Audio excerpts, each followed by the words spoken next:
Welcome, everyone, to Austin by Starlight, episode 15. The coterie, made up of the kindred known as Pax, Alistair, Yvette, and Deja, and their guest, Gregor, have all been preparing for the visit of Lucio de la Rosa, the Nosferatu of San Antonio. What this meeting might entail, none can be certain for sure, as they have not yet met this Lucio de la Rosa yet, nor have they really confronted Don Hernandez about what this might be about either. Speculation about the overthrowing of a baron. Speculation about the feeding of an individual. Speculation about a number of different things have been kind of circulating in the air among this little crowd. And tonight they will be, at the very least, finding out what's true. Is there a plot against their baron? Is there a plot against Don Hernandez? Is it just to negotiate food?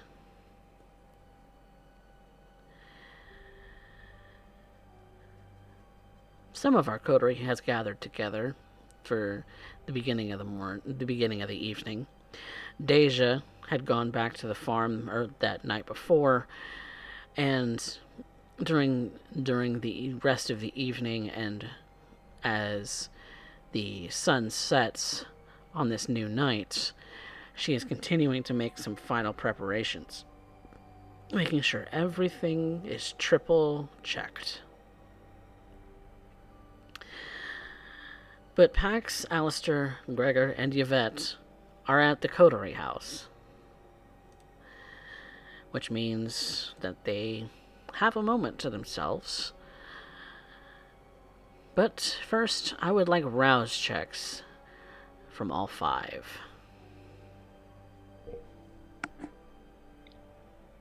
Success.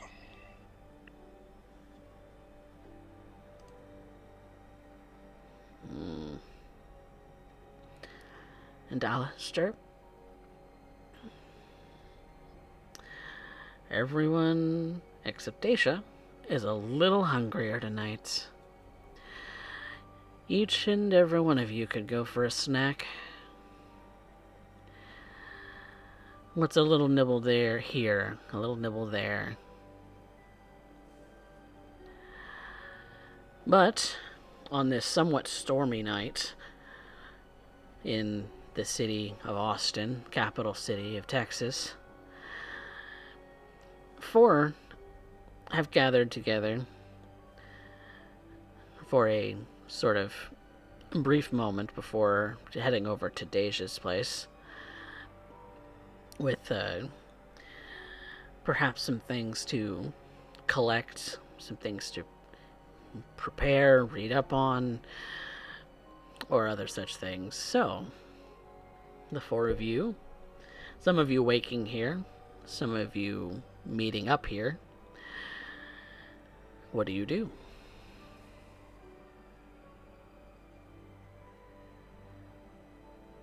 Waking to the coterie house for potentially the last night that he will, here in Austin. Gregor awaits within the living room, specifically for Pax. The matriarch, perhaps the leadership, the face of this small group that he's come to know. Check in on the status. What preparations need to be done? What final questions must be asked? Everything will be revealed. Everything will be revealed tonight. And to Gregor, it is important that not just is it that our physicalities are prepared, but also our mental status, repercussions considered.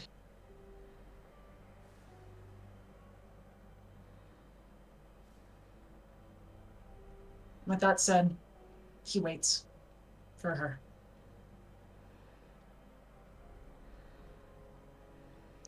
Paxa come down with her bag, filled with everything she could possibly need for the night.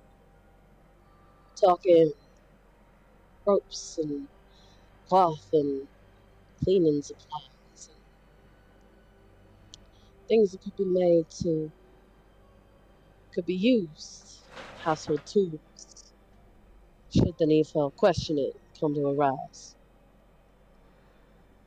Her gun is displayed quite openly on her hip. A little bit of comfort in all of this. And there are still the lines of stress that have started to show from the corners of her eyes, from the false smile that she's been wearing quite a lot these nights. She seems preoccupied as she comes down the stairs. Miss Calcetta, Yeah, Gregor, what can I do for you? the events and festivities tonight. If I might, I would like a private word with you. She takes a quick look around and says, yeah, what's up? If I could, more private. Lead the way. And he will go with her to a room of their choosing. Close it.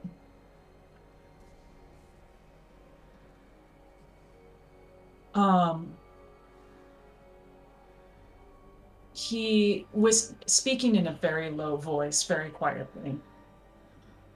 Just enough for her to hear when standing directly next to her. I wanted to check in.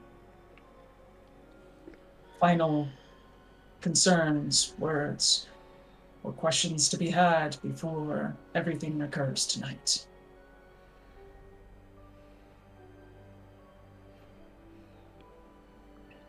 I will openly be transparent with you, however you need.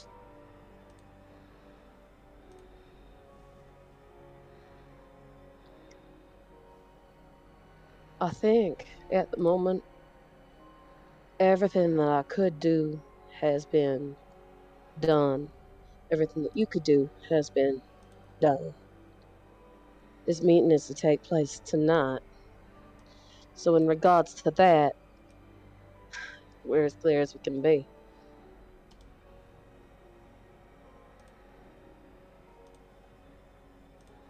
I want to bring to attention one final consideration.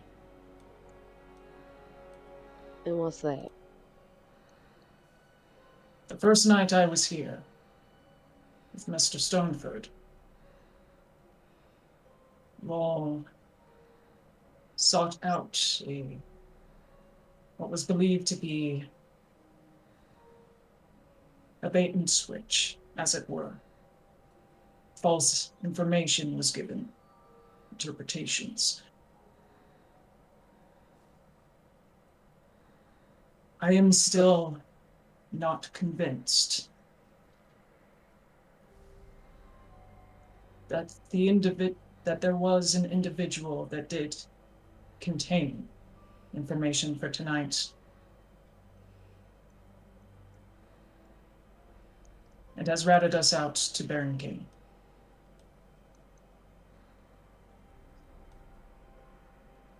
It's been in the back of our minds that he might show up. Certainly got that in mind.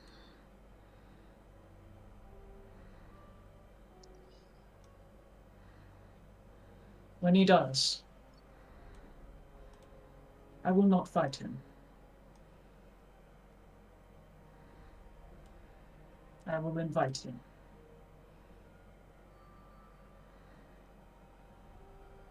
And I simply ask for your support. You'll invite him into the meeting. Is that what I'm understanding here? Do you believe we have the capacity to stop him? Hell no. He's a old kindred, and the older you get, the stronger you get. Unless you give a shit about everybody else around you. But I believe that's a wise course of action.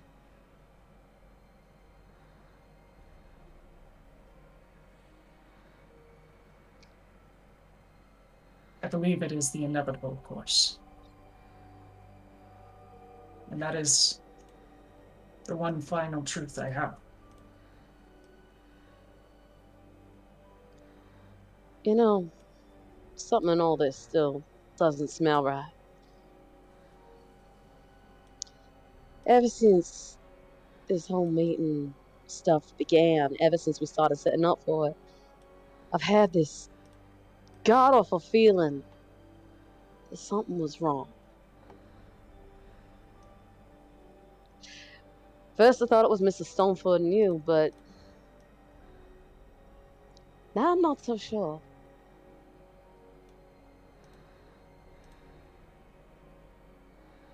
I thought perhaps Yesiah might have had something, but I don't know. Then I thought it might have been my side playing games. He does that. It's a part of what we do. And then he told me what this meeting was about.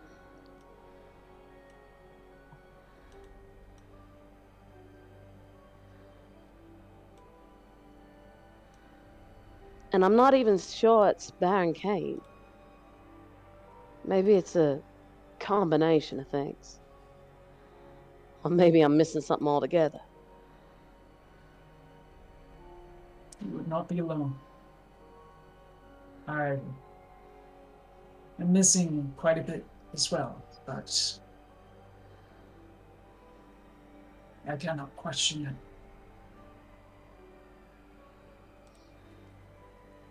It is not that I don't wish to question it.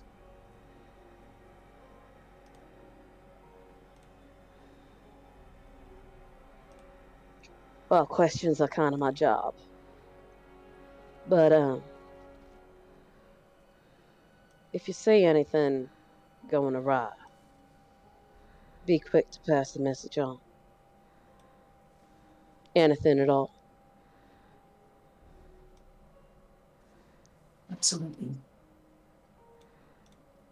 And if things do go awry, I have one more question myself. Ask away. Who is most important to you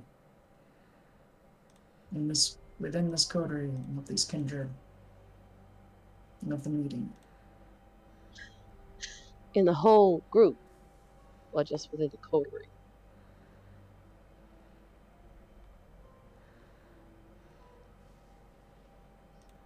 Who is important to you within the coterie? Me.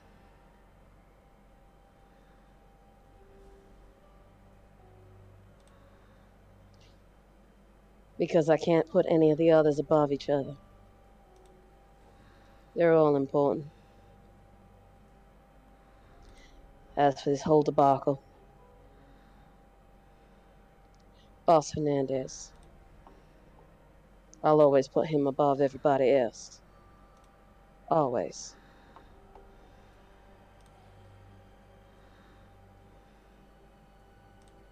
I will do what I can to honor any sort of protection I can offer. I appreciate it.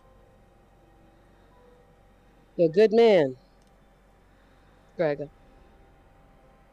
Hold on to that. This is a fucked up world. Sometimes a good man is what's needed.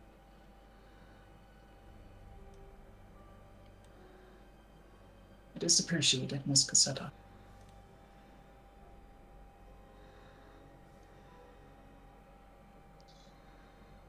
Now, if you'll excuse me, I got a bit of quick cleanup from last night to fix up, and then we can all be on our way. Very well. And Gregor will unlock the door, the room that they were within. He walks out back within the main area and waits for the rest of everyone else to join, to check in on their status, their circumstances.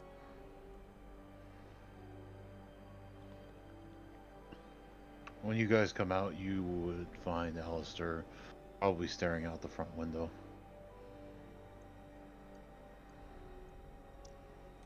How you doing, Alistair? I don't know. Got your head together for tonight's game? I don't have a choice. I have to.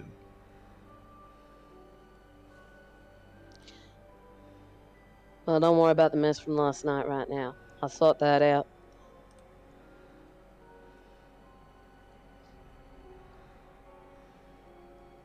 I'll just You look just over get at you. It was you easy just to get get your caught head up. in order. I'm sorry. Go ahead.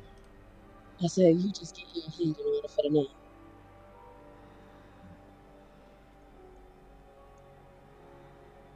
Okay, I did want to speak with you while we take care of that. Well, we can talk on the car ride. Well, you could come down with me if you want, Yes. but I don't think that's something that you'd really want to be re-seeing.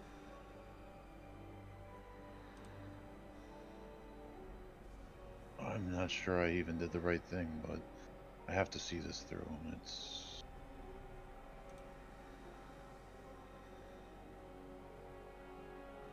I have made the bed and I have to lie in it.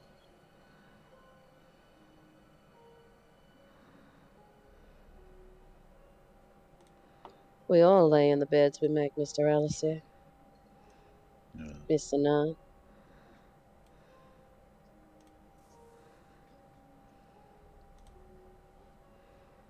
Let's get this over with.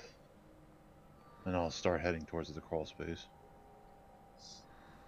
At that moment, a set of headlights would flood the front of the house as Yvette arrives from her vehicle. It would appear that she has spent most of the evening and the day nearby to the Knight family as requested by Monsieur Alistair Knight.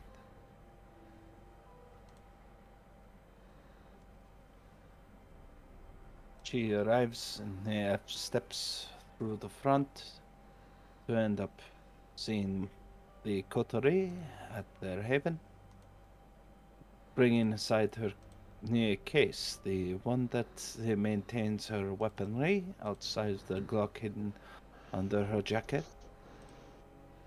Looking to the others, she would look at Monsieur Knight and simply nod, an acknowledgement that the deed as requested would be c'est fini. Alistair would give a nod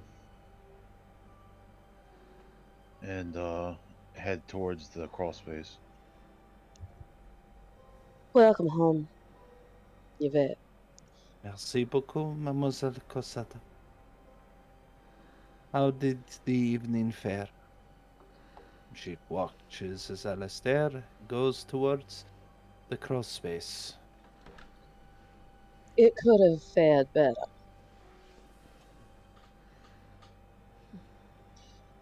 But the problem won't be a problem anymore. I trust it was everything you all wanted. Not sure it was.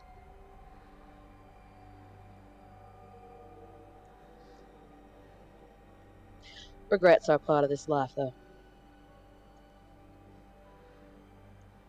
You never struck me as one to end up harboring anything of regret, Mademoiselle Cosetta. No, not me. Him, though.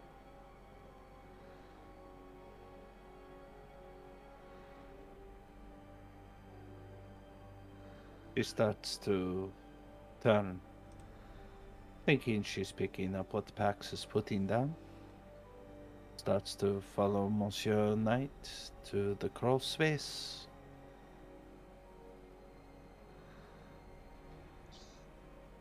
Pax will also make her way down there, taking her bag with her. That's what all that cleaning stuff was for. I should have suspected.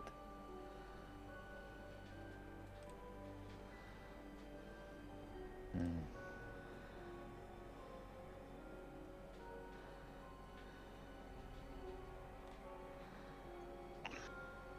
I also look over at Pax as he's grabbing suitcases. I'll put him down for a second. I have to ask one thing. Did I do the right thing? It was easy to get caught up in the moment. It was easy to get caught up in the anger. The only one who can know if you did the right thing, Alistair, is you. And in the end, it's a matter of whether you can live with it or not.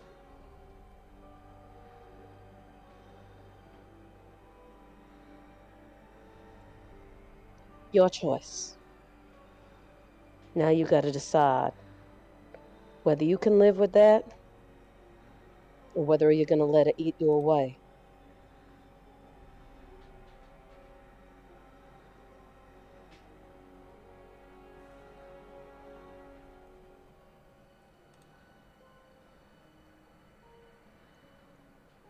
I'm glad you both came down.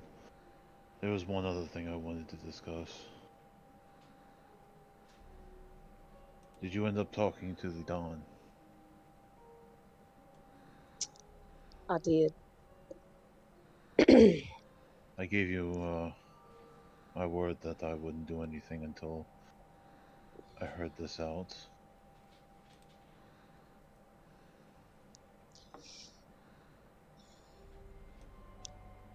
Pax sets about cleaning Alistair's father's body of any indication that they were involved with it. Um, Starting up, wrapping it up and tying it in the cloth and the ropes that she brought down. As she does, she says, I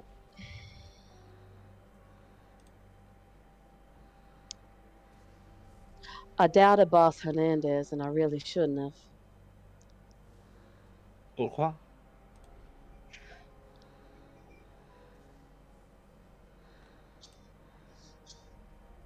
I have a secret. Yvette knows about it.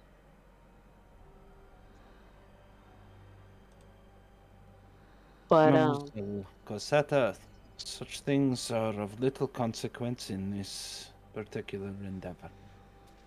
not so much. She gives you a stern look. The whole reason the Don is setting up this meeting, from what he told me, is to make sure that I'm in a good position.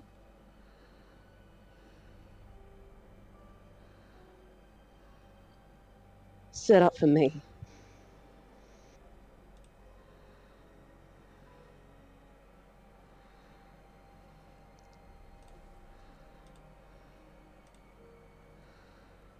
You say that you question him, but you shouldn't. Why isn't it natural to question things? Or do I they should expect blind loyalty? I should have trusted the Don because the Don has never given me any reason to distrust him.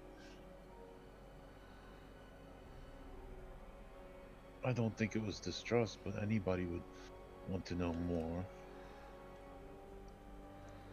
But I If you're didn't kept, need to know more. Not really.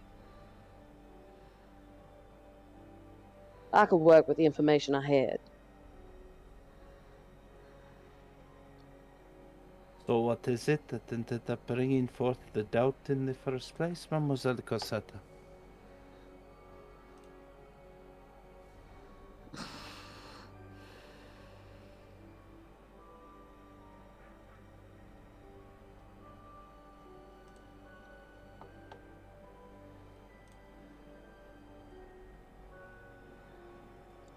Multiple loyalties.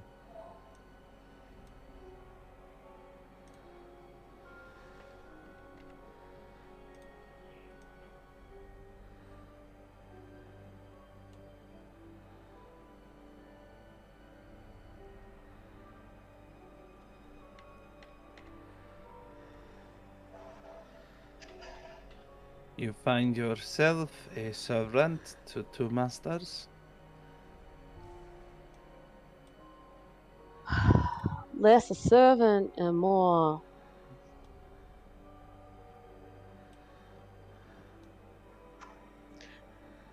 I find myself with a group of people that I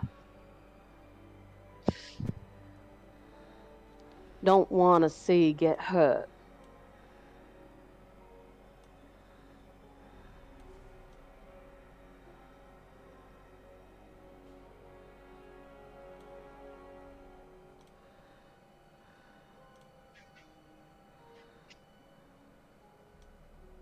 If that is your wish, Mademoiselle Cosetta. But at this exact moment, we have a contract to fill however your heart may feel of it. That's exactly right.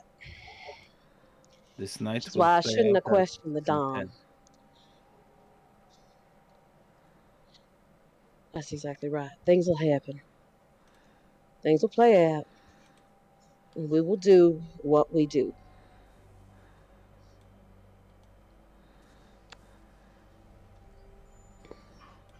We'll do our jobs.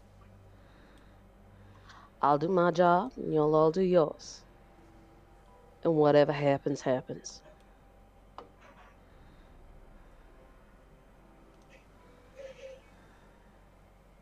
I would like to wit insight that statement. yeah, Are you being forthcoming, Hmm. Miss Cassetta? Yes. Okay. She's not trying to hide anything. No, but she is masking. It will happen how it happens. Implying that she either may know something else upon it, or she's working on a presumption of something that has not been spoken.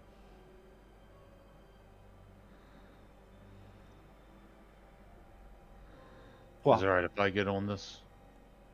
Yeah, you can get on this. Wits insight. Okay. 4. 3 and 4. Okay.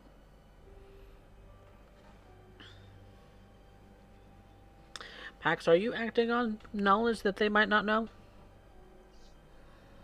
No, she's just paranoid. Okay. She knows she feels like something is gonna go wrong, and when it does, she's relying on them to do what they do best.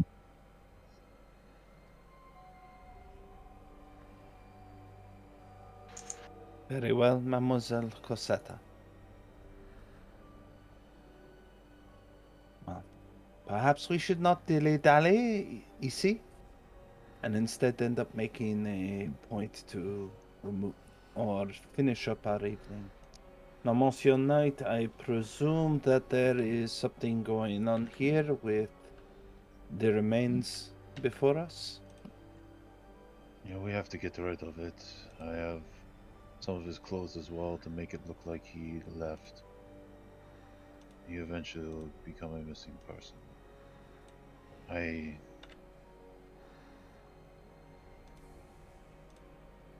You know, in the heat of the moment, it seemed like the only choice.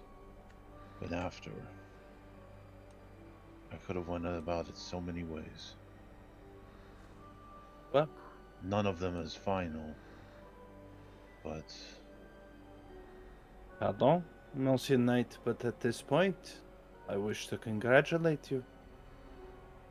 You and him have common ground. You're both dead men.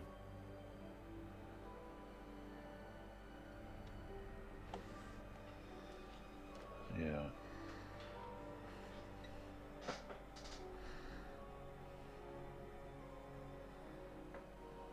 However, this is something to be done. The Yes. presumption is that we are bringing him over to Deja as what would she say? Pig feet. Yes. Fantastic. Makes things easier and more along the way. She starts to get to work. Almost cold. As though this is familiar to her, which should not be a shock given the bodies that she has recently created ever since she met this coterie. The number of bodies that you've had to make disappear for Jacques as well.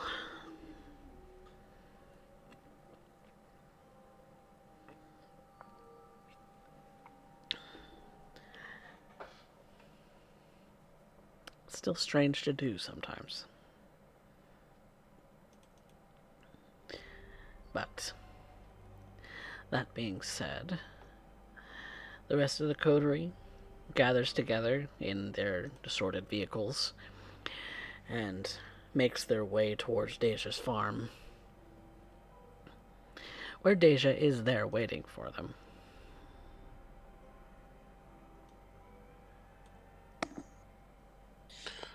Good evening. Evening, Deja.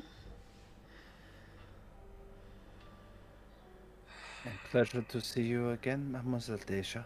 She gives a small nod.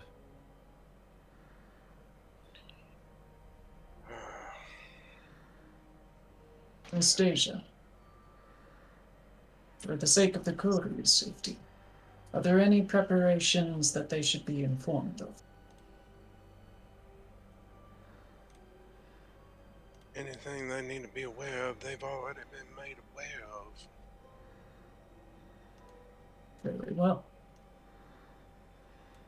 Mademoiselle Lacroix at this point is fixing a belt around her waist, a sheath for the French infantry sword that she has in the case, as well as a few more magazines for the FAMAS, of which she pulls out.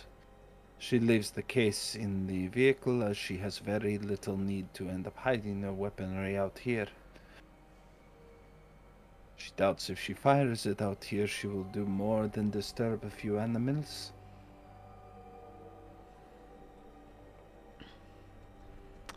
Not the least of which being the pen of pigs that have been kind of closed up for the night.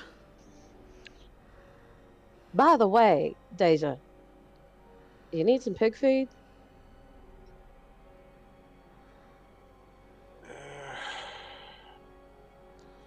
It wouldn't hurt, but what do you have in mind? Pax gestures into the tray of a truck. That's what I figured. Alright, let's go ahead and get this taken care of before anybody else gets here. Sounds like a plan. And Deja will help Pax move the body to the pig pen. Any last goodbyes, Alistair? They'll just stand there. I'll just stand there.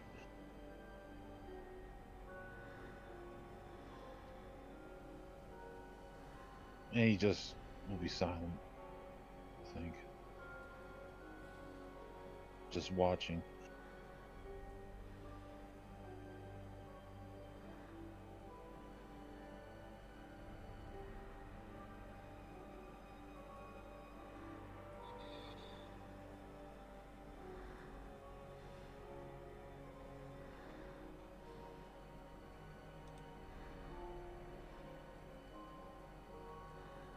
Probably when you guys put him in, will walk away, try to distance himself, and stare off into the night until he figures out what his part in this all is tonight.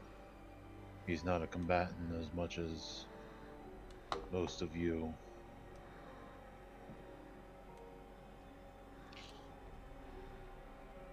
Once they've put the body in with the pigs, Pax kind of pulls this long chain out from under her shirt, and on the end is a crucifix, which she says a little prayer over, then kisses the back of it and tucks it back in her shirt.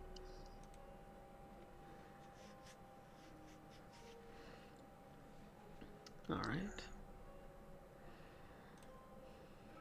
When they're done with that, Deja's going to give Mr. Knight one of the extra pistols from the house. She, of course, is also carrying her pistol, but she also has a couple stakes in her pants in case she needs them. Mm-hmm.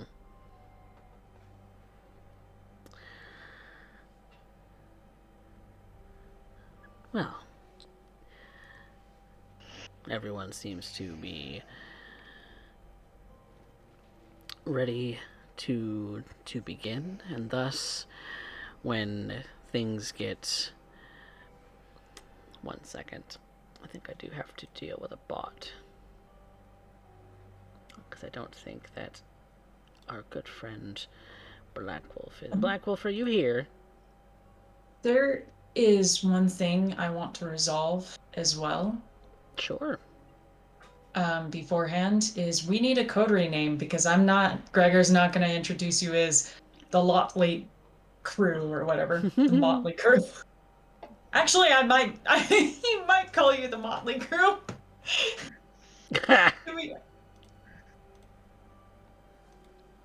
Let's come up with team name. Come on.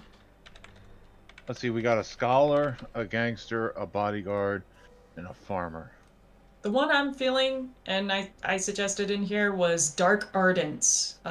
Kind of me and Derek bouncing off each other in chat because I was like, this is a Penny Dreadful crew. We're all awful. And then Derek was like, Regal Darkly. And I'm like, Dark Ardents. And he's like, Pygmalion. Well, do you know about the Pygmalion effect? No, I don't. I have no idea what that is. Please enlighten us. It's effectively a circle jerk of perception. The Pygmalion effect is to summarize, our belief about others influences our actions towards others, which impacts other people's beliefs, which causes other people's actions towards us, which reinforces our belief about others. It's a wonderful little bit of a circle jerk effect, which has been in complete demonstration. Is also a pun on the fact that we tend to get rid of bodies by feeding them to pigs. Odd. How could you make something so funny? So punny. All right. I do like making it the Pygmalion effects, though. We effect. That's where I'm at. Dark Ardents, Pygmalion effects. Where do we stand on this? Anyone else have any other suggestions? Right now, I'm going through Evil Organization Name Generator. Something Council sounds good to me. I kind of like Pygmalion. Like, I'm actually looking up what's related to it, and yeah, I kind of like it. Pygmalion actually works for me. So should Gregor introduce as these are the Pygmalion, or this is Pygmalion? This is Pygmalion. It's not a they. It's a concept. It's ephemeral, much like most of this coterie.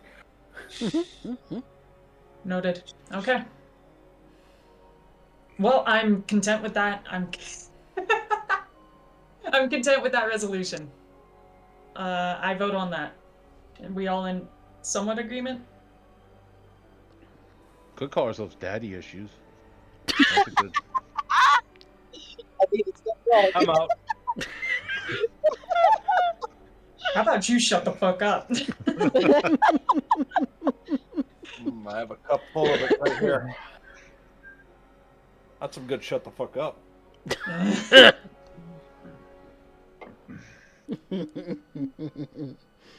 You're not wrong, and I hate it. Well, we never did decide on a coterie name before, so Mm-hmm. Now's about as good a time as any. so Pygmalion or Pygmalion effect. I like Pygmalion. This is Pygmalion, the All right. shadow hand of Austin. Ooh. I feel like there is going to be some laughter at that name because of where the name Pygmalion actually comes from. I told you it's dark humored. There's gonna be It's some fucking looks. funny. There's gonna be some looks. There's gonna be like, what? I imagine Lucio is gonna be like, I'm not He's gonna a acknowledge it. he's a little more dignified than that. Yeah, he's not gonna acknowledge it. He's just gonna be like, all right, whatever, fucking kids. I feel like Lucio would probably be the one that would be smirking the most out of it because like he would absolutely know that piece of mythology related to Pygmalion. But Well, I certainly don't. But moving we'll on, we'll catch up on it later. Mhm. moving quite along. So, you all have resorted to releasing Mr. Knight, Professor Knight, into the pig pen. Just as just as some headlights start to come up the drive, and they stay very slow, but they do drive towards the house. I believe this is where I end up going to take my position. She throws back the bolt to load around in the chamber and starts to walk off to the spotter where it should end up giving her a good view not only of entrances but of checkpoints that may be set up a little bit later as further assistance is rendered, among other Happy things. hunting. All right. Deja, Seamless in night. Pax, Yeah. would you like me to act as escort to show people where to go while you and Deja do whatever you need to do? I don't really have a role. I'm not really a combatant. I'm not really. I could tell these guys about books, but I doubt they give a shit. The blood magic might come in handy. Stay close. Okay. Deja will make her way back to the house, play the hostess, greeting the arrivals. Okay. I'll shadow Deja. And Pax will move to greet Boss Hernandez on his arrival. The individuals who first come out of the car are indeed Boss Hernandez, chauffeured and accompanied by three others, a couple of which you already know, Pax. One of which is Julian. The other is Mario Barrera, one of the Hakata members of the family. And the other being a gentleman you've only heard his name before, but you haven't really interacted with him all that much. His name is Alberto Bernini, a sort of liaison for Boss Hernandez to possibly the rest of the state, where Julian and Mario are more hands-on in the city of Austin itself. Welcome, gentlemen. Good evening. Good evening, you hear Boss Hernandez say, kind of walking up with the three of them kind of in tow. Oh, ST for just so you know, I have heightened senses and sense the unseen. You can do one or the other. You cannot do both Oh, at you the can same have time. both? No, not at the same time.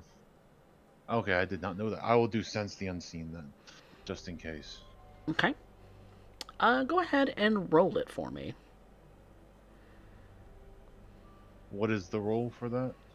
I believe it is resolve and discipline. Resolve aspects. Resolve aspects. Okay, so resolve, no second attribute. Aspects is a 2. Okay. 3 then. Okay.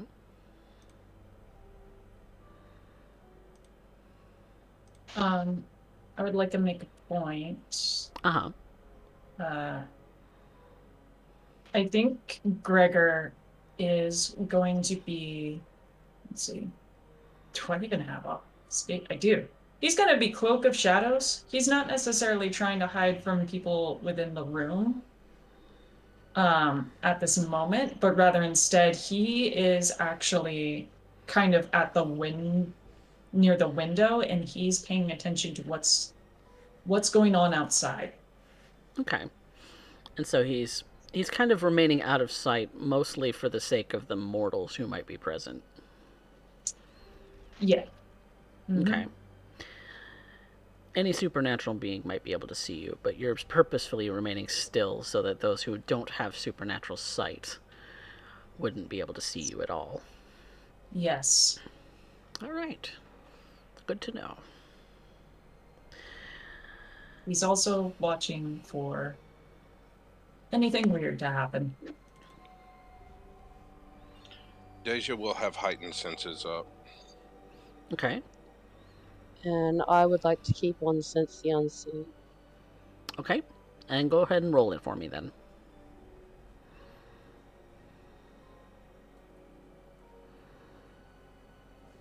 Okay. That is a hefty dice pool for that for you, my friend. Mm-hmm. All right. So each of you has 3. Good to know. I will make a note. So, those of you without the keen eyes of the Malkavian or Tremere would see that, well, you don't see Gregor anymore. He seems to have vanished.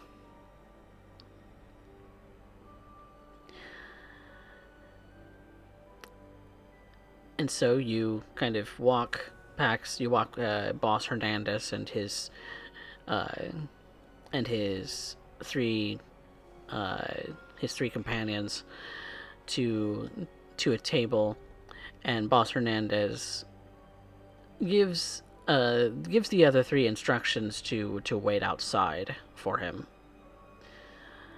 That they're kind of on watch while at this particular location here. And you, Gregor, you would see a second pair of headlights start to come up the drive. A similar, but not exact same car as your Rolls Royce, maybe a different model, starting to pull up the driveway, and you see 2 individuals come out of one from the driver's seat and the other from the passenger seat in the back. You see a somewhat shorter gentleman in a suit with kind of tousled, sort of light blonde hair. His suit very neat, kind of pulling out of the driver's seat. And the other pulling out of the back seat is a taller gentleman with a sort of priest's frock on, although it only seems to come down to pants and is kind of tucked in into his pants, and both of them start walking towards the house together. Do I know either of these individuals? You've met them briefly before. You've met the white-haired young man before. He goes by Faustus Beaufort. The other individual you're not so familiar with.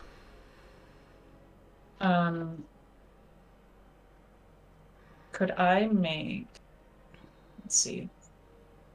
I'm wondering if I even have dots in politics. See if you can make an assumption about this individual based on his appearance.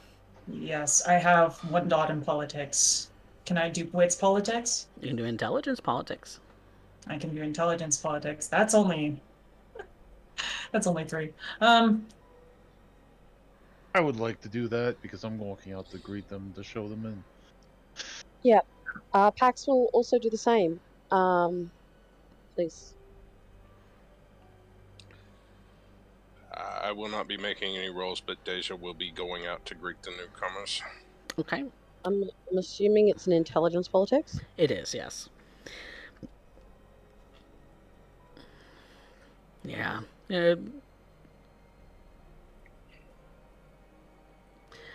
And you've never met this person, you know, and these two seem a little odd to be coming out here, but Pax, you would notice that as the taller individual is coming out of the back of the car, he does kind of stand and lean on the door for a brief moment before shutting it.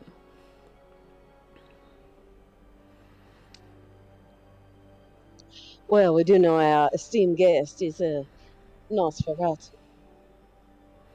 so we would not want to be seen until time is necessary. Evening, gentlemen.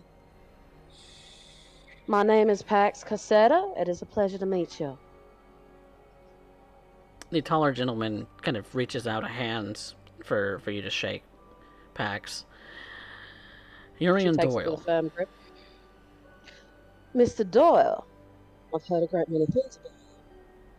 I'm sure you have. And you notice that his hand is warm. And your friend is... This is Mr. Beaufort. He is my apprentice. Pleasure to meet you, Mr. Beaufort. Pleasure to meet you, Miss Cassetta. Alistair would give a nod. Alistair Knight. It's a pleasure to meet you both. And they say their pleasantries. Good evening, gentlemen. I'm Deja. May I show y'all in? And you get nods from both of them. The three that have come with Boss Hernandez kind of step aside as you guys kind of greet these two at the door.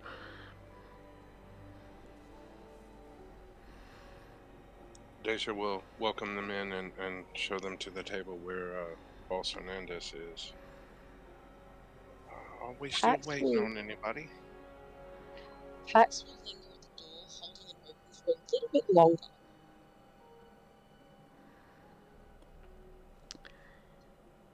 You all kind of gather into this this main sort of dining room area, and it's rather nice. And there's a windows kind of in the back because it is towards the sort of back of the house. You see that could see out into the rest of the farmyard. The living room is sort of next to it in a kind of a combined space, and Mr. Doyle goes up to you, Pax, and says, "Everything is secure for our guest, I take it?" Absolutely. No prying eyes of any kind. Last thing we need. We've been very cautious about our setup. The gentlemen outside, are they? Working for Boss Hernandez.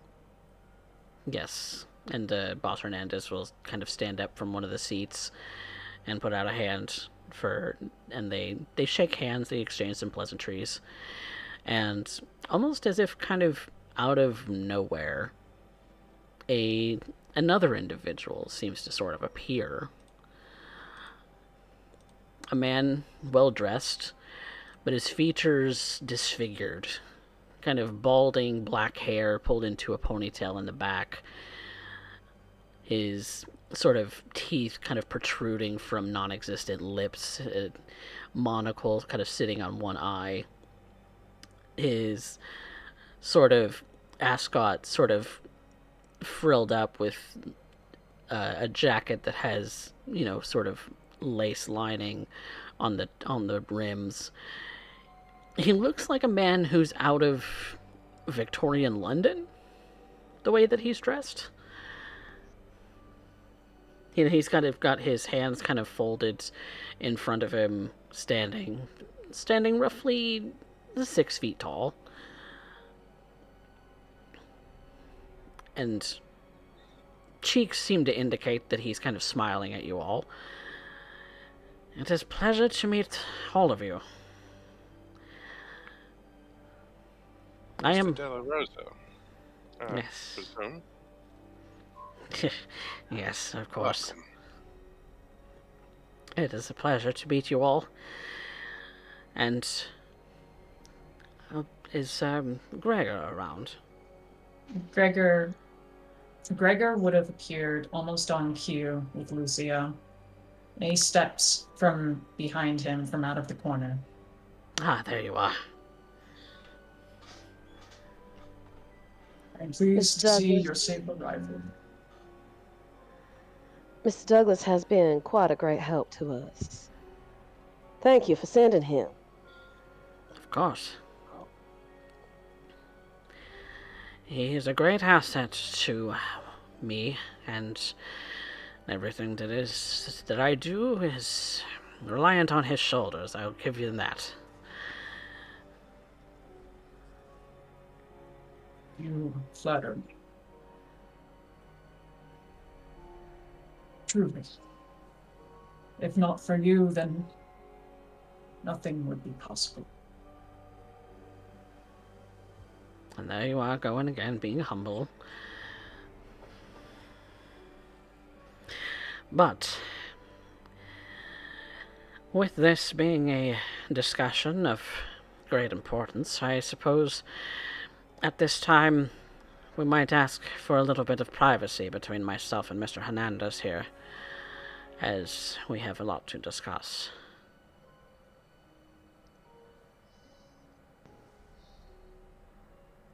As you wish. The rest of you may go about and entertain yourselves, I'm sure. Mr. Doyle has quite a many tale about some things. Perhaps an exchange might be of some great interest between our two cities. Of course, Mr. Della Rosa. Should you need anything, just call. And Boss Hernandez says, "Don't worry." Come now, Boss Hernandez. Warren is part of my job. Yes, I understand. But this should only take a couple of hours. Of course. If you need anything, just give a yell.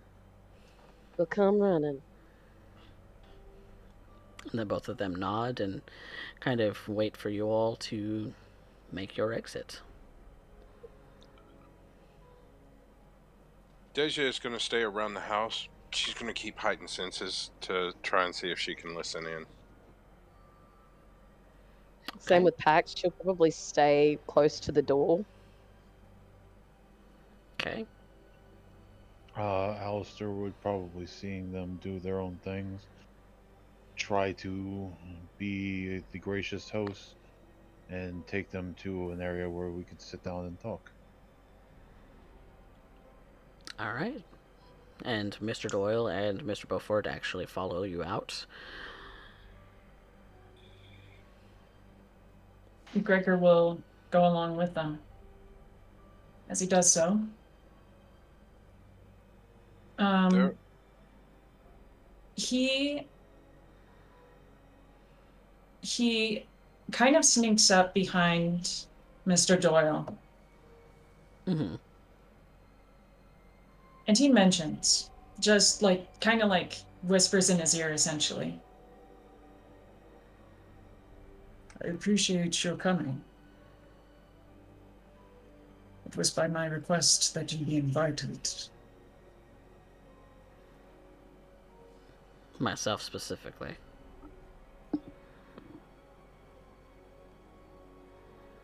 Or what if anyone just do? Gregor smiles. I have a suspicion that we can expect more company tonight. Keep your eyes ready. And he's saying this just like low enough that Alistair can't hear. Maybe Faust can. Although we do have some people with heightened senses, so those people need to make wits awareness rolls. Mm-hmm.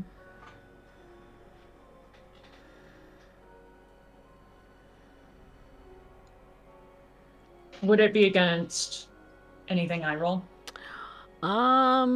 Composure subterfuge. Composure subterfuge. I might have some dots in that. So Pax, Daisha, Alistair. Oh, I have Sense the Unseen up. Oh, you do. Okay, Same. that's right. 4. Yeah, Four. sense the unseen. Okay, so 4 for Deja to overhear something, and Gregor, you're I'm not super. I'm bad at this. for some reason you have to clear your throat in the midst of it, and that catches Deja's attention, and you can hear Deja that Gregor suspects other company might arrive.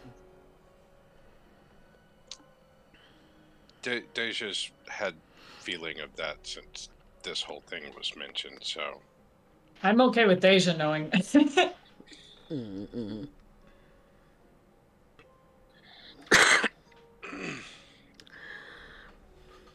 Well, the Urian kind of looks to the rest of the group. It seems that my presence was requested as per Mr. Douglas.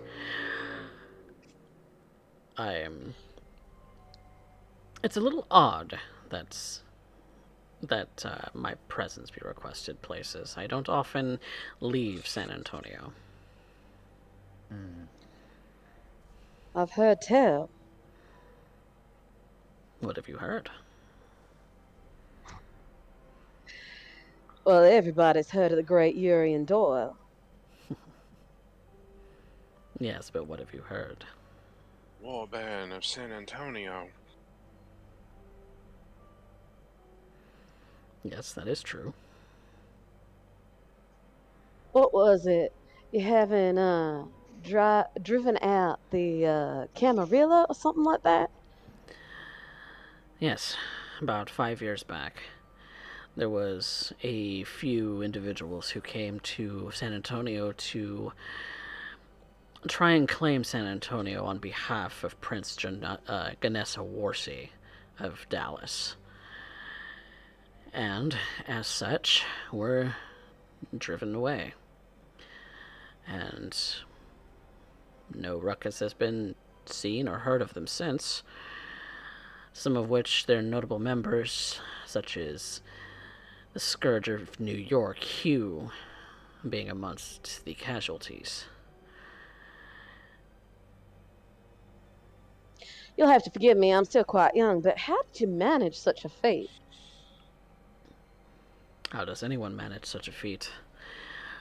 With the help of other members of their society. With some leverage, of course. Leverage? Like what? You can't tell me that you're that new to the game. Mr. Doyle, I've only been one of our own for about a year. I'm still quite new. Ah, So I'm yes, but interested in learning all I can. yes, but you are an associate of Mr. Hernandez, yes? Of course. So you must have some idea how the game is run. Oh, absolutely. I just don't know how you run the game, Mr. Doyle. Everyone plays with their own paces in their own way. Yes.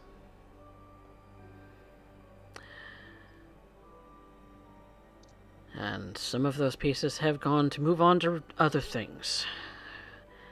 And thus I am, frankly, alone. Except for Mr. Beaufort here. How sad. Yes, yes it is. Speaking of, Mr. Beaufort, it's been some time. It's good seeing you too, Mr. Douglas. Right. We've been busy for many nights. Yep. Kinda had to, fill in your shoes a little bit. As you running the same errands. Not like it's a bad thing. No. Hell, I'll Also, take any opportunity I can to learn as much as I can, honestly. That I can agree. I envy it a bit to return back to my place. How does Mr. Stoneford fare? Has he been well since his return? So far as I understand, he's doing just fine. He came back seeming a little perturbed, but he wouldn't really tell me why, but I guess that's to be expected. Did he heal up well? He didn't have any injuries on him when I saw him. Why, was he injured? He was. I'm glad to hear he healed up. Huh. Tell him I said hi next time I see him.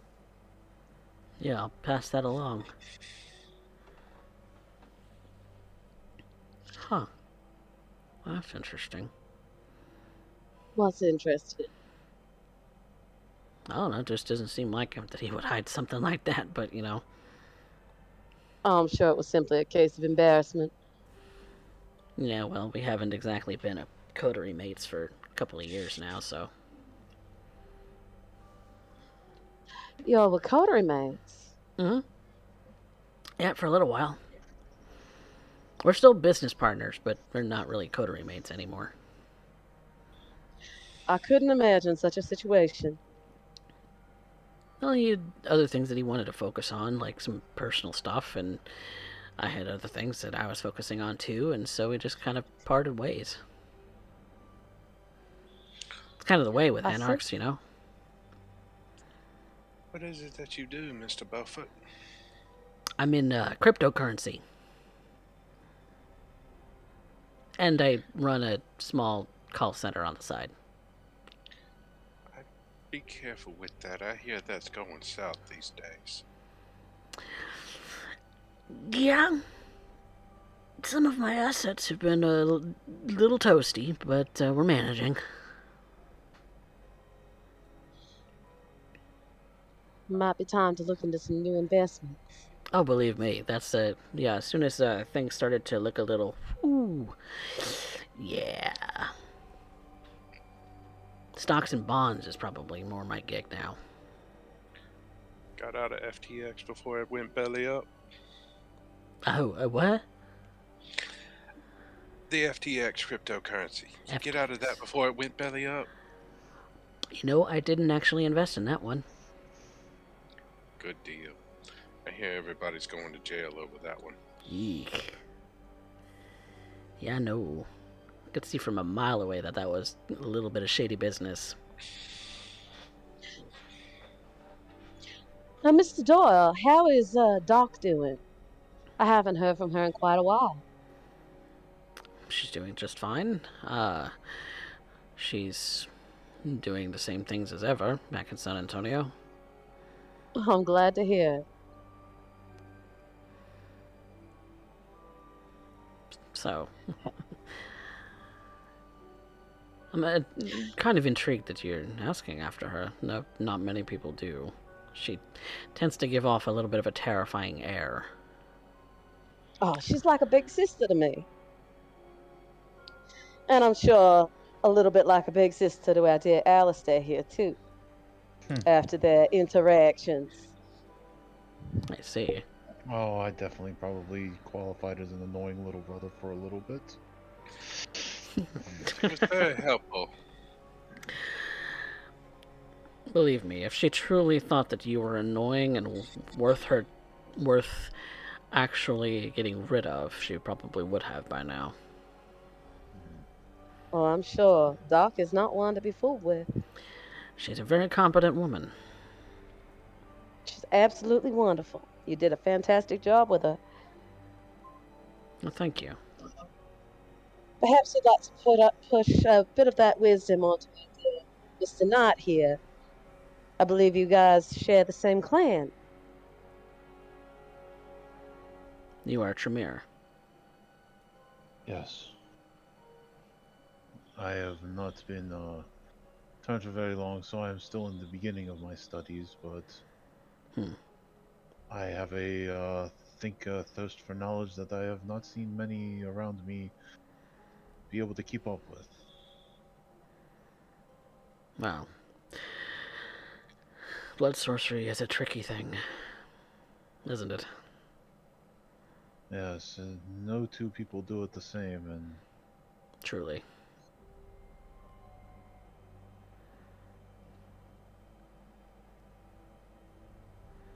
but as Pax said, if there was ever a time that we can exchange information or have a talk, I would welcome an open dialogue between the two cities if we could. In what fashion? Hmm. Well,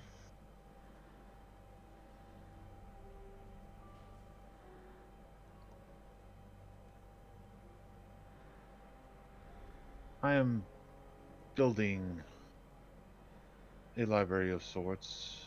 I don't know. It's probably all rudimentary information to you, but if I should find something that is interesting, perhaps a exchange of information.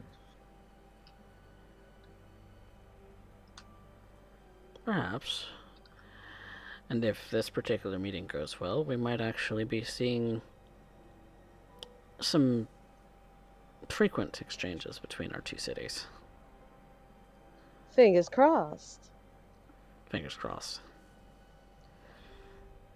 Actually, speaking of exchanges, while we're all sitting here chatting, does anybody want to play Monopoly? And with that, Pax pulls out a Monopoly board out of her bag. Do you truly want to start a war? I have never had a game of Aw, this go well. you're just not playing with the right people.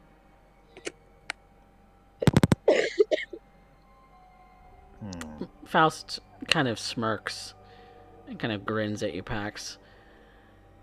I'm a shrewd capitalist. You sure you want to go against me? I certainly wouldn't mind. Be amazed what you can learn about people while we're playing board games. Don't you think? And you see that Faust kind of looks over to Mr. Doyle, and Mr. Doyle just kind of smirks. I'm in, he says. Faust says.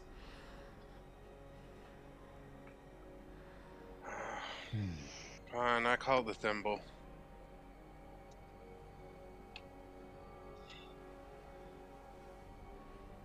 All right.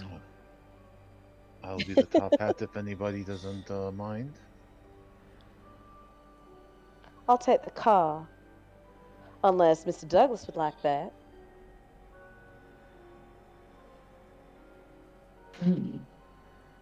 I would like the car.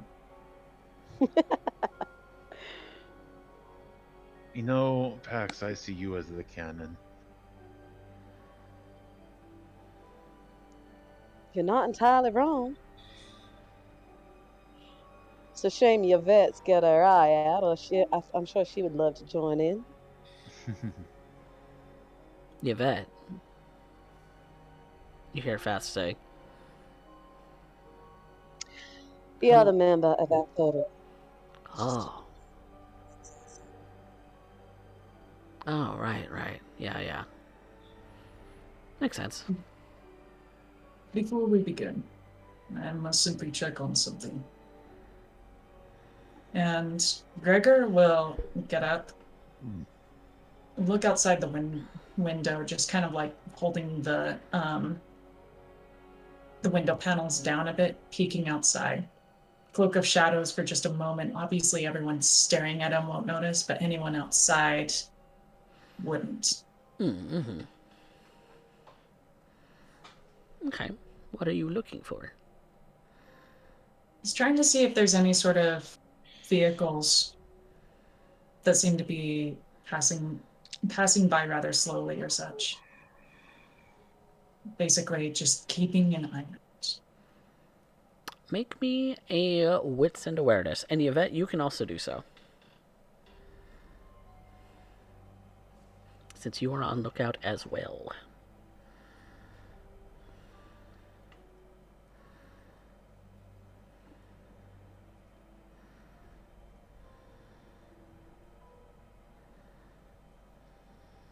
Why am I rolling like bums? What is going on? Can I willpower? I'm gonna willpower. Yeah, of course you can. Your I'm gonna mind's a willpower. monopoly right now. There. There we go. 2 and 3. Okay. Traffic seems to be going sparingly because it's kind of in the middle of rural, kind of outside of city limits, Austin, Texas. But they're moving at the normal pace. When they do pass, they are at the normal pace. Nothing seems to be out of the ordinary. And Gregor will come and sit down and take a seat. And he looks hilariously awkward in the couch because his knees just basically go up into his chest. With how I think you lanky he need to is. call a chair, Mr. Douglas. He looks down. Perhaps. Well, perhaps I just need to be shorter. Well, Oh, if you just no. cut it off at the knees, that would help. You know every woman loves a tall king. Ah, well, if I was as much of a charmer as, say, you would suggest on that note, then I would believe I would be entertaining the Toreador at this point. Give him a chance, he might surprise himself.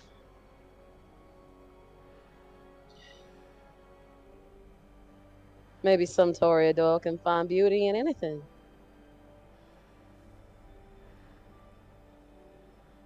And those, Mr. Doyle says, are the trixiest of them all. I'd imagine so. I have met a few in my day. A few. A few. Only met him. Briefly, yes. I'd imagine having a good time with a Toreador. And why would you say that? They're tricksy, but they're good fun to play with. That's what makes them fun. Yes, but there were other things to be concerned with 5 years ago. Well, no matter. A missed opportunity is a missed opportunity. Yes, I suppose it is.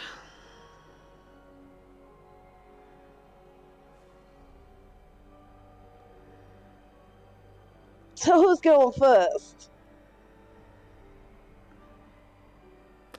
On that note, Yvette, are you doing anything else in particular? I am observing the individuals who Don Hernandez has brought with him for outside protection.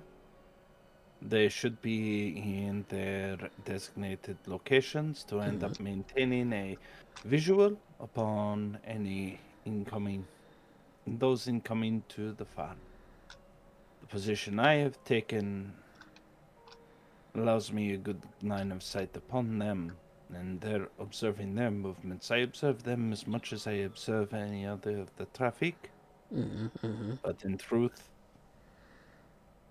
I am simply waiting to see if Monsieur Kane will take this invitation, or if he wants to let this play out. All I can do. I have offered him a chance to end up meeting me off property from this location, and he is well aware of checkpoints and places that can end up becoming a hazard. If he does not end up sending anyone, then I will continue to do my job as required. If he does, well, we'll have to play it from here. Though I am more than curious, I will admit I am fearful of meeting those who have come in from San Antonio. After all, they are not of this city, and they are dealing with the Hecata. The Hecata have given no such promises to the city as a whole. For all intents and purposes, they are a barony within a barony. And yet, I cannot help but feel as though this reeks of, well, I suspect I am the traitor now. That is fine. I accepted this when I cast the die. And now, simply have to see how everything unfolds. I find myself near palming the ring, a wedding band, an engagement ring. There is a part of me that thinks that that day will never come because of this night. And yet, I must do what I must. The Hecata will not end up offering their protections to me. The other barony would sooner see me cast into the sun or eaten. This is the only play I have. My only hope is that after the events of this night,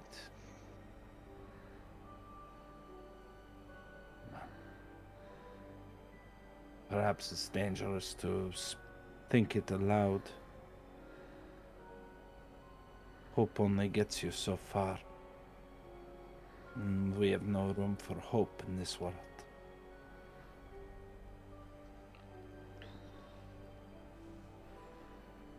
As time goes by, Yvette, you do see that there is a car that kind of rides up against the edge of the property.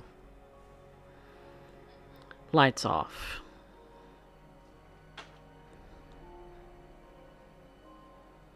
It appears that the other checkpoints have not spotted it. No. It's nearest to you. I climb down from this perch that I am upon on the hillside. Start to make my way. I hold my weapon at the ready position and observe, walking towards the vehicle.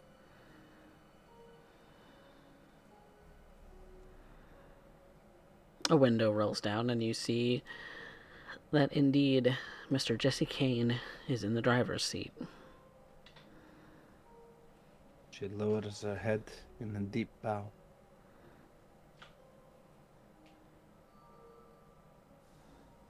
Suppose the meeting's already started, huh? We must. We Baron Kane. It has just started. Only The- just. They are, I assume, half an hour at this point. Yeah, roughly. Half an hour to an hour.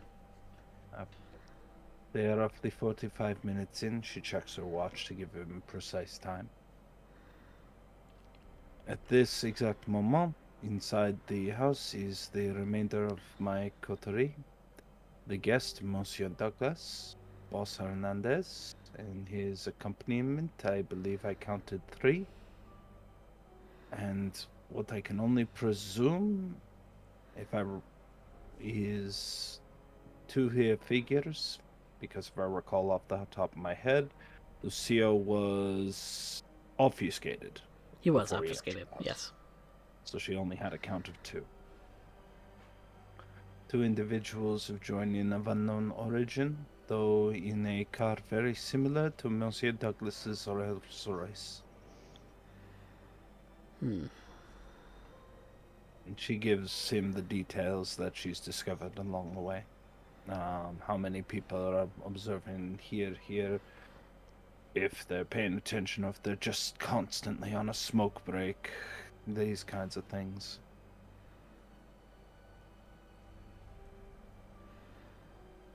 Thank If you. you wish. Do you wish for me to accompany you, Monsieur King? Yes, I think I do.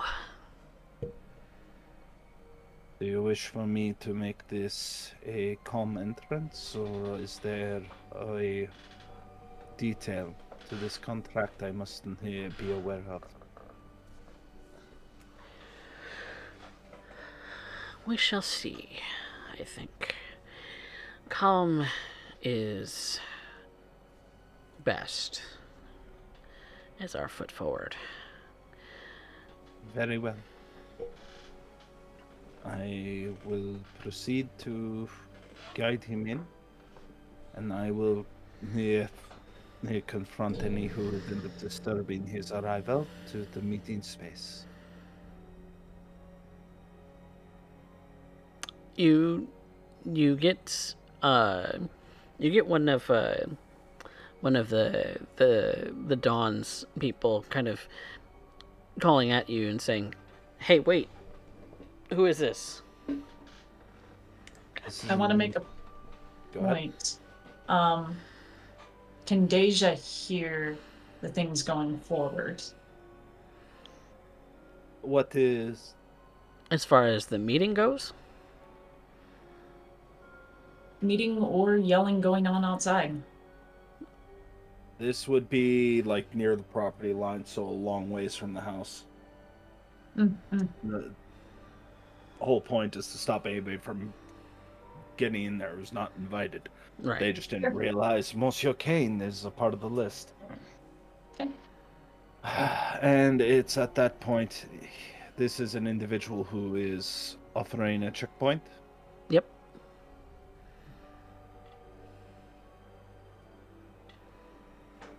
I'm going to rouse the blood. And I am going to cast Mesmerize. All right. You will remove your weapons, your phone, and any other device used to contact the outside. And you will begin walking to downtown. Okay. Let's kind of see who it is that is actually here. Who is actually at this point. So I'm going to roll a d6. First 2 is Mario. Second 2 is Alberto. And last is going to be Julian. So you have a 4 and 6, 2 and 3 chance for it to be one of the mortals. They'll have no resistance. It is Julian. Julian puts down all of his weapons, gives you his phone, and in accordance with everything that you have instructed him, will then begin to walk towards downtown Austin. Away from this place. I grab hold of his phone, his weapon. I offer the weapon to Baron Kane as a gesture. Fantastic. He kind of pockets the gun in the back of his belt. He is still dressed immaculately in his suit. I have no doubt he is. And I proceed to guide him in. Those of you who are in the front portion of the room, which would be, all of the coterie except for Don Hernandez and Lucio, would see Yvette walk in, and behind her, Baron Kane. I'll still stand up and walk out to meet them.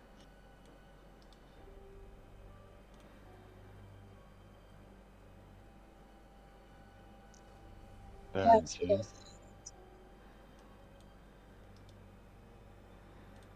Sorry, what, Pax? Pax will also head out to meet him. Yep, you're all in this front room. Is just as he's entering the house from the front door. Okay. Baron Kane.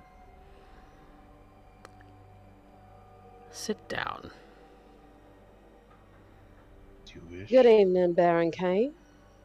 Good To evening, what Miss do we owe Cassina. pleasure? Pleasure. Interesting. A set of words, Miss Cassetta. Interesting Is set it? of words and deeds. Well, strangely enough, I have been informed that you all are having a party without me.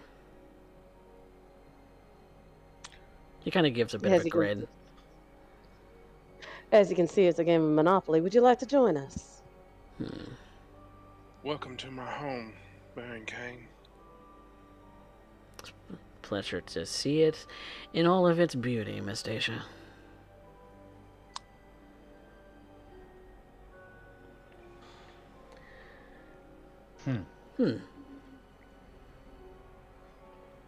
Interesting, though.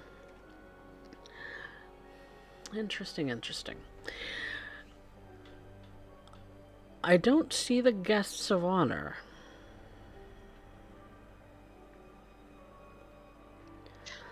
Is there something that we need to speak with Boss Hernandez? Boss Hernandez. Yes. Oh, interesting. You know, because I heard from a little birdie that there might be something afoot tonight. Afoot? Yes, afoot. A little bit of sly sneaking and suspicion. Looking around, can I see said little birdie? If you're talking about Yvette, she was the first one to walk in. If you're not talking about Yvette, if you're not talking about Yvette, you're probably not seeing anyone else. Faust and Pax's- Urian seem to be very confused about the situation. Have kind of stood from their seats. Pax's gaze turns to Yvette for a second. She raises a brow. And she just gestures for the gentleman behind her to take a seat. If you would like, Baron Kane, I can go and seek out Boss Hernandez.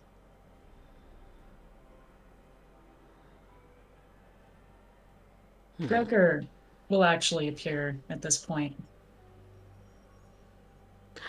There's not necessarily a need to seek out Baron Kane.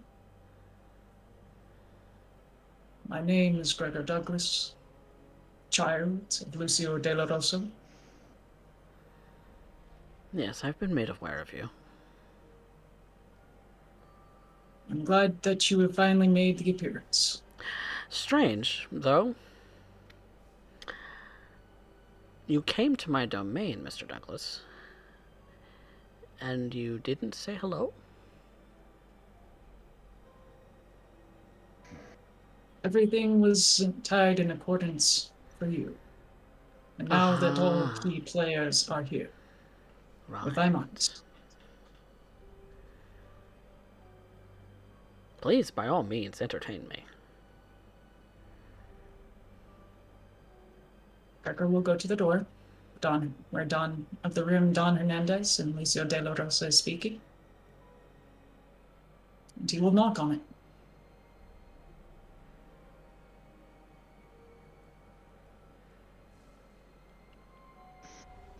Alistair will look up at Yvette. Well, I got busy last night, but I see you made your decision. I can't blame you. I might have done the same thing if I wasn't more preoccupied.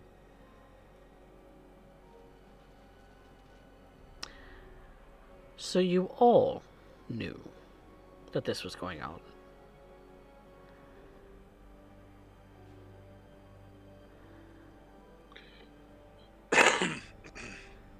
What's that saying? Stuck between a rock and a hard place?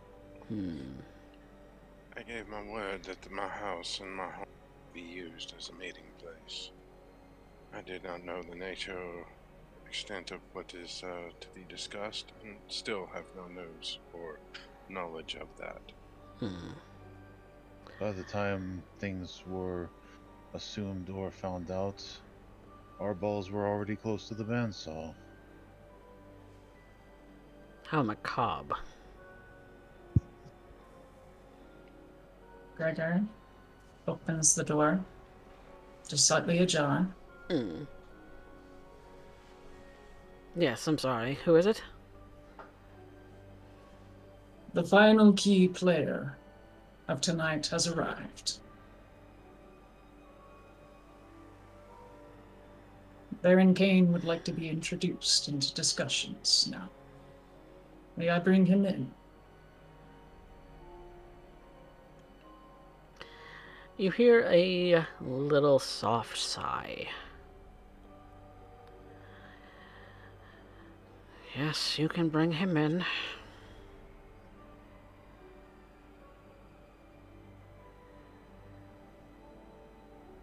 Gregor will open the door and present it. Yvette will end up continuing to be at Baron Kane's right side. She keeps her thumb off on the safety and proceeds to end up walking in with him. After all, she has a promise to keep. Baron Kane walks into the room and says, "Good evening, gentlemen. I believe that you are familiar with Miss Yvette Lacroix." And both Don Hernandez and Lucio nod. Do we anticipate that all party members will be joining us in this meeting now, then? Only if it is required. My job here is not as negotiator, but simply as a escort for the Baron of this domain. Yes, yes, and thank you, Miss Lacroix, for being my escort.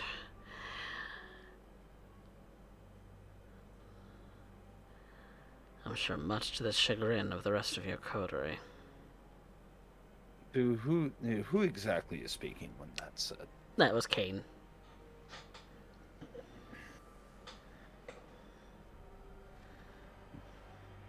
She doesn't say anything, but she does offer a glance back at him. She's about to end up testing if he is true to his word.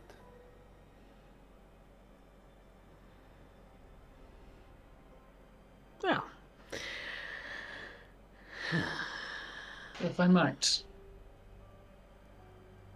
may I request the representatives of each party as well, that I, Gregor Douglas, stay by my sire, Lucio de la Rosa, and Pax stay beside Don Hernandez.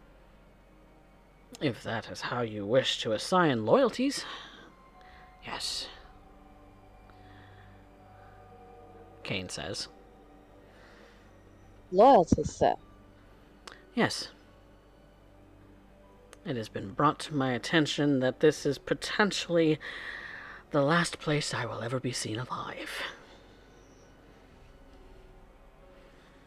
So, why wait? It's a little dramatic, don't you think, It's a Baron little, Kane? it's a little disrespectful, Miss Cassetta, to be planning my demise under my own nose. Now that's news to me. That was Baron Kane. Sorry. I was just. Who said anything about planning your demise? Oh, you're going to feign innocence in all of this? I'm not feigning anything. As I said, I gave my word that my house and my property could be used for a meeting. As far as to your demise, I was unaware of this. As far as I understand it, all but rumor. We Rumor. Nosferatu, as you know, deal in rumors. Yes, yes. I'm quite aware of the little issue that If was I'm not brought up. Baron Kane, how did you come to hear of this supposed plot for your demise? As I 'Cause I said, sure. a little birdie. Now it's rude of me to name names, isn't it? When the five of you could actually go after them if you really so wanted to. You could even kill me if you wanted to. What would that accomplish? I think we can all guess who the said little birdie is, Baron Kane, without you having to say a word. Then come out and say it. I believe it is Miss LaCroix standing beside you. Are you calling Miss LaCroix a liar? Perhaps. Or perhaps one that jumps to too many assumptions. I see. I see no evidence to the contrary. There are 10 kindred in this household. Many of which I don't know because they did not introduce themselves to me. If I Two may, parties Baron taking Kane, part. Two parties taking part in a meeting with subsequent protections. Protections, you say. Of course, Baron Kane. Boss Hernandez kind of stands up from the seat. Perhaps I can provide some clarity here. This was just a meeting between two individuals, not any kind of plot, Baron.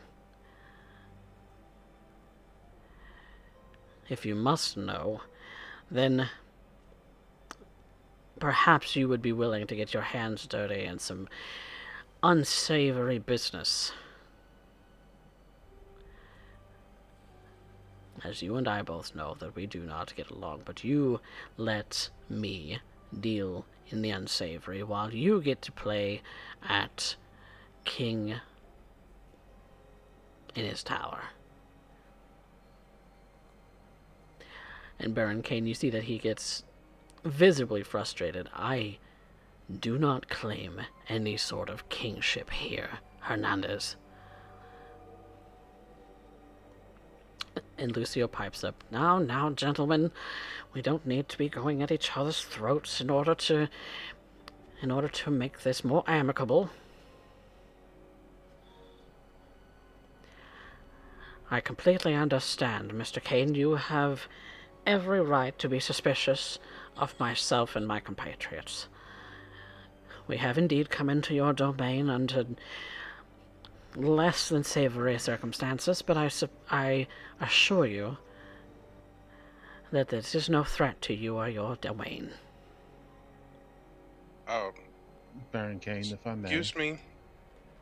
My property is my domain and belongs to nobody but me. My apologies, Miss Deja. Baron Kane nods to you, Deja. Yes, I do apologize. I am sorry about that. That was a little rash of me to say.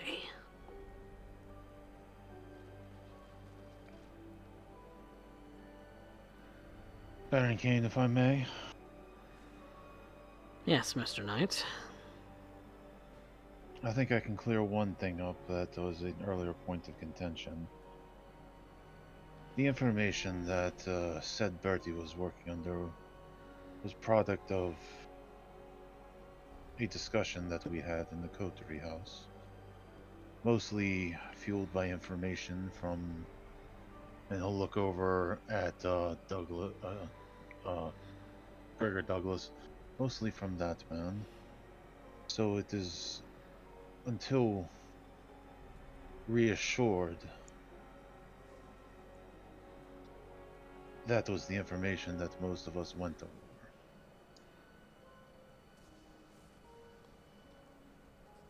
So you had discussed this?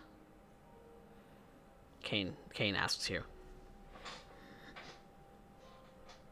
And you drew that as your conclusion, and Yvette came to me with the information. I then talked with Yvette and was asked to wait before doing anything rash by another. I figured it would be good to get more information.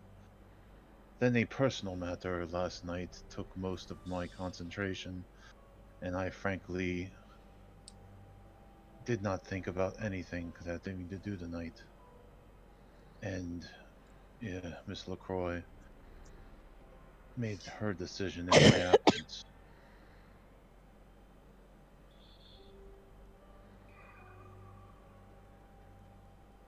With all due respect, Baron Kane, it is difficult to convince a dragon from their castle. And for that very reason, we had to supply enough room, substantial enough, that would require you to join us tonight. Can I insight check that? Yeah, that's going to. Absolutely. Anyone who wants Deja to. wants to.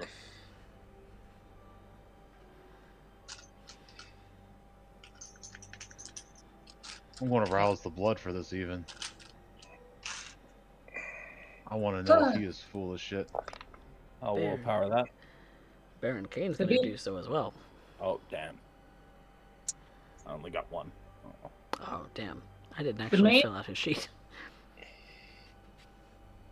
Gregor does not know. That's really what it comes down to.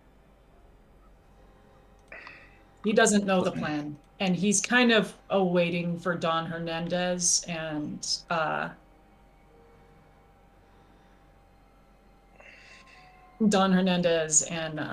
Lucio de la Rosa to supply that plan, because he knows they know he would have shown up.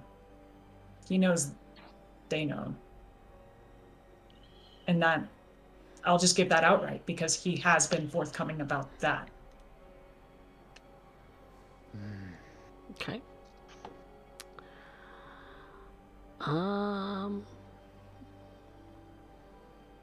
In that case, Mr. Douglas, Mhm.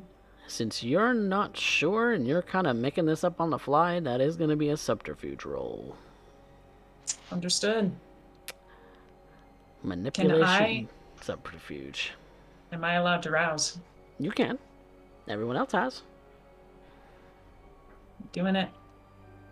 Extra 2 dice. Yep.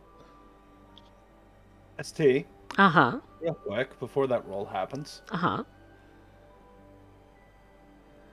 can I add to that, please? Okay, go ahead. I would like to add, to their subterfuge, or a reaction of shocked, like, "Oh my God, the Great Lacroix has been played." Not anything so overt, but just enough to help spell it. Okay. Derek, I love you. Okay. And I'll actually explain a little bit of this, Okay, go ahead. because Okay. this is a way potentially to fulfill Baron Kane's request that this doesn't escalate completely out of control and end in bloodshed. It offers Baron Kane, here Lucio, and Hernandez a chance to save face, and even if it's a lie, it's a false pretense they all now need to play up to. Okay. Then yes, Gregor, you can add a +1 for Yvette's shock face. Okay, so that's manipulation subterfuge. Yep. Plus the 2 for the rouse, +1 for Yvette. Yep. Come on, baby. And I am going to go ahead and willpower just that 1 dice that exists there. You don't necessarily need to, because Do I? Baron Cade only rolled 1 dice. 1 success.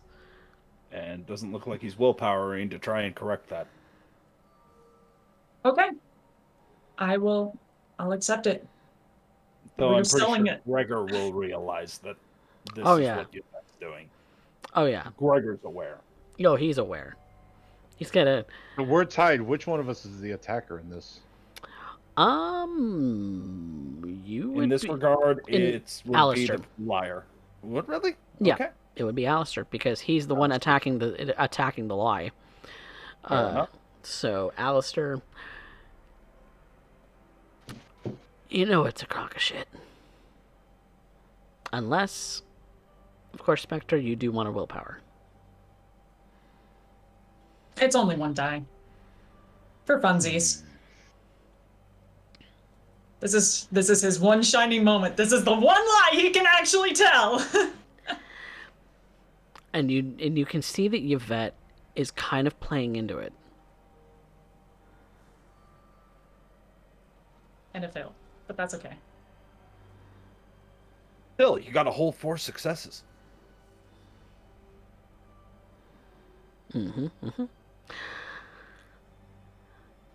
That is what you see, This is Alistair. insane of you. So, do with that information what you will. Deja would see that too. You would see that, but, Deja's not saying anything about it. yeah. Yeah, because you didn't roll Also, it just insight, kind of so... look to. Yeah, I did. Did you? What did you get? I rolled 4. Oh, okay. Punch I didn't hear that, so I'm Alistair if sorry. he's- punch Alistair if he's gonna say anything. Just punch him. That might happen. I'll look at Yvette and I'll look at Gregor.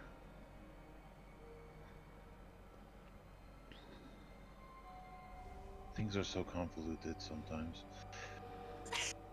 Such is the way of the kindred existence, Mr. Knight, says Mr. De La Rosa. Yes, it is. The purpose of this entire endeavor was to get your attention, Mr. Kane, as we also do have much to discuss with you as well.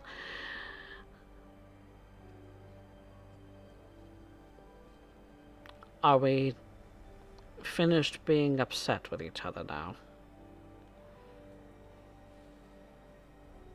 Yvette will flick the safety back onto the FAMAS.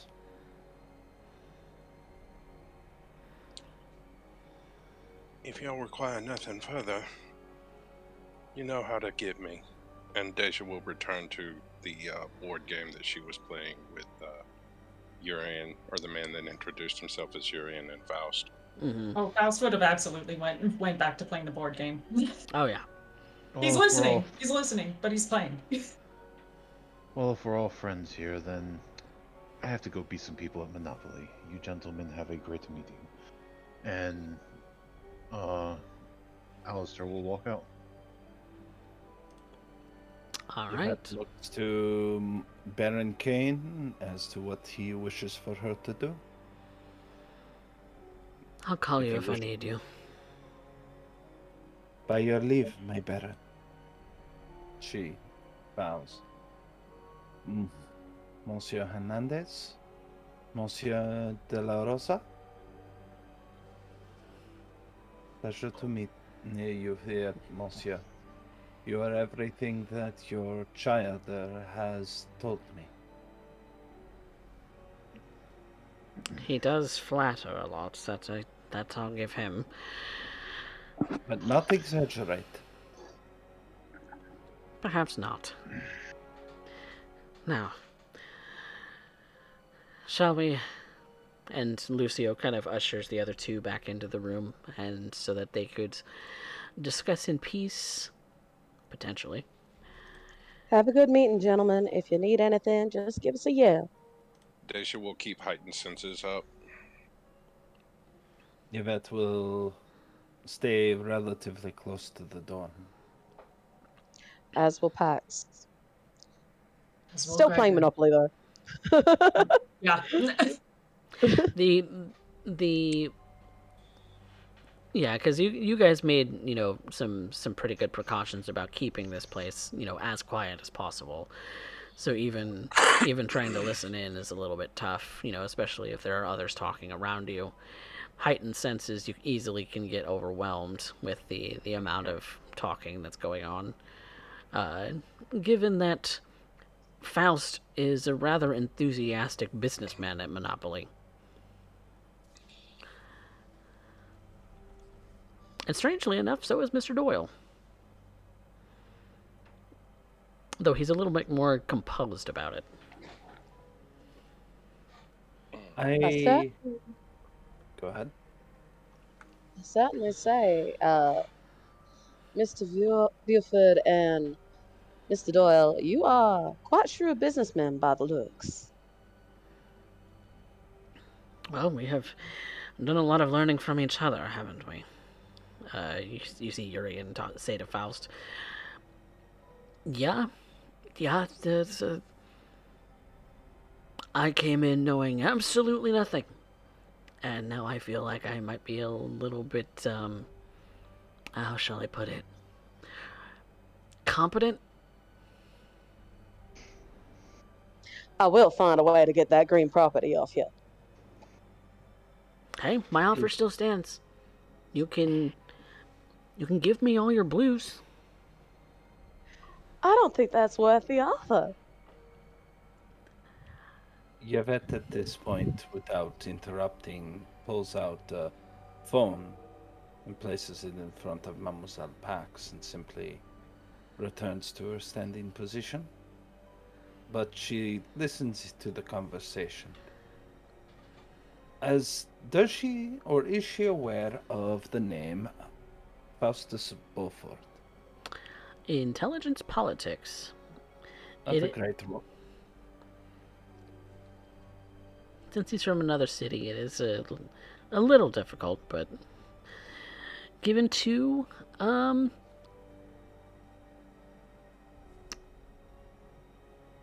he'll have mentioned again that he and Mr. Doyle have been working together, quite a lot recently.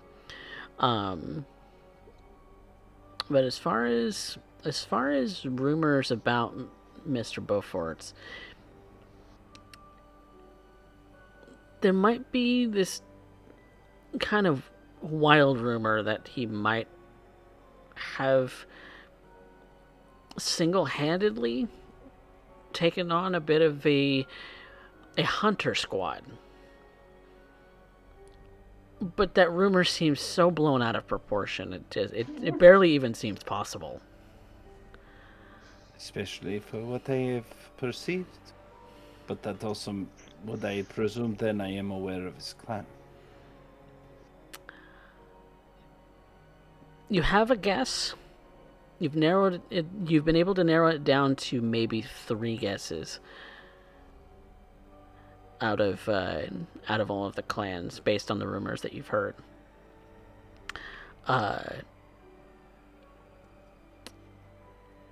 Ventru's definitely on the top of the list.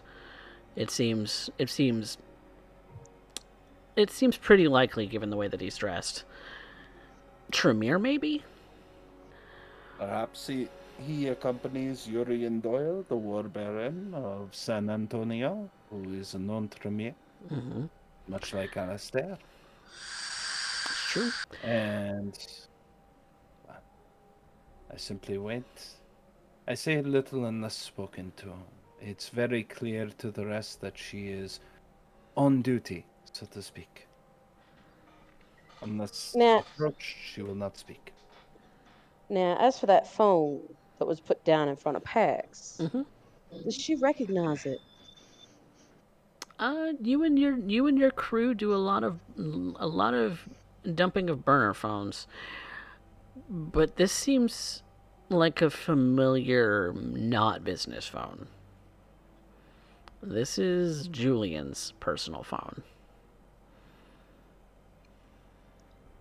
With that, she looks incredibly alarmed as she looks down at this phone in her hand.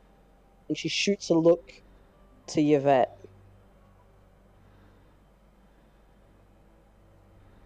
She simply nods. So there And would have been a pair of phones. One's a burner and one's the personal phone. she My simply bad. nods and kind of gives a relaxed, just relax, Pax. It'll be fine. She kind of knows all this. Gets up, makes her way over, and stands beside her. What did you do? He should be about, I'd say, 45 minutes walk before he finally comes to a strip club. Then hopefully he will take the rest of the evening off. Right.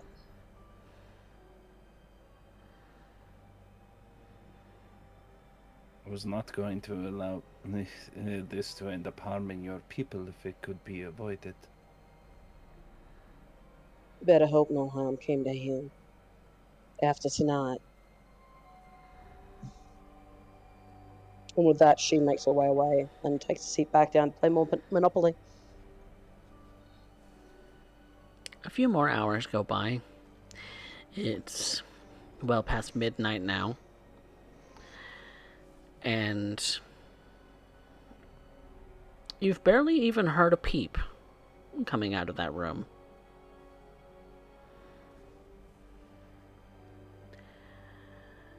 Maybe a slight grunt in frustration here and there. But otherwise seems to be hardly noticeable. Potentially forget that they were even there.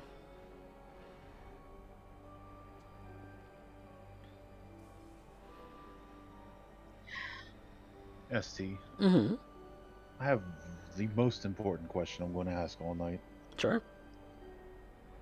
Can we roll intelligence finance to see who wins Monopoly?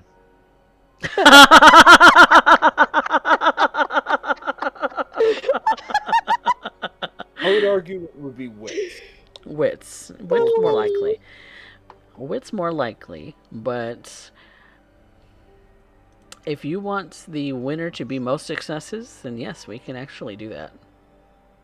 Just for flavor. Just for flavor. I will rouse for that.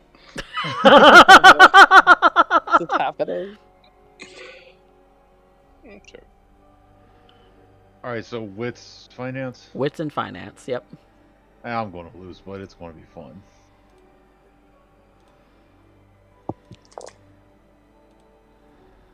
Or maybe not. No fucking way, dude.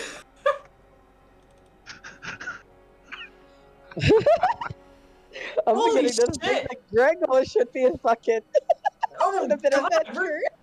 Everyone got here is 5. so serious about Monopoly. This really is the make or break game, isn't it?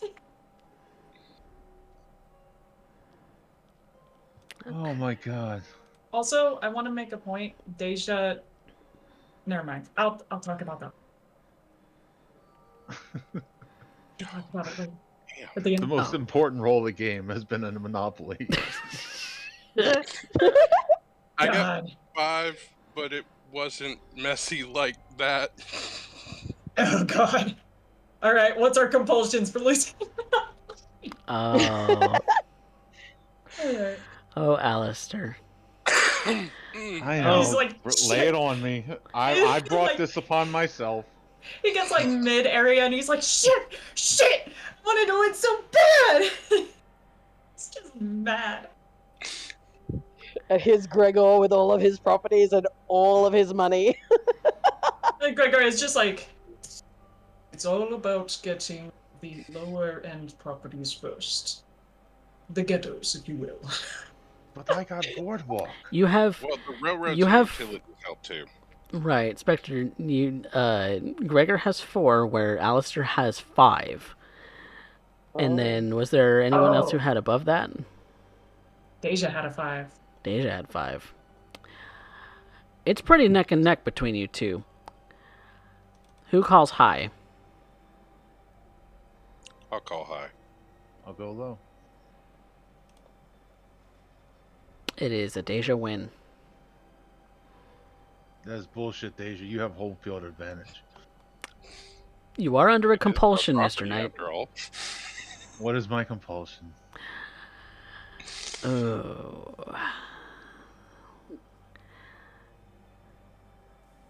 Ooh. Ooh. You're under the Tremere perfection Shit, I knew you were going to say compulsion. that. You are a perfectionist. You have to know or be able to replicate what it is that she did to be able to win. So, mechanically, that means you have to, for any other skill check besides finance, until the compulsion ends, you are at a -2 penalty. You have Deja. to perfect the way that she did this to perfection without assistance. You have to know. You have to know. She did Alice it is so gonna- beautifully. Alistair's going to pull out a notebook and look over and copy down the names of the properties and start doing math and start. You're doing kind of this and that. compulsed to one-on-one her. Well, this is going to be a long night. Okay, I have to know what your strategy was. We need to play again. Let's go, just me and you. One quick. Is it just me, or does this start Alistair's whole real estate business? Hold on. All right, Mr. Knight. Really not much of a strategy at all. And Faust kind of quirks a brow. Are we really going to watch another game? If you wish to join in, you can, but I need this. It is not a requirement, sir. You Coffee, feel Faust free to would, do whatever you choose. Faust would place bets. He would go around and start asking people, all right, who's betting? Who's betting what? Did anyone bring cash? No. No. Well, shit. I mean, I have a little bit. Why? You don't have to gamble money. You can gamble things. You can gamble favors. Gamble blood. That's If- kind of high stakes. If I might. For everything tonight. A sort of a cordial affair and friendly gesture. I would have to follow up with Mr. Buford. Whoever wins receives a minor boon from our favorite guests. Whoever. I don't know that we can bet favors on behalf of them, Mr. Douglas. It would be more on behalf of yourself than for. Yeah. eh, Well, if you'll excuse me, gentlemen, I'm going to take a wander bit around the estate just to get a feel for what's happening outside. And Urian kind of stands up. I will join you, as I don't want to be any part of this betting game.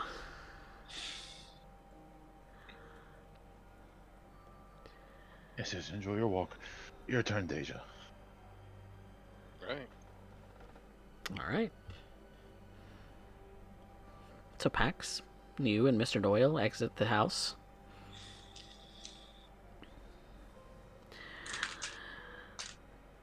It was starting to get a little intense in there, I will admit. I'm glad I had that idea to bring that along. That just seemed like more fun. Yes, Mr. Knight seems to be rather heated about the fact that he lost. Mr. Knight does not enjoy losing. No. Mind you, does any kindred? Oh, I suppose not. In all of my years, I haven't once met a kindred that enjoys losing.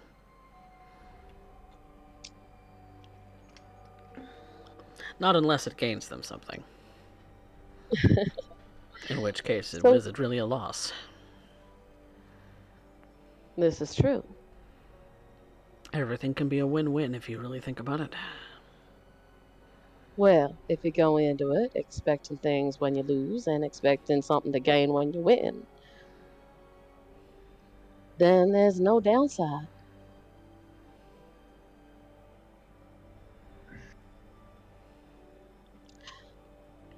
I don't enter any situation without thinking about the consequences when I lose. Including for what happened tonight.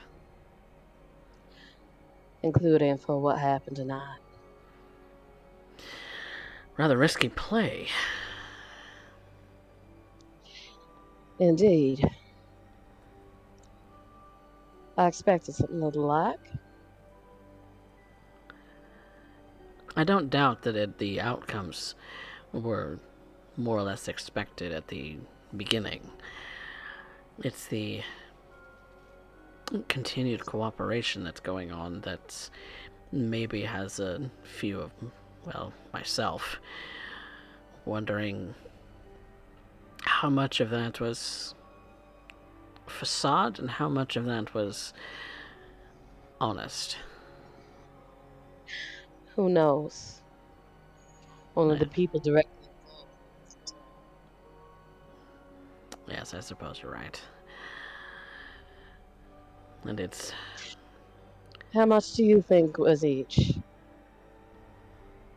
How much do I think? Hmm.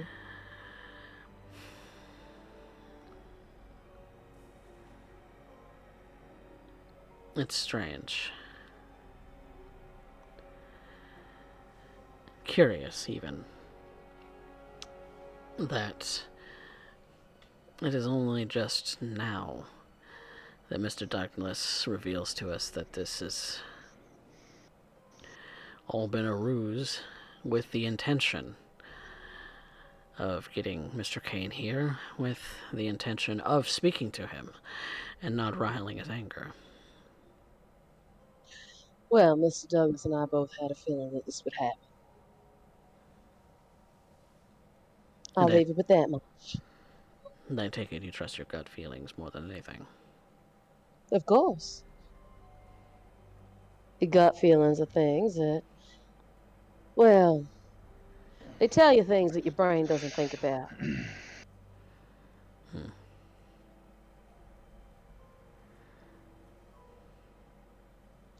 I suppose Only I've that. acted on a few gut feelings in my day. Hmm. Some of them panned out, and others did not. Well, my gut feelings are usually pretty on the money. Very similar to someone else I know, no doubt. Oh, Yes. Old coterie mate. Her name is M. interesting name. Well, just the letter M. Strange woman. But kind.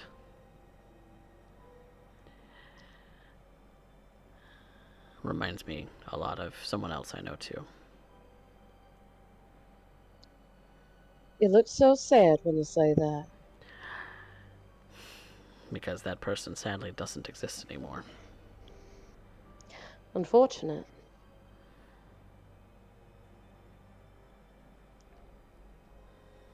But they do exist, even if it is only in your memory. Memories fade. Can be altered even.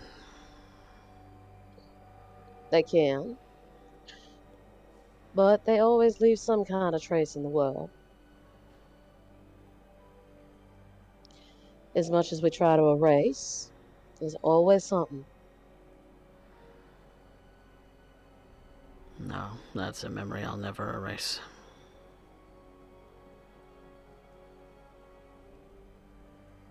Not at your own choice, anyway.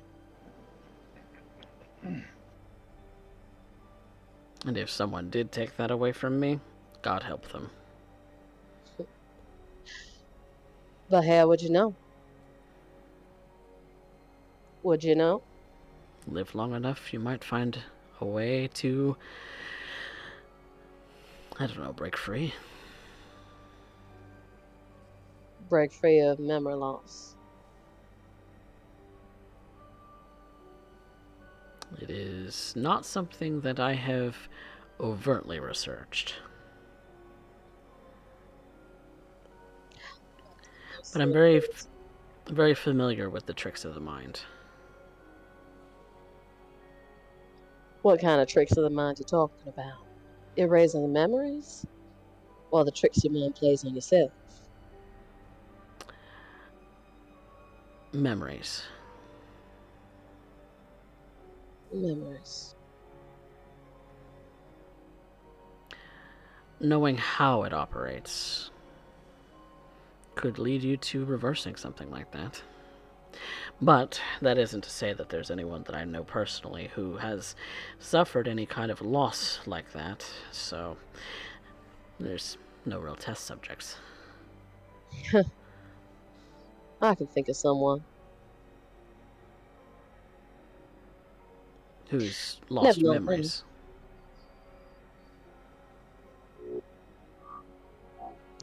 Never mind that. I think As we've you all wish. lost memories along the way. As you wish. Tell me, do you know much about ghosts and spirits? Some.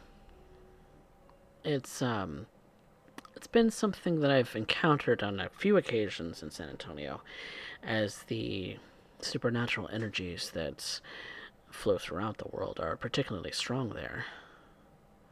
Right, right. It's like a supernatural capital or something. Right? In a Lots of sense, ghost stories. supernatural events like ghosts and things of that sort are drawn to places that have a significant emotional resonance, and as such would draw such things to it. And when you have on top of that the sort of threads of supernatural energy that runs through our world, that's compiled on top of that, it's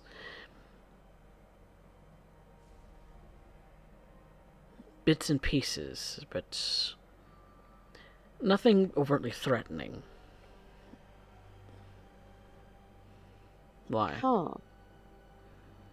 You know, this farmstead is haunted. Haunted. Yeah, by the old man that used to own the place. Oh, that's unfortunate. Deja keeps seeing him around. He kind of looks around the property a little bit as you're kind of walking and talking. Huh. Interesting. She's seen him. Have you? Yeah, I haven't, Do you mind you, share that gift? in a sense.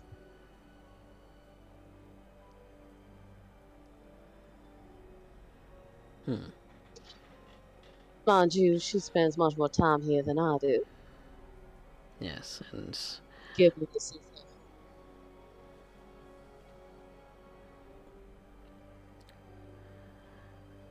there's usually some kind of attachment if you start seeing full apparitions and not some bits and pieces like it's on loop. Okay. bits and pieces on the. So, like, a ghost would try to do the same thing that it did in life. Well, no, more like the event that led up to their death, often traumatic, is the imprint that's left behind. Huh. Often they're not sentient. Often they're just like watching a transparent movie, Like a memory playing out. like a memory. So, what if this ghost was transparent? Like, was sentient? Instead of being transparent, was, you could damn near feel and touch it. That's odd. Then the How odd would that. connection, then the connection would have to be very strong.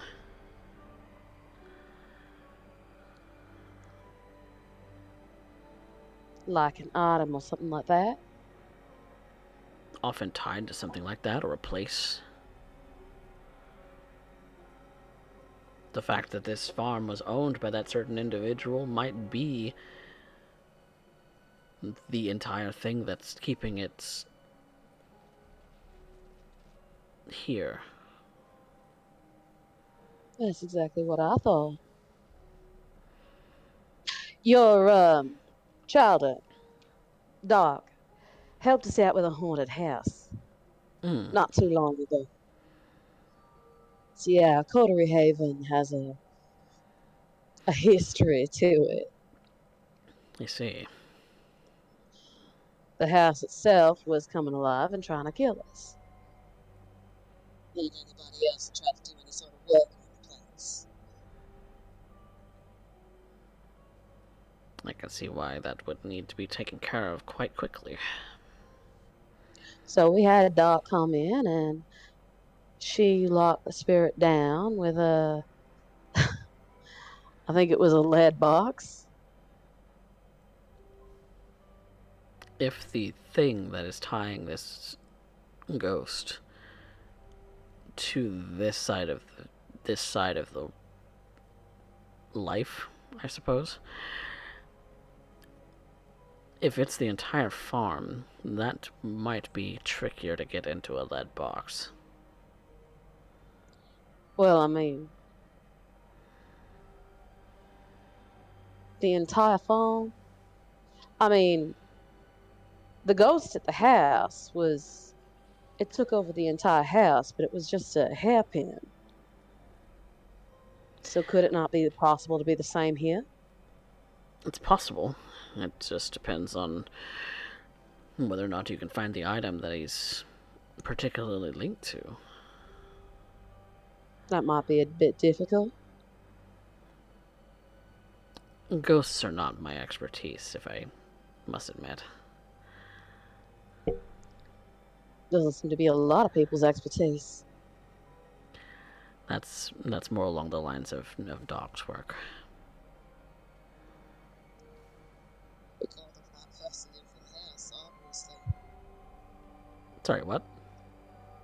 I said, obviously, we called the right person in for the house. Yeah, I do suppose owe so. her one for that.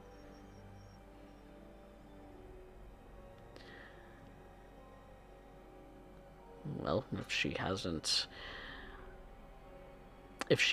taken you up on that offer, then I perhaps can remind her.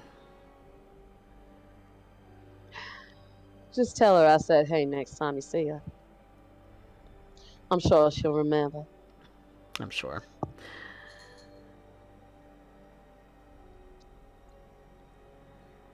So, you seem surprised that you were requested to come along. Indeed. Did you have some other reason for coming to visit this town? Not particularly, no. Aside from Mr. De La Rosa's request, that is all I am here to fulfill.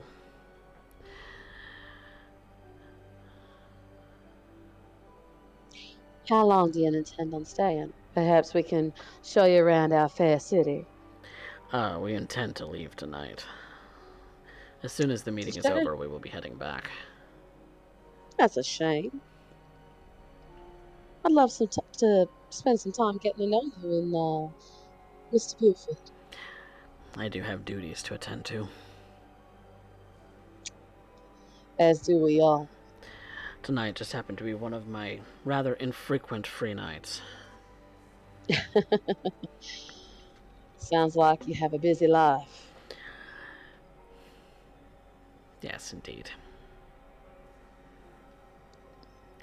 Um, When you're sounds doing like the job of a coterie, a whole coterie on your own, it gets a little tedious. So why not invite some others to help you out?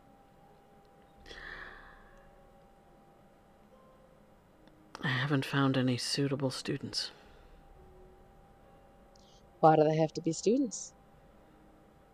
Why can't they just be people that fill in what you don't feel like doing?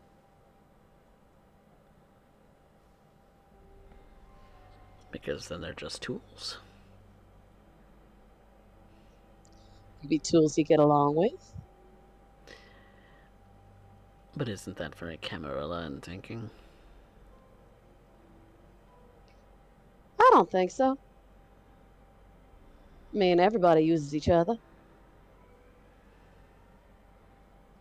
To a degree, That's I how suppose. even the people that you're closest to, you still use them. But even then, there's a mutual understanding that you're gaining something for the both of you out of it, is it not? That's the point of having a relationship with people. So, what's the harm?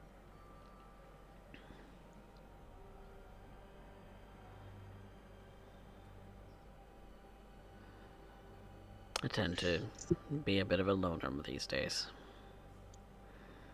Seems like an awful way to exist.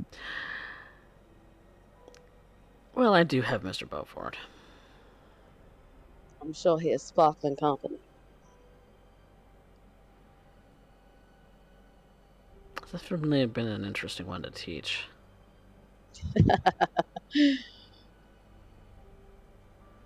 I'm sure, like Mr. Knight has been for me and my coterie. That boy has an interesting sense of right and wrong, As we all do, I'm sure. and an interesting sense of when to stop talking. That one is based on personality alone. I take you have some experience. Let's just say that there is a young man that I know who often puts his foot in his mouth. We wouldn't be talking about Mr. Stonefield, would we? However, could you guess, Muscasetta? We spent what, a night or something together, and maybe 2 or 3, and I picked it up even then.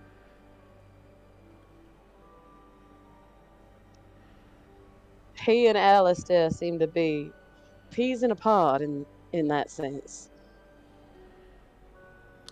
That is an interesting colloquialism.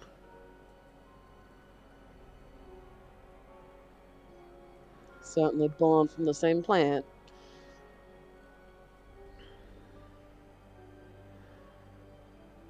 Maybe not exactly, but similar enough. Absolutely. I mean, peas and beans are almost the same.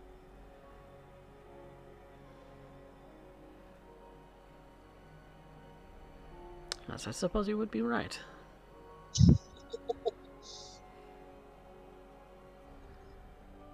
As we're walking around, is there any sign of anybody lurking about the property or anything like that? Aside from the usual the two others who are making the patrols, Mario and Alberto, you don't see anyone else. No sign of Julian coming back. No sign at the moment. He was directed to walk towards to downtown, and that's hours away. But no way that you would know that. He's gonna be so pissed off when he gets back.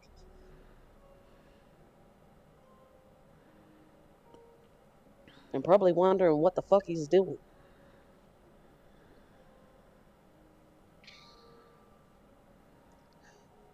So, Mr. Doyle.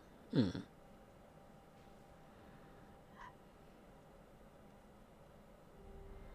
You are the hero of San Antonio.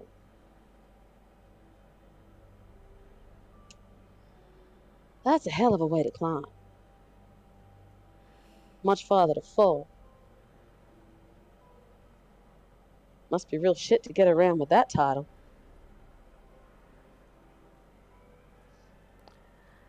Such as one who bears titles such as heroes.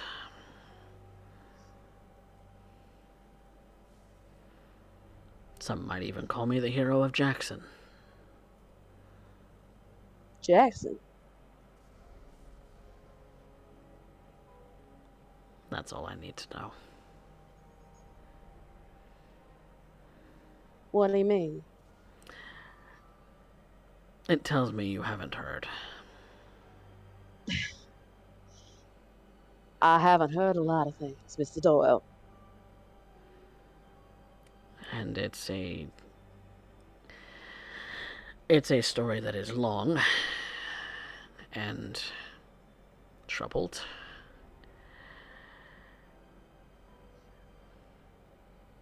Well, we got time. And I Well, certainly would love to hear it. it is not a pleasant story. But aren't those the best ones?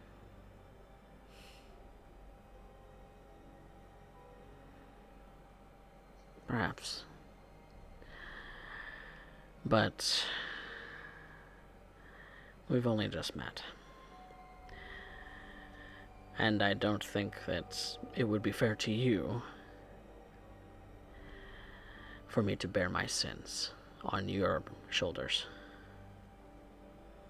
You wouldn't be the first, nor do I think you'll be the last.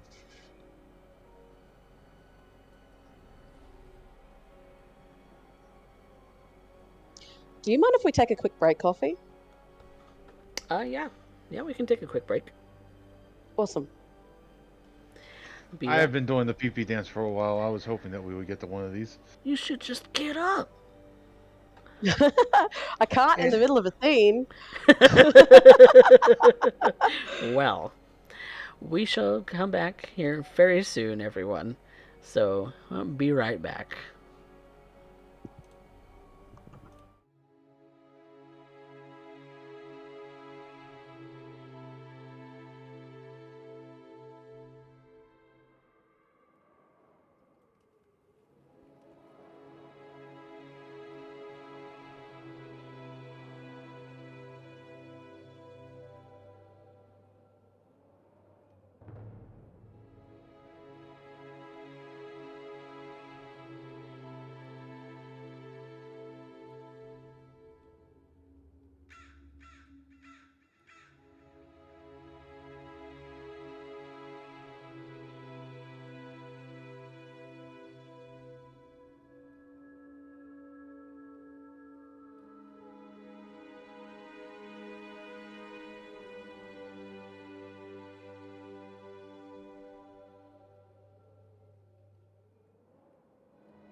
Welcome back, everyone, to Austin by Starlight, episode 15. Our coterie has been outside sort of onlookers to a meeting between three different entities. Don Hernandez of the Hakata of Austin, Baron Kane, leader of a section of anarchs amongst Austin, and Lucio de la Rosa, a dignitary from the city of San Antonio, not but a couple of hours away. Pax and Mr. Doyle have come back to the house. Alistair, you are still attempting to beat Deja at her own game. Roll me a wits finance, both of you. Okay. I am again going to rouse for this. And I will get hungrier afterwards, but Okay. before that happens,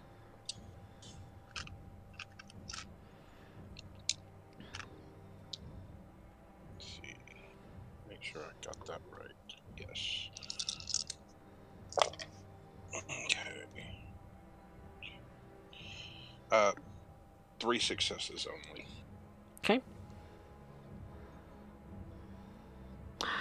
That is 5 and another bestial crit on Alistair.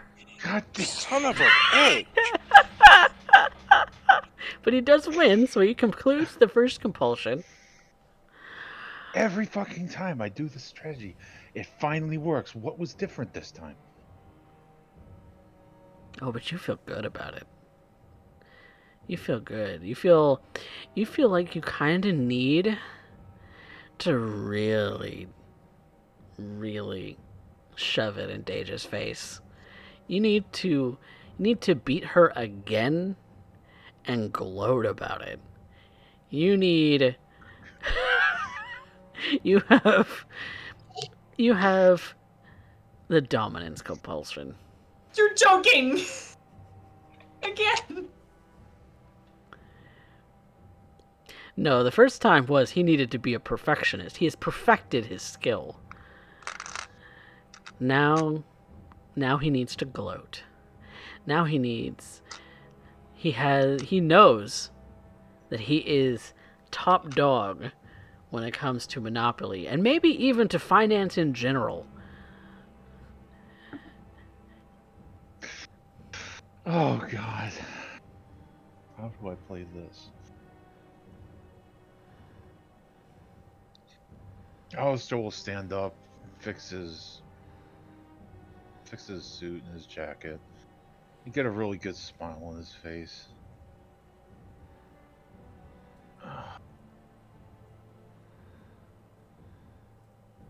Finally won. Congratulations, Mr. Knight. Yes, we'll have to play again sometime. Maybe not just this, but something else. This has been enjoyable. I enjoy this feeling.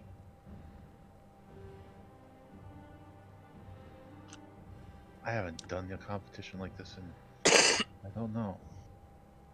It's all been studies. Have I been missing this? Real world practical application? Oh, does it feel good, Alistair? It feels good to be top dog. It feels delightful. You are absolutely king shit. I'll just stand up and kind of strut around. And go over, lean in the corner, and just watch the people around. Deja is gonna get up and walk outside. Well, that's I will walk over and I will stand next to Mr. Douglas. it's about when Pax and Mr. Doyle come back into the house from their walk. I'm going to lean into Mr. Douglas real close and say something Only just loud enough for him to hear. Mr. Douglas, I wanted to point out something from earlier.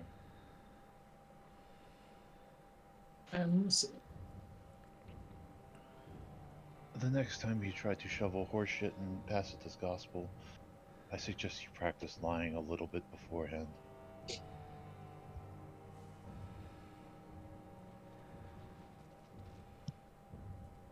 Just a friendly piece of advice. Gregor smiles. I would suggest you align yourself with the intents of your coterie as a whole. And stop shoving your foot in it. We both have our proclivities for faux pas. You have no loyalties, Mr. Knight. I have no loyalties. You have no loyalties. You have no idea what I'm loyal to. It is not You to know your nothing coterie. about me. That's what it looks like to you. Do you ever think that instead of giving my coterie what it wants, that I was working on what it needs?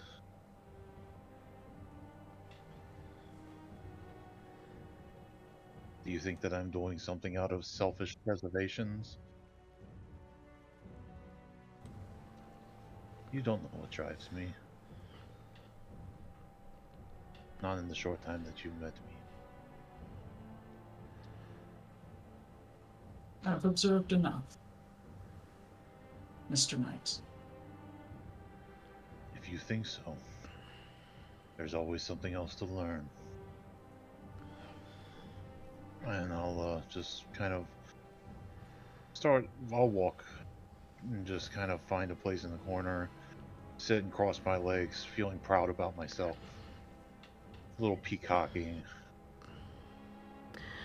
That's about when you hear the door to the other room creak open, and Don Hernandez and Mr. De La Rosa come out of the room together, kind of giving each other one last handshake before Mr. De La Rosa kind of looks over to Yuri and to Faust and says,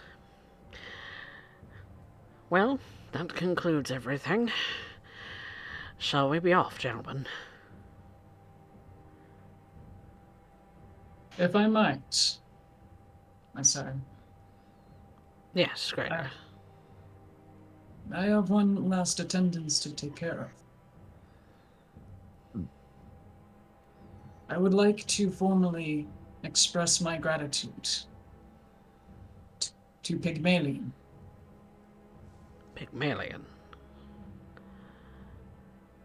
My understanding is that this is the name this coterie goes by. An interesting name indeed.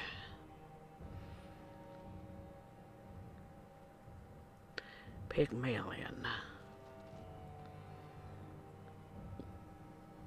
As such, my apologies. Oh, I was simply saying I was going to endeavor to commit it to memory. As will I. I have a final word to make with one of the members, but in the meanest of times, if I might endow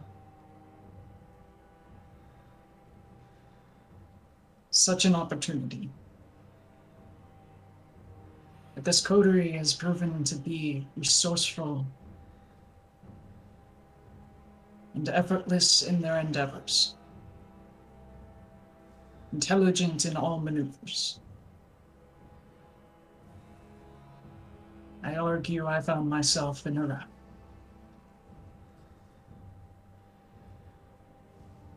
Baron Kane, my apologies for any confusions that have transpired. Your time has been appreciated, and it was an honor being able to have you here tonight. Don Hernandez, it has been a pleasure working with you. To also have your attendance and hospitalities. Pax has been a phenomenal vessel of your intent. That is very good to hear.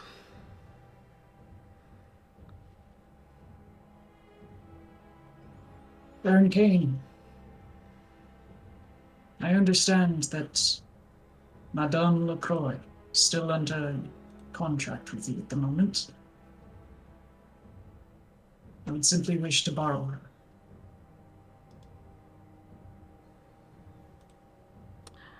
In fact, when these gentlemen have made their way, I would like to speak with all of you.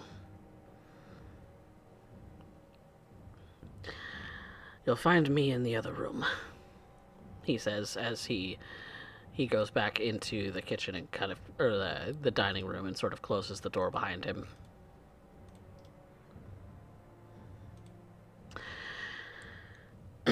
Well, you do have the other Rolls Royce to get back home, so try not to stay out too late if you intend to be back tonight. I need only but a few minutes, and I will be right behind you. Fantastic. Sorry, what? It would be our pleasure to host Gregor for another night if need be. If he can make it back home safely, then I certainly would like him to come back tonight, but if it'll be too dangerously close to sunrise, then better safe. Of course. But we must It's get going. It's been an absolute pleasure meeting you, Mr. De La Rosa. And you too, Mr. Doyle and Mr. Buford. And Alistair would step forward and, shake everybody's hand.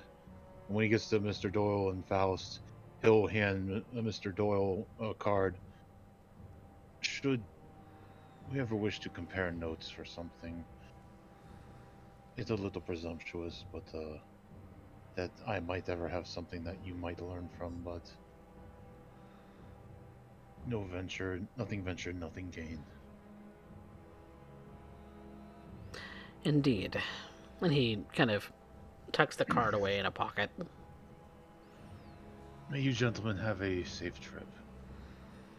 Thank you. And the three of them make their leave. As they walk out, Dacia bids them all a good evening and a safe journey home. And then we'll return back inside. Where Don Hernandez is still in the same room with you all. Well, that went about as well as expected. Thank you. My apologies, Don. Thank you all for facilitating this.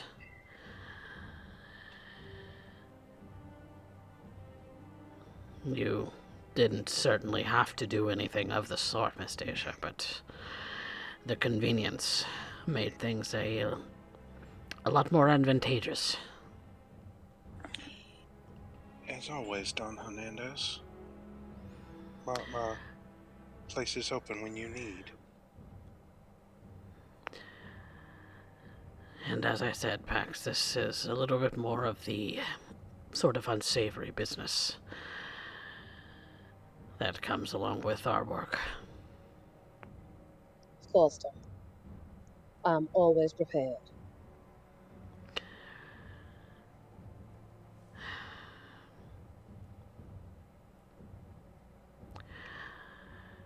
I don't want you all to be more involved than you have to be, so I will simply say that this is an endeavor to help in feeding.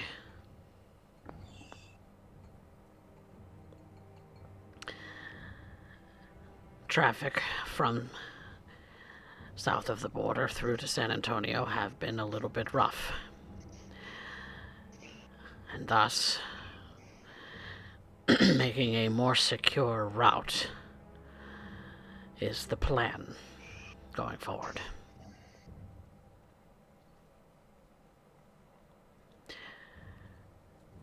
Shipments of all kinds have been have been barely skirting through, and those that do are often found rather quickly. And so, that is all I will say about the matter. Sounds like Peg's been cracking down. Yes, on both sides. That makes things painful. Well, you know that I have friends in many places, and doing business with said friends is getting harder and harder every night.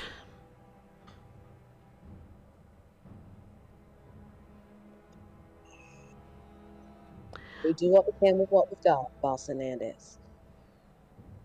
Yes. Yes, we do. But, again, you all are appreciated in the matter, and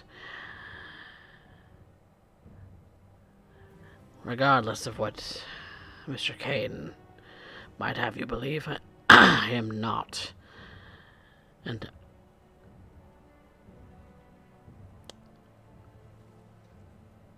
I am ruthless, but I am not.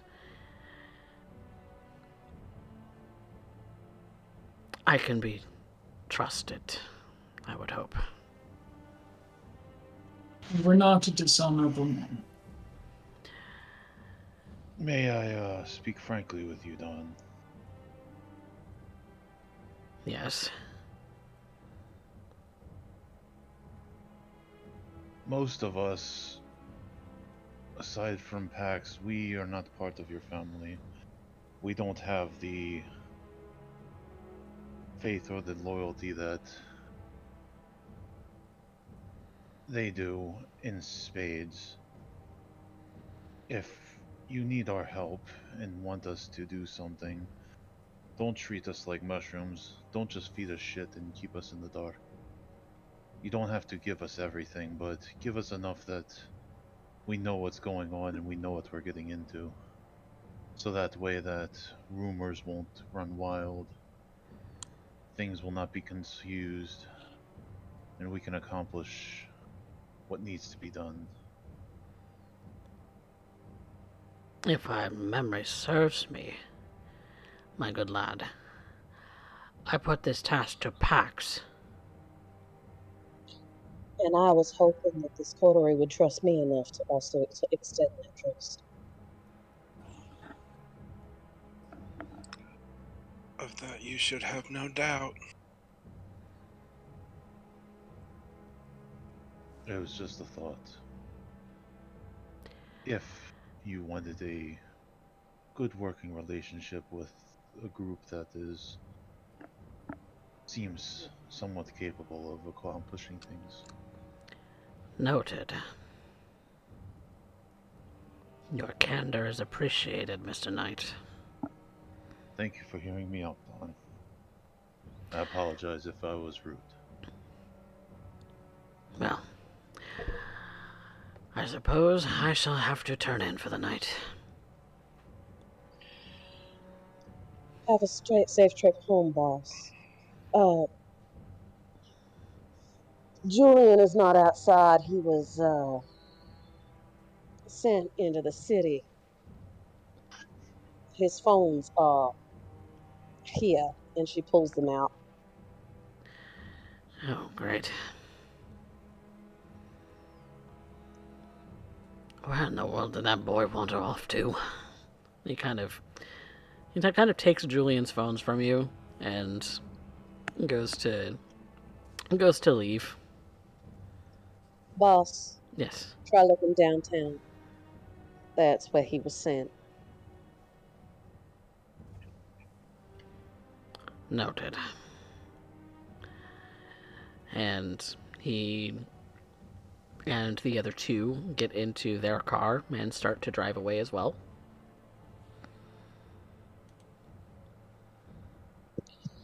Shall we go face the dragon then? I didn't even bring a shield. Pardon? I shall be there momentarily. She looks to Monsieur Douglas.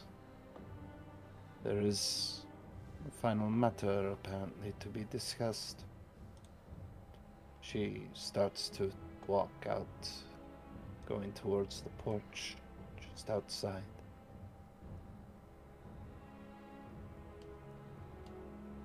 Gregor will join her.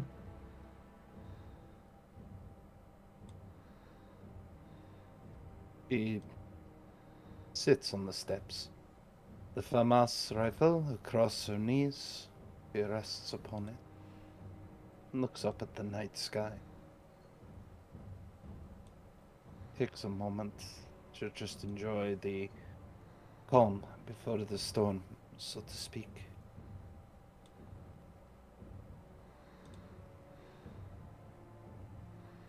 Gregor will sit down candidly next to her, his legs outstretched.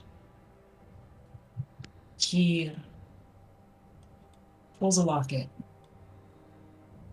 little gold trinket, out from underneath his suit, and he thumbs it.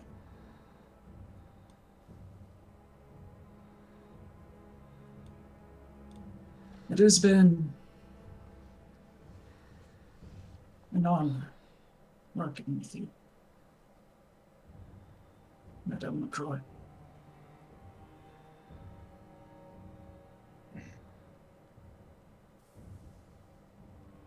I am pleased to have seen you uphold the nobility I have always suspected of the Nosferatu.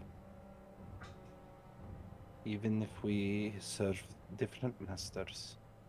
She pulls the FAMAS and racks the slide, ejecting one of the unspent bullets, catching it in mid-fall.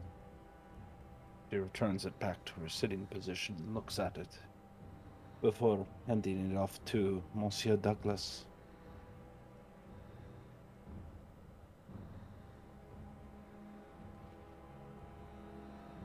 That one was yours. I suspect I won't be needing it in the near future.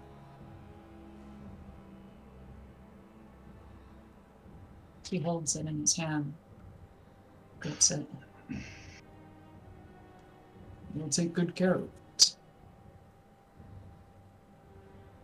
It should. It has your name.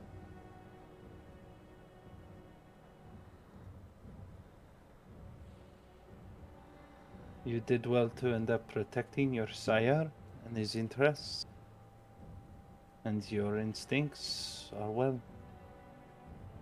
It is a point of humility that I must admit I did not end up seeing your intent through.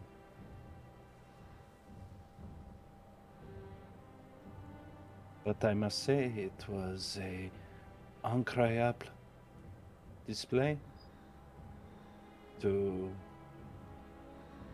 bring Baron Kane to the table and guaranteeing his approach. I am almost embarrassed to be a part of it if I did not admire it so.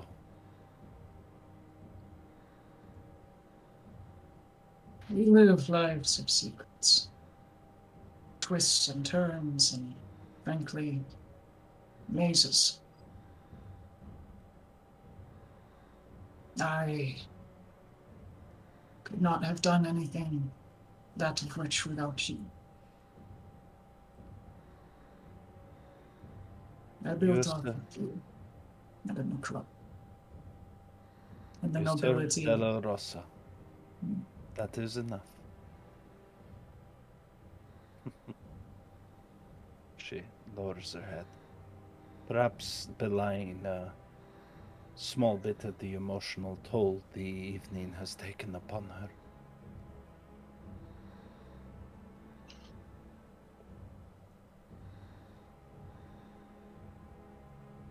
I have a question. I'm at your service, Monsieur Douglas.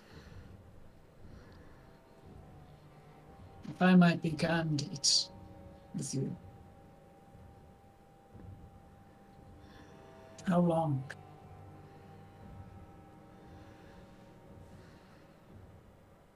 How long?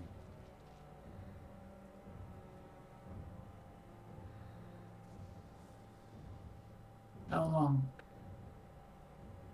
did you serve? According to my file,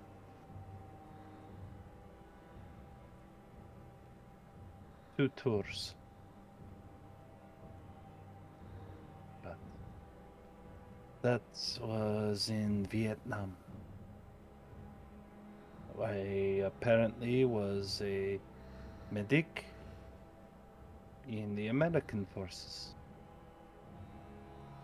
Try and make of that mystery what you will, Monsieur Douglas, for you know as much as I.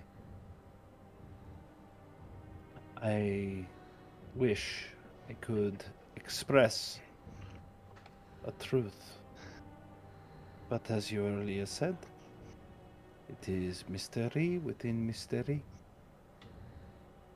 One even I do not fully understand. I cannot look backwards and simply doubt. All I can do is move forwards. That's all I have left, Monsieur Douglas. You have been a very gracious opponent.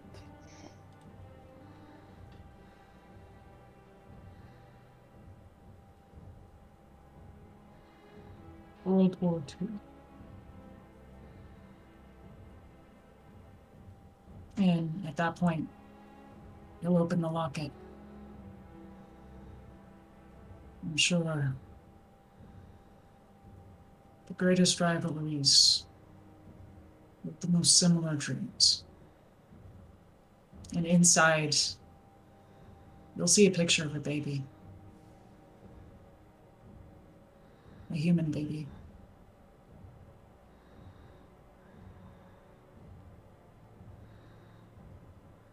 It's not an old picture.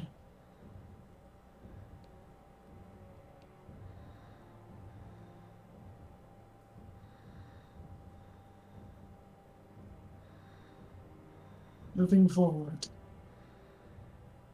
my only hope and request to you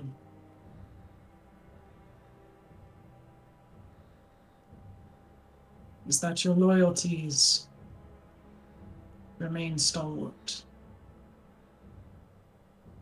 And you hold on to what is most dear to you. Eternity is terribly long. As I am finding, I will keep your words close to my heart, Monsieur Douglas. She stands and shoulders her rifle and salutes him as the soldier she remembers herself to be.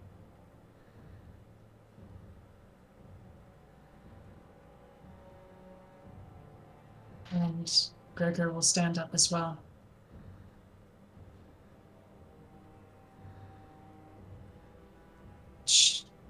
Out of curiosity, Mm-hmm.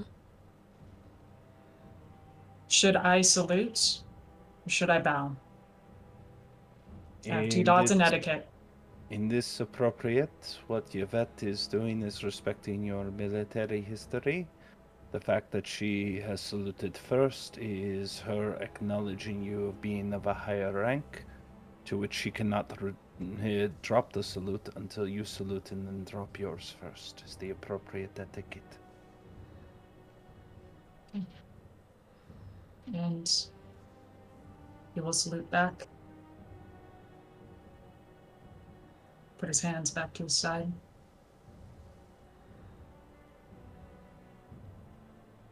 Be well in the coming nights, Monsieur Douglas. Your sire speaks true. You are oft too humble. An admirable trait, in truth. I hope that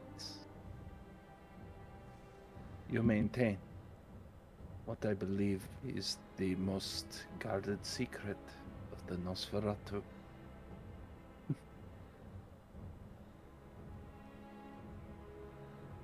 And I shall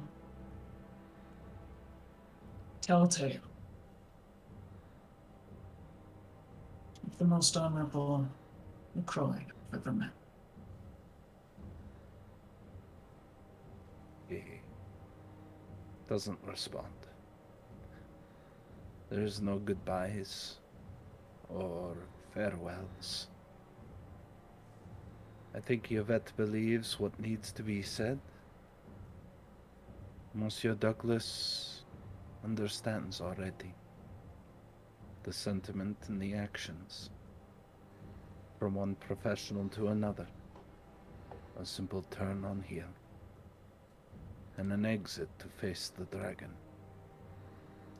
with a simple glance behind, serving as her farewell.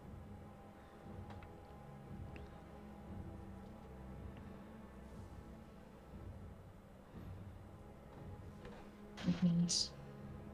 Um,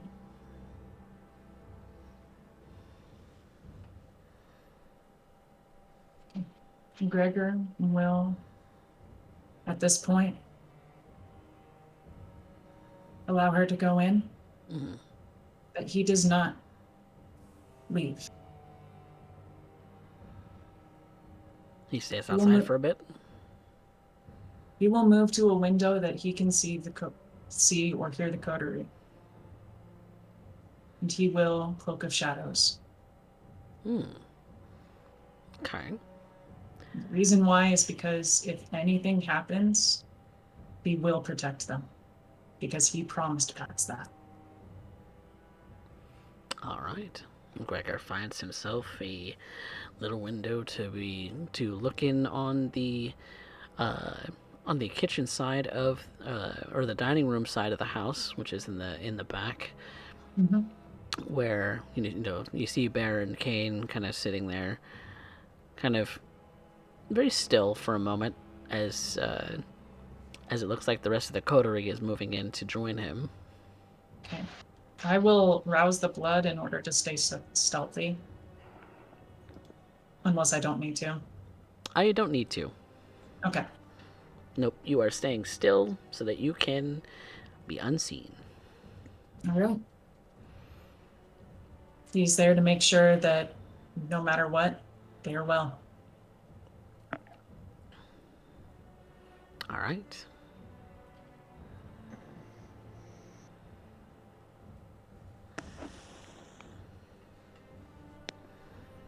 And so, the four of you come into the room with Baron Kane sitting at the head of the table now. I move up to the side and stand behind the chair looking at him. Deja will take the chair directly opposite end of the table from him. Mm-hmm. Pax actually takes a seat quite close to the Baron, but not so close that he's gonna be able to reach out and grab her if he wants to. Mm-hmm. It's almost like she's putting herself between him and the coterie. Yvette will, perhaps unexpectedly, stand at Mademoiselle Cosetta's right-hand side at this point.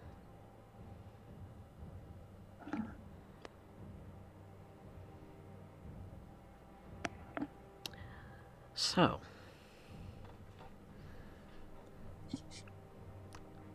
did everything go as expected? Of course, Baron Kane.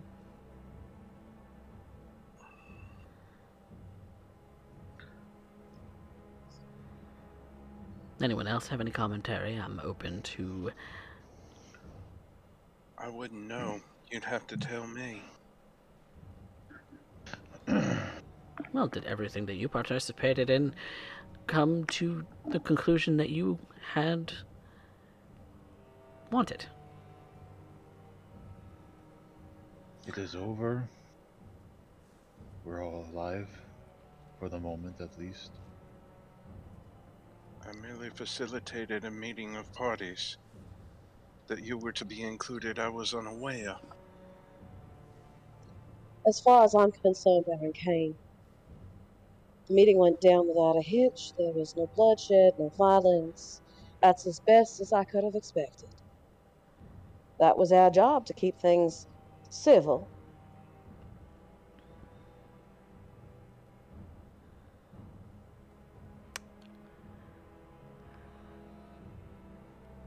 So you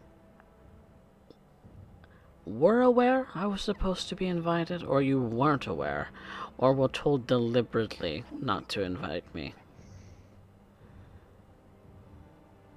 Because I'm rather confused as the number of stories have kind of bounced off the walls, as it were. I was You, unaware. Go ahead. you understand that subterfuge is a necessary part of what we are, Yes, of Baron course. Kane. So, in which case, some parties were made aware and other parties were not. There were also many, many pieces of information that were thrown around that even I was not made aware of. Hmm. And I was the go-between between Boss Hernandez and this coterie.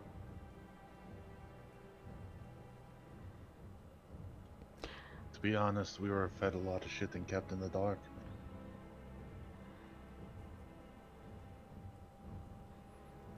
Which is understandable, as you are unproven members of my domains.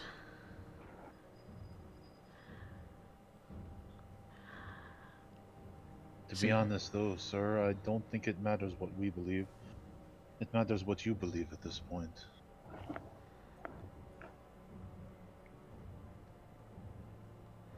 come now. You make it sound like I don't want to hear what you have to say.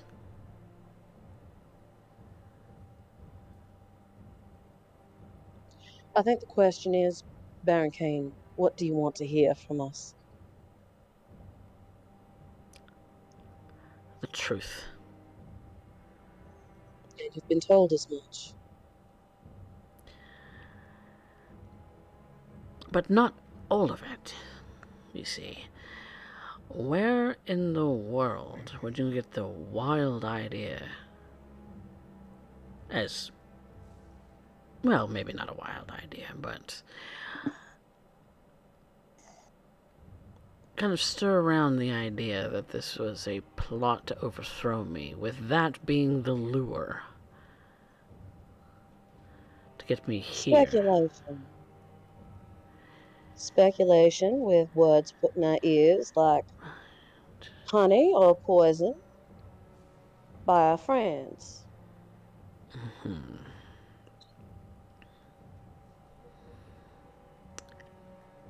I'm sure a necessary tactic. Hmm.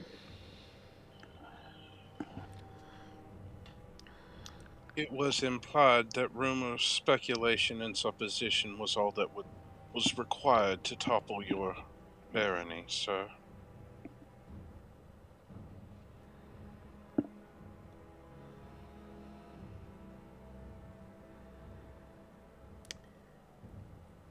And who would want to do such a thing? That's that's the truer question. Someone that wanted to assure your attendance at this meeting, I'm sure.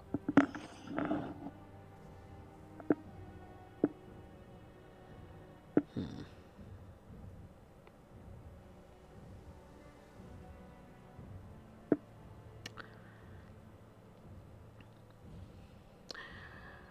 I have made it clear that I don't like when ripples are made in things. Ripples cause problems, problems cause violence, and violence assuredly final death.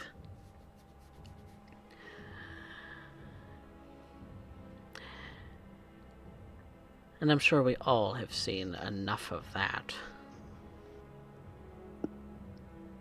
Certainly, Baron Kane.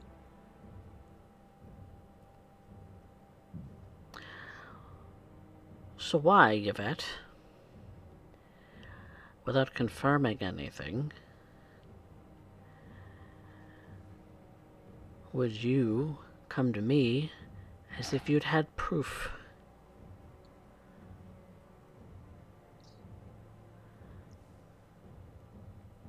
If by my Baron Kane, I believe Yvette was simply fulfilling her role in these things. That was what she was allowed to think. I would like to hear straight from her. Of course. You acted without your coteries' knowledge, even. Oui. I did, Monsieur Baron Kane. The allegiances of my coterie are mixed, you see.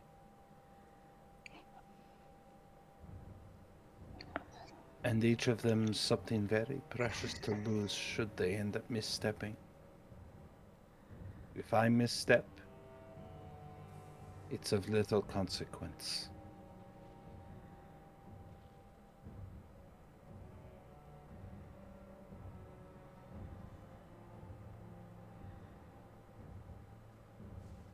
As for why, all I could give you was speculation. I had made that clear when we discussed. All I simply could do was inform you of what you were not aware of. Pardon.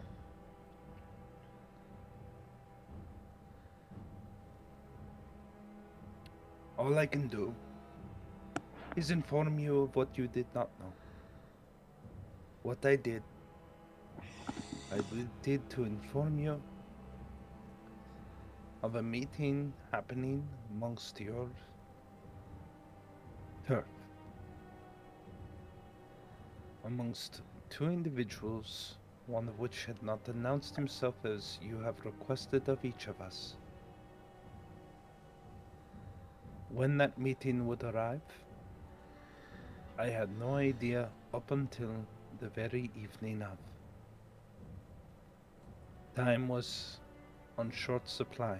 If it would happen next week, I would have maintained and continued to confirm and do so. But I had to make a decision of judgment, and the speculation that my. She pauses for a moment. The speculation that I have observed in the evening between what I was made aware of, it was what I could offer. And might I request? Sure. Oh, this is gonna suck. But this is a manipulation subterfuge, and this is specifically her taking everything. This is playing up very much into what she agreed on, that she's gonna take the brunt of all of this. Mm. But Damn it. this That was she- her misplay. Yep. This was it. That Pax had no understanding of it. That Deja got caught in the crossfire. Mr. Knight is being Mr. Knight.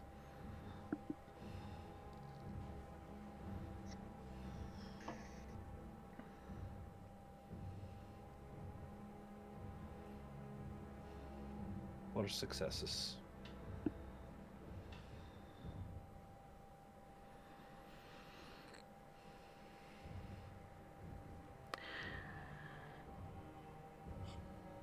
You are right in one thing, Miss LaCroix.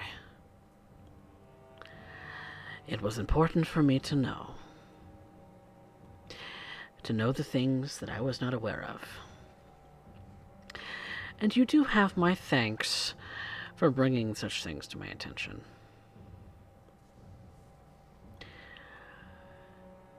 But upon figuring out what it is that they are intending to do, I have reason to believe that there is indeed a play here.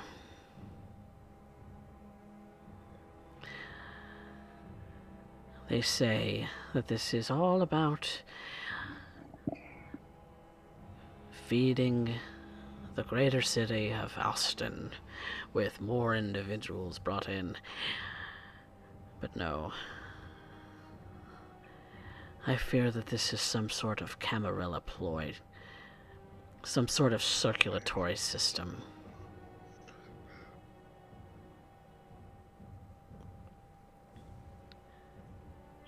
Camarilla,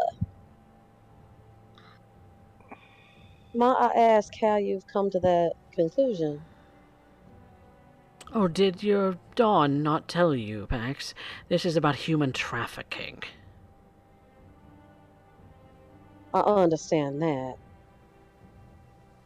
Then what is there to debate? Human trafficking is simply intelligent. It's not necessarily only a Camarilla play. No.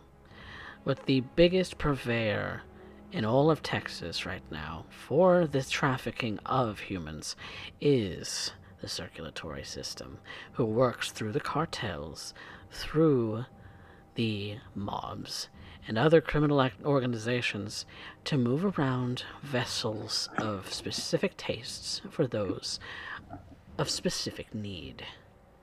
Your such Dawn is involved in this. And what And if he's doing it so that we don't have to rely and thin our own herds? then what kind of atrocity are they stocking up for? Who knows? I'm curious Isn't it about. always good to be prepared? You stock the bomb shelter when you expect a bomb. Or you stock the bomb shelter just in case there is one. That is, if you think that humans last very long. Under those certain circumstances, I would think that someone like yourself involved in the rings as would understand. No disrespect intended, but I understand better than you might think. From both sides of the coin. Humans can last a lot longer than you give them credit for. That being said, isn't it fantastic the idea that in case of something happens, some kind of emergency, there is something that we can fall back on? And even with that, just have a think about it. If some kindred don't have to make mistakes, like some invariably do, isn't that so much better?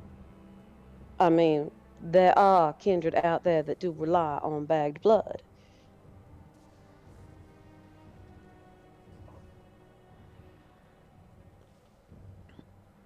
Am I supposed to supply them with all of that? Is your Dawn going to supply the whole city with something like that? That's preposterous. Isn't that what this meeting was all about, though? Supplying the city, making sure that we are more comfortable in our living. on the surface of it, but every kindred is not altruistic. That being said, Personal gain. haven't you been seen wandering about with a Camarilla fellow? So maybe the Dawn is stocking up in case of a bomb.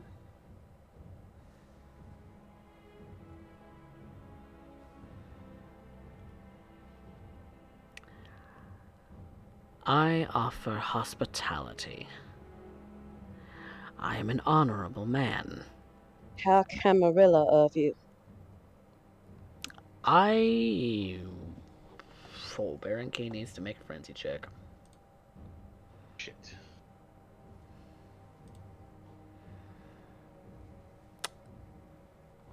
Gregor is there if he fails. That's about right.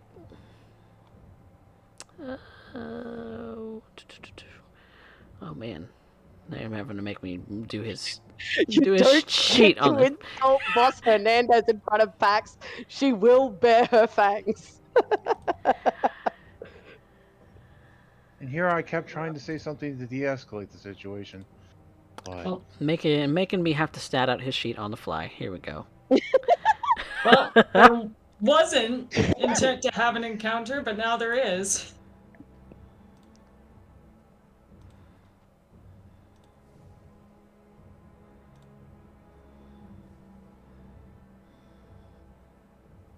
Yep, that's right. Okay. So, here we go. He would probably be about there. Okay.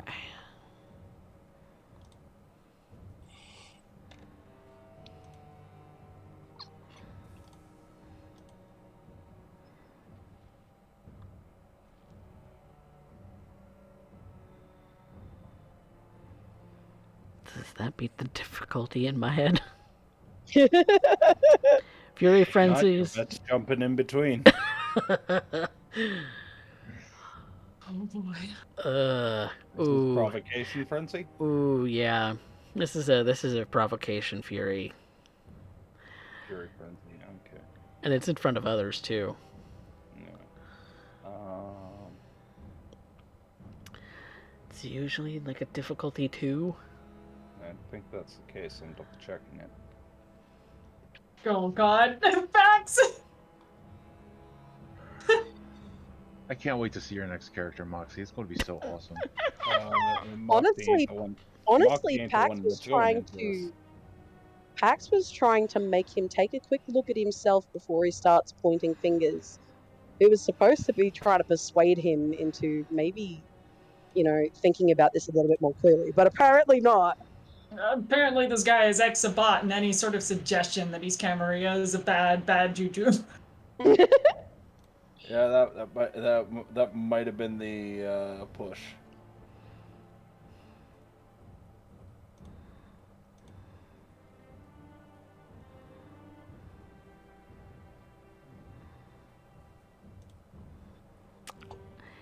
Yeah. Oh, you're looking it up still? Okay. Let's see here. Stains. Yeah, go ahead and make a call. I mean, I'll find it quickly enough. Yeah. He's upset. He's very upset. Mox, you're about to have the most interesting meal coming up. I need you to make a dexterity athletics. Dexterity athletics. Yep. Can Yvette intervene as the whole reason why she was near Pax?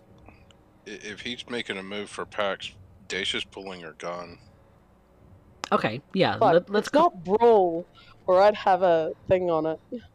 Okay, so I'm gonna willpower that.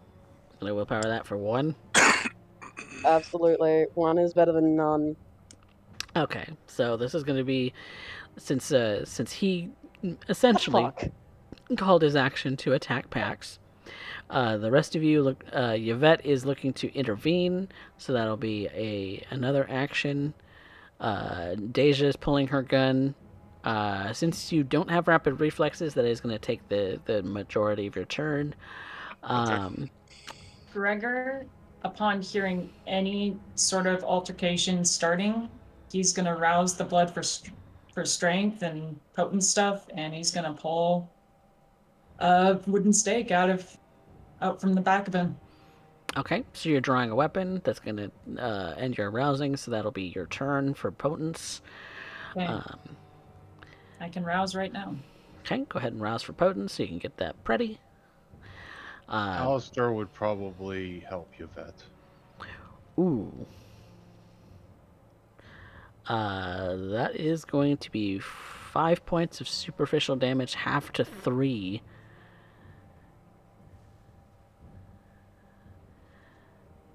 And then, To Yvette, I'm assuming. Yvette, go ahead and make me a dexterity athletics to see if you can successfully interpose yourself quickly enough. Oh god.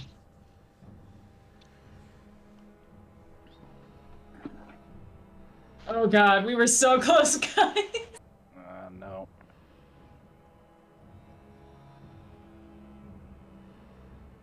No, that's only 2.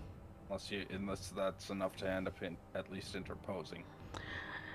You can interpose because you were next to Pax, but you will be taking the damage, and you will be taking the damage instead. So that's going to be, let's see, that's 5 minus 2. 3, half to 2?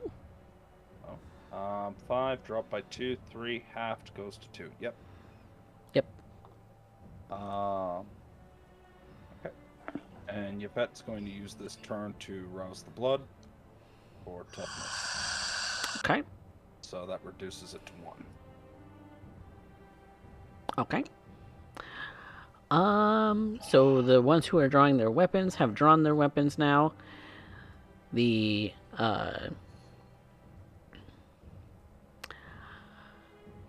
and so next turn is Baron Kane is spending a willpower to regain control of himself. And what was Alistair doing? I'm sorry. He was trying to get in between, and he was thinking about if he was going to go nuts. You were not close enough to interpose. Yvette had specifically indicated that she was right next to Pax. I was sitting next to Baron Kane. Were you? Oh. Yeah. Yes. That was his declaration. Deja's sitting at the mirror opposite end. Right. Yeah. Baron. Oh, okay. If you want to keep it from happening to Yvette, that'll be dexterity athletics. You are not tanky boy. No, I was going to do something else if he was going nuts, but it sounds like he's coming under his own power. Well, this was before he was coming under his own power. Yeah. Are you or are you not? Because my plan was to try to mesmerize him. In a frenzy, that's especially hard, but it's possible. Oh, yay.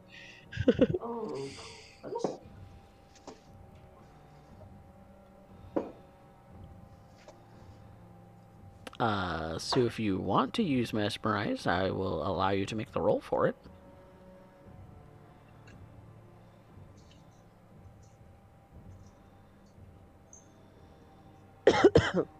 Where are you at, man? Hello? Fuck it. He's an idiot. He would do it. He sees someone going after one of his coterie mates. He's trying to de-escalate the situation without anybody getting hurt or any bloodshed. Okay. Make your dominate roll, and that is versus intelligence resolve for mesmerize. I can look it up real quick if you'd like. Yes, please. Give me uno momento, por favor. Because I don't have my book open. Because I almost never do. Sorry, it'll only take me a second. What kind of Let's storyteller see. am I that I don't have my Dominate. book open? How dare you? How dare! Let's see. Manipulation, dominate versus intelligence resolve. Okay, roll your manipulation dominate. I will roll intelligence resolve. And mine is going to be at a +2 because I'm in frenzy. I believe it's +3, actually. Is it? Oh, okay. Mind control powers are incredibly tough against a frenzying kindred. It's true. I don't. I'm a newbie. I don't know that, so. Well, now you do. Okay, you're about to You're about to find You're out. about to learn something and add it to your notes. Yep. Mm-hmm. Alistair's going to learn something. Ooh. Oh. You could willpower. Meets it beats. And Alistair's the Really? attacker. Yeah. Congratulations. Holy shit! So what do you say? Please sit down and calm down. You will see that Baron Kane does indeed sit down, and from what you can tell, he is now currently calm. Before he actually says something to you,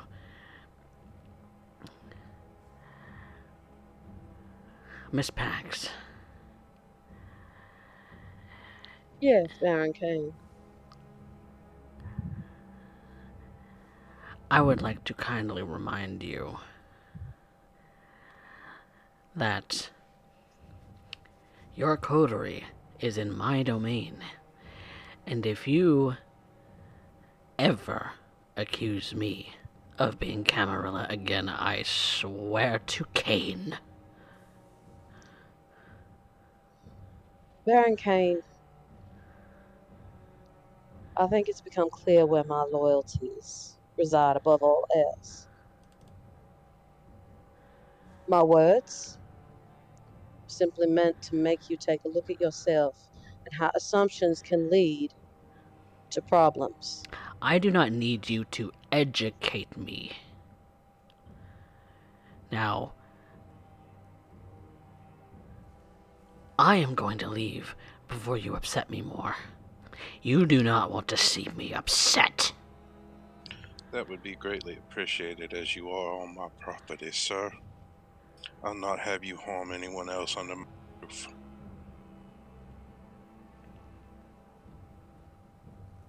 He kind of shoots you a glance, Yvette. Deja's still holding the gun and pointing it at him.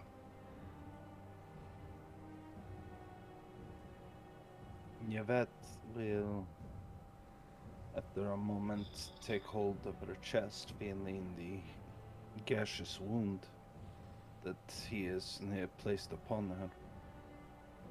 Fortitude affords you much, but it does not make you invincible. She gives a small nod.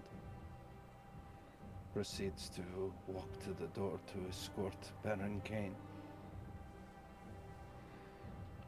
He kind of straightens his suit up a bit and then proceeds to walk towards the door, stomping a little loudly. Not childishly, but definitely not walking with grace.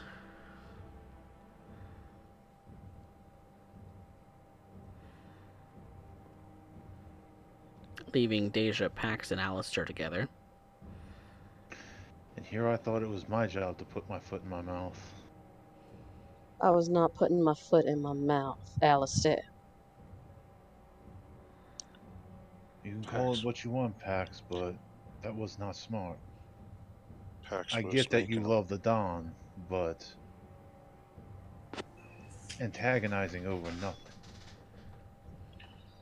You know what? I don't expect you to fucking understand. I don't expect shit. I've held my tongue long enough. Fuck him.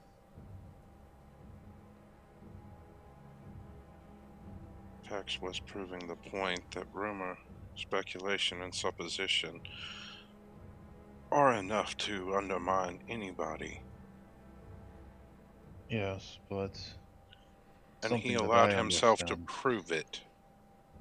He Something that wanted to I poke his fucking finger at the Dawn when he's been getting around like a fucking Camarilla himself. You're gonna tell me that the fucking Don is working for the Cammy when he's trying to set up shit for me in the fucking city? We'll come back to that. Sometimes it's not what you say, it's how you say it. I don't give a fuck. Right now, I really don't give a fuck. You lashing out could have gotten someone killed tonight. Do you just want to sacrifice someone? Who would you give up just to insult You someone on really the want Don's to ask me behalf? that right now? You Yes, really want to ask me that right now, Alistair? This one that was in the way is the one that fucking betrayed us tonight. I was in the same position. Yeah, go figure. I don't have the loyalties to the Don. I wanted to protect this coterie, and that includes you. I don't care about the family. You didn't They think mean about nothing what to would me. have fucking happened to me if shit had gone awry, did you? It clearly does not include me. Yes, it does. The simple fact that I waited for you to go visit the Don shows the trust that I have in you. Apparently, Yvette doesn't have that trust.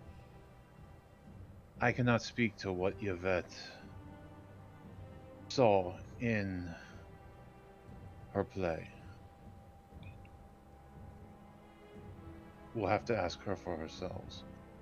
But what I See, want to now know is my question is now, can I trust you? Can I trust her? Or are we brought back to square one?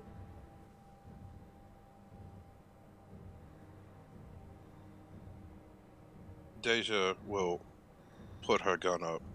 Y'all squabble about this all y'all want. I think there's more important matters to attend to at this point. And Deja is going to walk out to attempt to check on Yvette. Which? what I want to know. Oh, sorry. Oh, go ahead. No. When Pax and Alistair are alone, I think I'm pretty transparent. I don't play games. I'm not trying to manipulate anyone. I simply want people that I can trust, that will have my back when things come down. That is all I have ever offered this coterie. When I was thinking about going to the Baron, I was trying to give us what we needed instead of what some people wanted. Frankly, when it comes to your family, the people, I can see the baggage that comes with that. You look up to the Don because he might, I guess he helped you in some way. But I see darkness there. We're kindred. Of course, there's darkness there. What are you on about? You don't trust the Don because what? No, He does that's shady no. shit? No. I'm saying that if I had to choose, I would sacrifice the Don and the family to protect this coterie. I don't have any loyalty to them. I have a loyalty to you. That loyalty Then you can would be built upon. understand that my loyalties, I put my neck on the line for this coterie, and none of you fucking realize it. I went to the Don to get the information that you all so desperately fucking needed.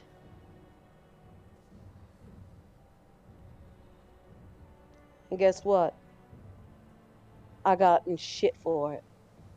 The reason Why? the Don took y'all aside tonight and told you that you can fucking trust him and told you as much as he did was because of what I fucking said to him the other night.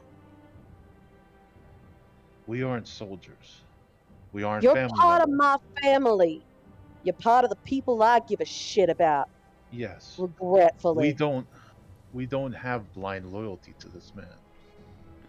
You don't have to have blind loyalty to him. You just have to fucking trust me. I do That's trust what you. matters. Well, What I clearly you don't fucking don't. Because when I turn around and say, hey, this is what's happening, I trust this. did You I go clearly don't anywhere? trust the fact that I trust this. You're jumping to a conclusion. Am I? Yes. So if I The thing say that that I trust worries me, something and it's good and he's good on his word, you don't trust me with that. And yet the Don trusts me with that because I tell him, you guys are good on your fucking word. Do you know how this shit makes me look? what He worries trusted you me, guys with this because I trusted you guys with this. what worries me is that you got in trouble for simply asking a question that is reasonable. I asked a question that showed doubt and distrust. And with doubt and distrust, once that shit's been sown, it grows like fucking weeds. It covers everything. Once trust has been broken, you can't fix it. Because that distrust is always going to be there. That is And true. that's not what the Don needs. He needs people that are loyal to him and that understand him. I need people that are loyal to me and that understand me. And clearly,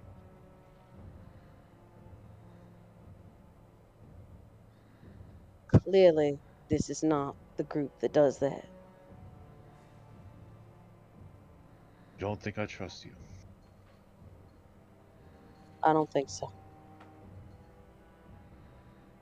Where does my family live? What happened to my father last night? Do you think I would let anybody in on those? No. I trust you You with the needed people that somebody I to care about most. you needed somebody to help you clean up your mess. And I just happen to be somebody that can do that. That's not trust, that's making use. Which is fine. I understand that. You can use me and I can use you. And That's where fuck, you're I won't wrong. say shit about anything. Because that's my code. You don't understand at all. At least not me. And you think you understand me. When very clearly you don't. I'm not saying I understand you. I understand things about you. I recognize things about you. But you and Yvette are so guarded. I You ever frankly think don't there's a know how reason to for deal. that? Yes, there's of course a reason for that. That's simple for any man to see. You But we're wanna talking know? in circles. You wanna know why I'm so guarded? I am not trying to pry information out of you. You wanna know why I'm so guarded, Alistair? Because of shit If like tonight. Because I can't fucking trust anybody. Except for the Dom. Because every person that I've ever come across, except for my family, has gone and stabbed me in the back in one way or another.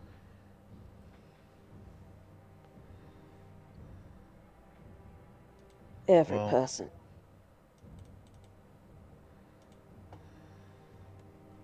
you'll eventually see that I'm not like that. Or you won't.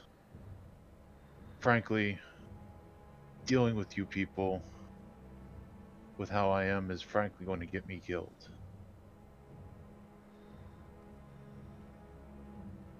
But I I won't would change never what let I am. that happen. Tell me, Alistair, when have you ever been in direct danger?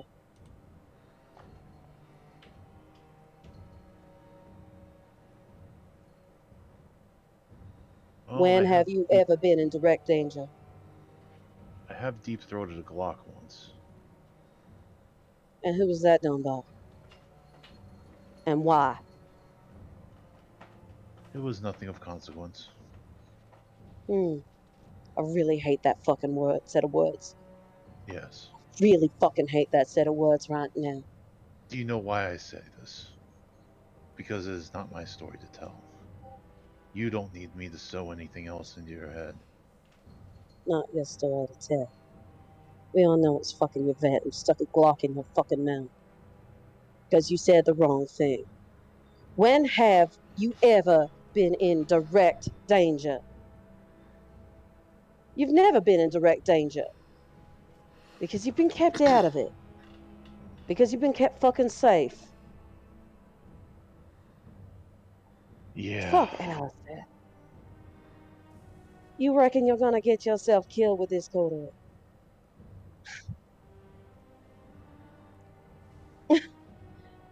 I've never heard such bullshit in my life.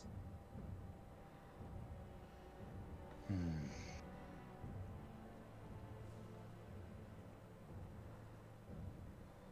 You don't know what it means to be in direct danger.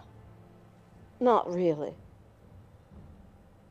You don't know what it means to not have anybody watching your back.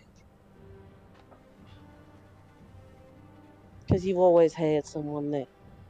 Even when daddy was beating the fucking snot out of you. You Who did still I had have? someone there. You had your sister. You had your fucking mother. Yeah, They that were stopped there a for lot. you. They didn't have to stop it. They just had to be there. Give you support when you needed it. Alistair, you're very close to a frenzy.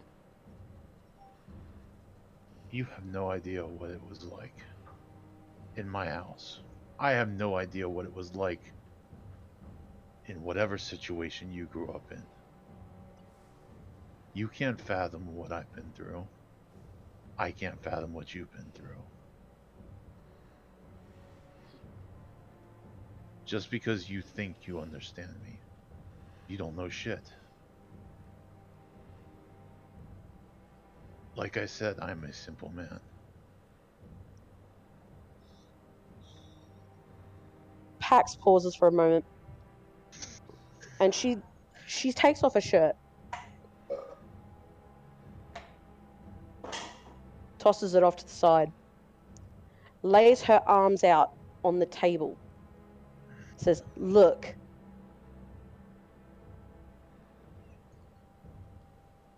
And what you would see, Alistair, is dozens, if not hundreds, of track marks.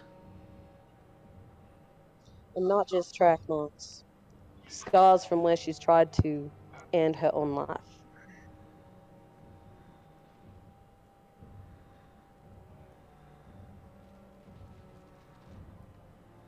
Yeah. Each of these track marks is an instance where I had a needle jammed under my skin to take blood. Every single one of these. And if it wasn't blood, it was shit being added to my system to make me dopey, sleepy, so that strange man could come in and pay money to get whatever the fuck way with me they wanted. You want to know who sold me into that position? My father. But not before he beat the snot out of me every fucking day after my mother died. And even before that, beat the snot out of me and her every day. Just got worse after she passed. Because guess what? He didn't have 2 punching bags then, he only had fucking 1.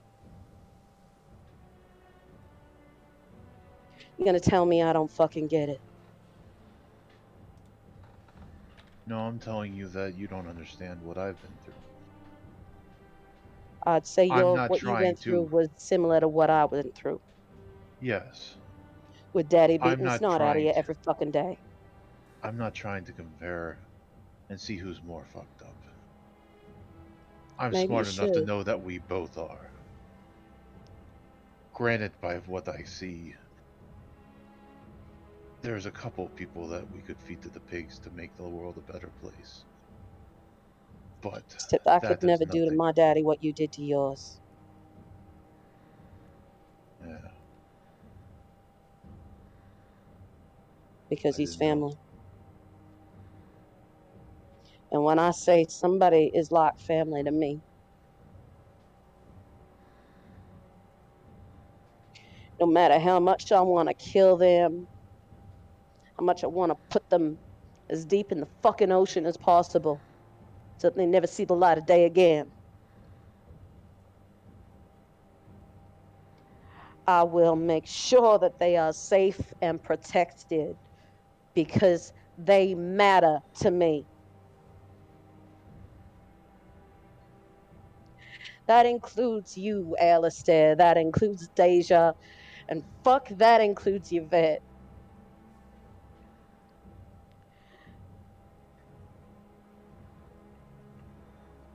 But I can't put any of y'all above the Dawn.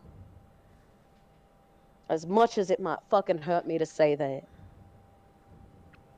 Because none of you have done anywhere near as much for me as what he has. And that's what none of you can understand. I can't sit here and let people talk shit about the man that saved me from this, about the man that raised me to be something more than just somebody's fucking blood slave.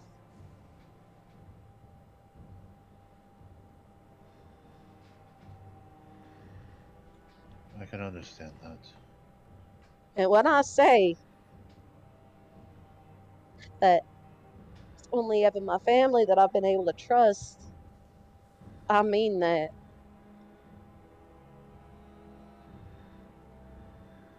But how can I keep saying that now?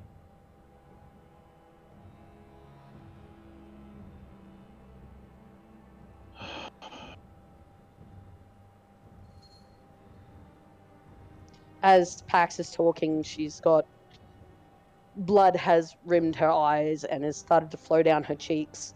Oh yeah.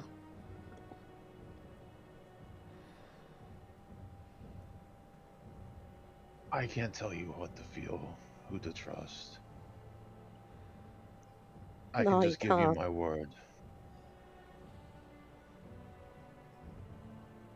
I'm here for this coterie. That and my family are the only things that I care about. They're the only things I have in this life. For better or worse, we're a group that have to work together. I'd prefer that to be. I'm not going to go as far as say I found family, because honestly, I don't know if any of us are well adjusted enough to actually form a bond like that. But what I do want to cultivate is trust. I don't want to have to look over my shoulder every time we're doing something. Wonder if Yvette actually still holds a grudge. Wonder if maybe Deja will sell me out for another lot of pigs. Wonder if I said the wrong thing to the Don and you simply want to make me disappear.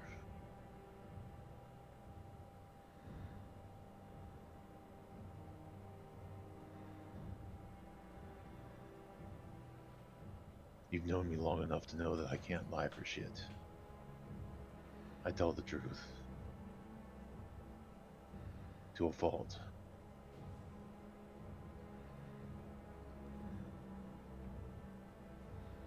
What I said to the Don tonight, I meant. I am okay with building a relationship with that man. First impressions, I did not like him. First impressions of seeing the family, and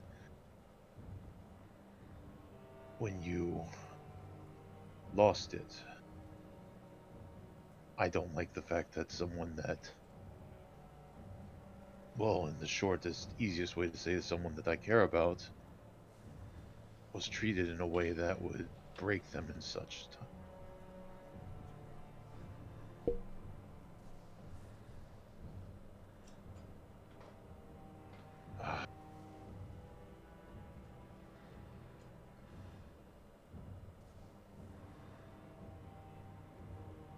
But it's been a long night. I don't wish to burden you anymore. I don't want to upset you. Too late Honestly, for that. I just want us to have a rest of the night be good.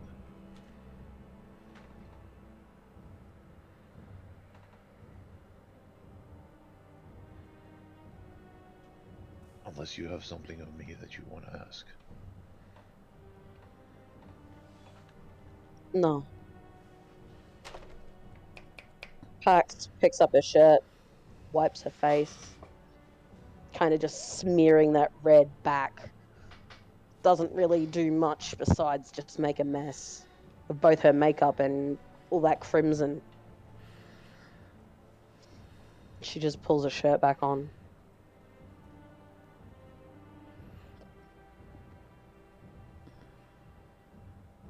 I don't have anything I want to ask of you right now.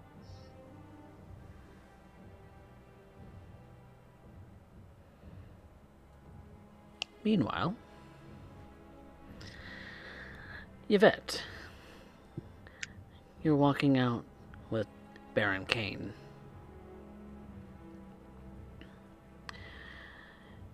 He has since calmed now that he's not in the same room with Pax at the moment. His hair is a little mussed. He continues to attempt to straighten his suit as he feels like he is a little less than presentable at the moment, from what you can tell.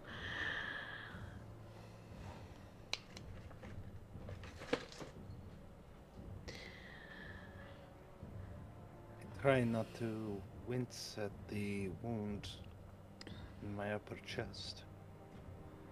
The attack that was meant for Mademoiselle Cosetta. Try not to think too much of it. Remain composed. To pretend as though the wound means nothing. Trying to remain the presentable escort as is required of our contract. She waits until he arrives at the vehicle.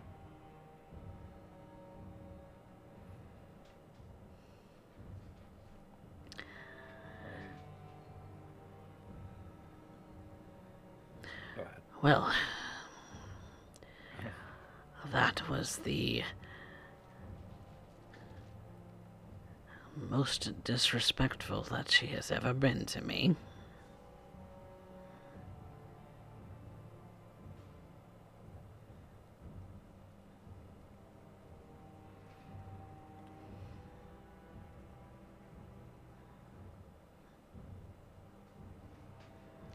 I honor the agreement. Whatever it is that offense that she has caused. Whatever the end of this was, that falls upon me.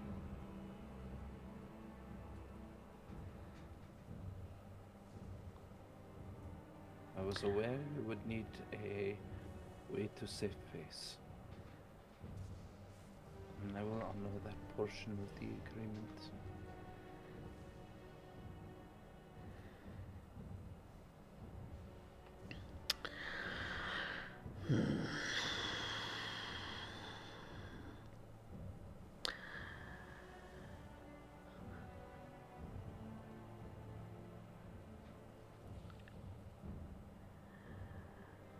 frankly at a loss for words at the moment. I have worked diligently over the last half century in this city.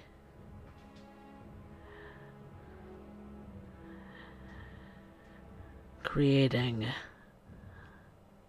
what I felt was truly admirable about this city.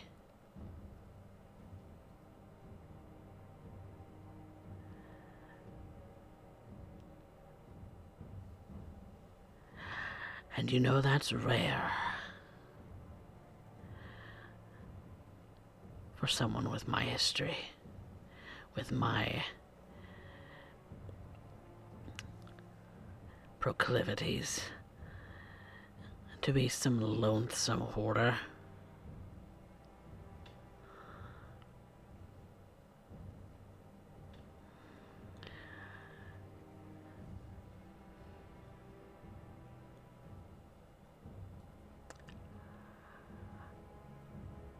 I have honored your agreement when it comes to Deja's domain.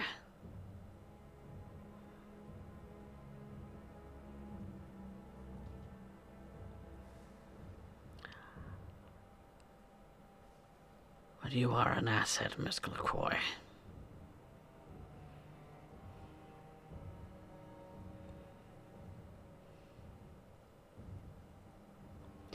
You have shown me that you are loyal to me and to this city.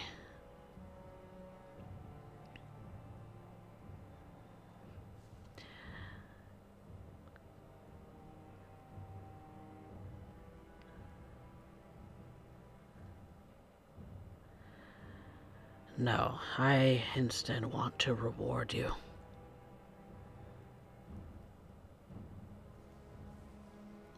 And so thus, Deja's farm is her domain to do with as she pleases.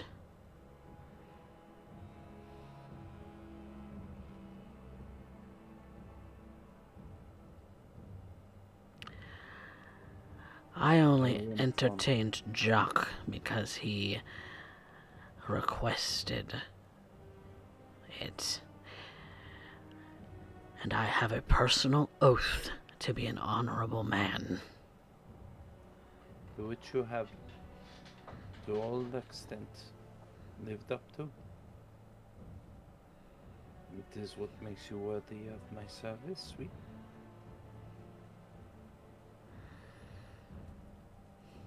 It is an admirable trait even when goaded. One tries to maintain their composure, even if that affliction can get the worst of us. I sometimes wish I had the sort of stalwart will of a Ventru at times.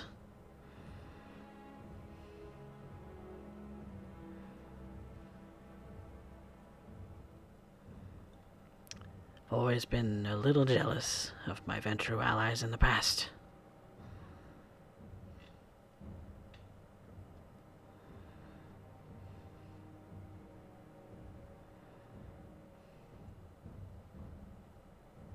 I take that as great praise, Berengain. And with that, if I can be of service.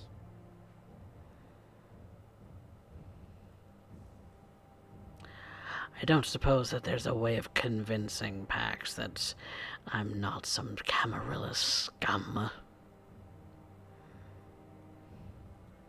I refused them entry in this city 5 years ago. I will not be questioned about that.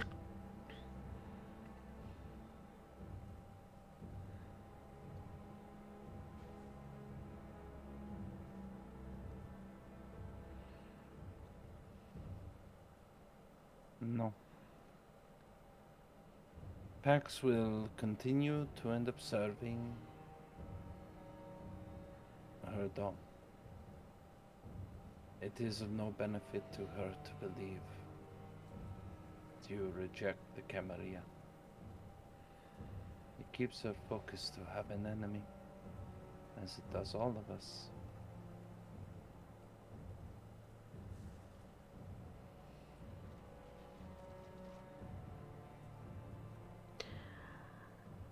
And I Perhaps, apologize that you saw that side of me.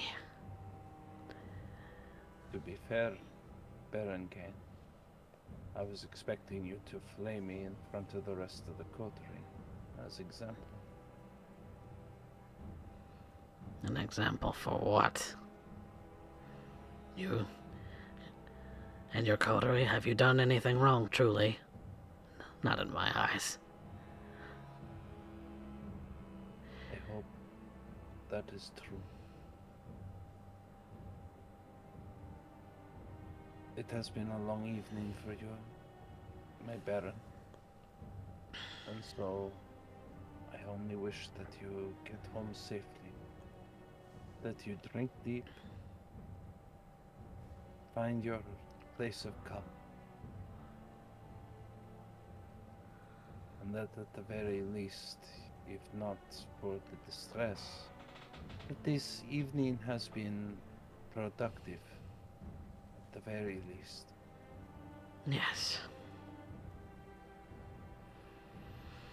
Now, Yes. if you'll excuse me, I believe it is my coterie's turn to do the flaying. Try not to get too mangled.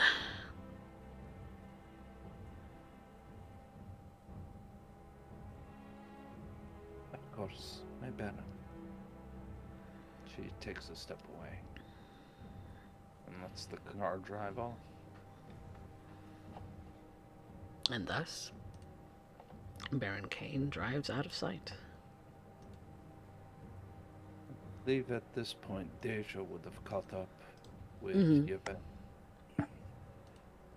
Yep. Certainly. Are you all right? And I swear to God, if you tell me if it's of no consequence, I will fucking shoot you.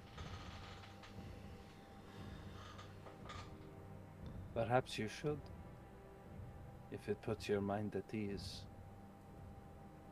But the Baron has now, upon my request, and publicly so, made it clear that this is indeed your domain, and not a part or to be ruled over by his presence. Your family home is truly yours now. It always was. I appreciate that. If I intended to shoot you, I would have shot you already. Are you all right?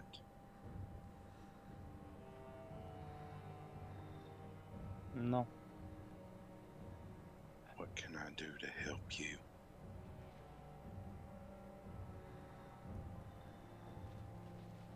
If I knew, I would simply ask. At this point, I am now the traitor in Mademoiselle Cosetta's eyes, justifiably. I am responsible for the mistrust between myself and Monsieur Knight. And you and I have barely spoken, Mademoiselle Deja. You come to me because I am coterie, and because I am upon your domain. You are an admirable host. We're injured here, and it is my responsibility not only as your coterie mate, but as your friend, to do what I can to help you.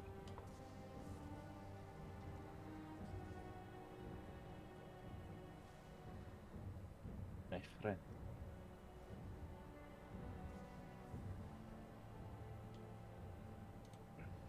She muddles with that word. She's not sure how to really process it.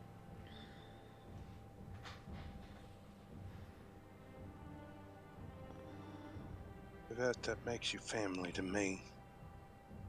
Friends are the family you choose. Hopefully they choose you too.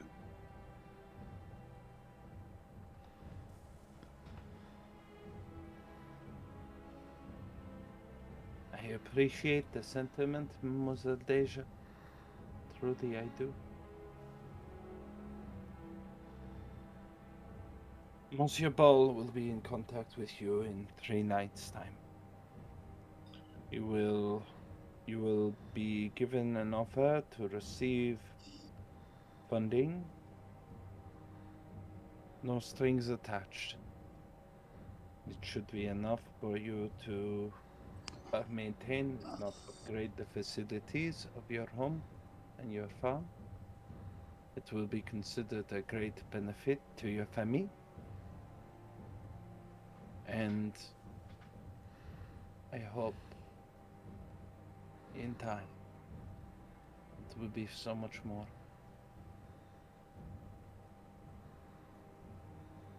I'm truly grateful for what you have done. We need to get you fed. We need to get you healed up. As far as what Alistair Pax think is of no concern to me at this moment.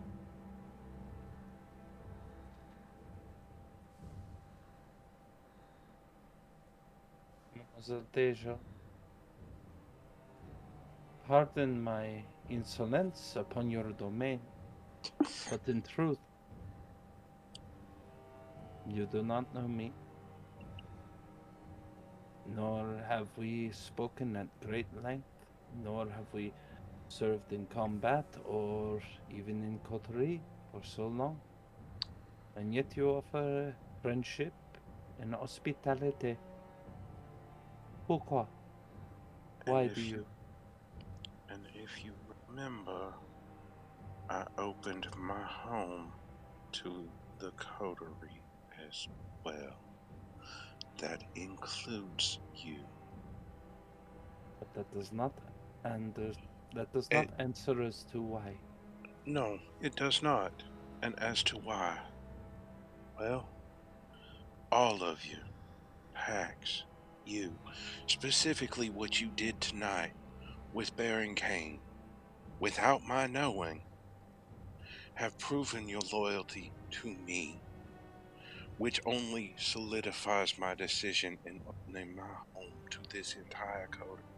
And that includes you. Yes, that includes Mr. Knight and Pax as well. Have done everything to help me maintain my place and to keep my farm going without really knowing who I am or what I'm about. But in so doing, only, as I said, solidifies my decision in my home as a place of safe haven for all of you.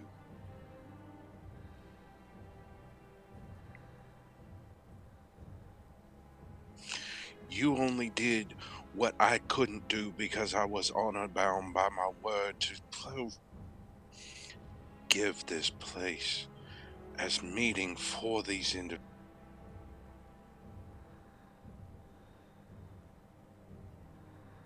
You are bound by your word and your loyalty.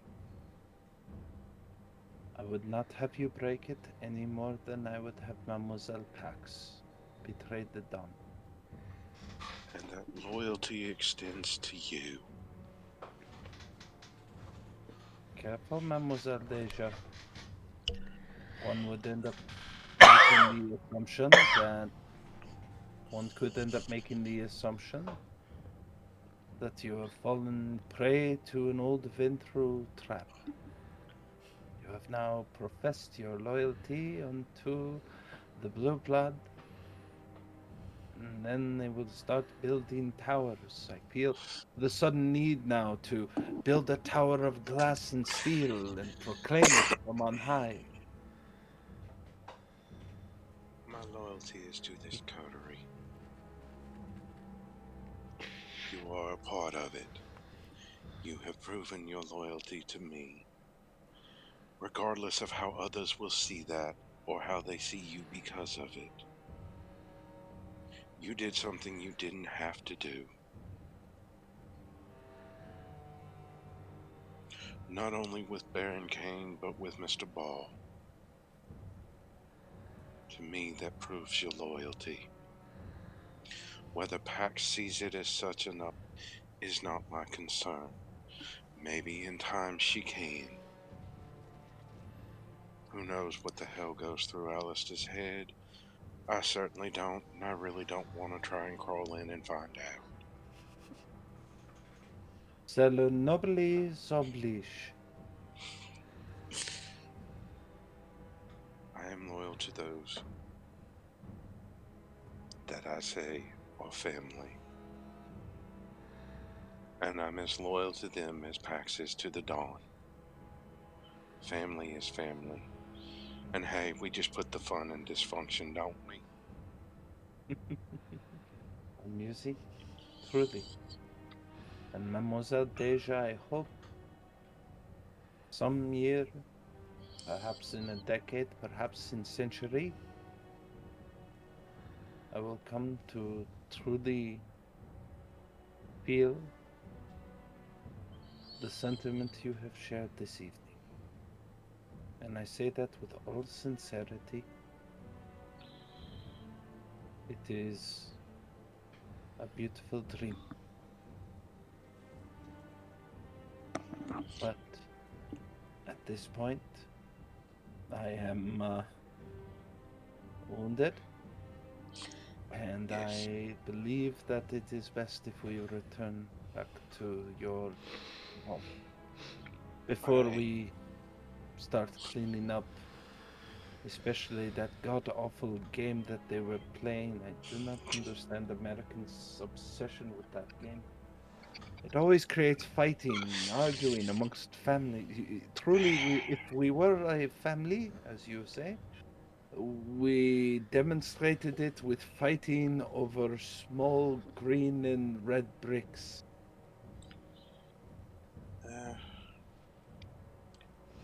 And biting, cutting words. She looks at her chest wound. Some more deeply than others. But come, I'm sure that Mademoiselle Pax is ready to flay a portion of me as well. We still need to get you fed. Alas, there is nothing I could consume here. Or are you not aware of the propensity of my clan? I am aware that you have particular tastes, and they vary individual to individual. What your particular proclivities are, I am not aware. And I would humbly request that you never ask. As you request. I keep my relations with you as professional as I can. So at this moment, with nothing to eat and another dragon to look upon, it is best that we start to make way. I have no doubt that Monsieur. She pauses as she looks. She doesn't say anything, though she does notice a very, very fancy car that still hasn't left. Mm-hmm. And proceeds to make nothing of it as she starts to enter back into the abode. Deja will follow. And for the moment, Pax has actually excused herself to another room, so it's just Alistair in the front room at the moment.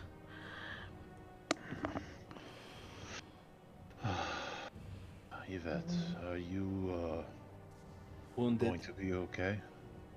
It is of no consequence. It's the first time I've heard a person with a chest wound say that. But It is the nature of being a blue blood. I imagine you will need to go get a bite to eat and fix things. Might I Eventually. might I have one request before you retire for the evening?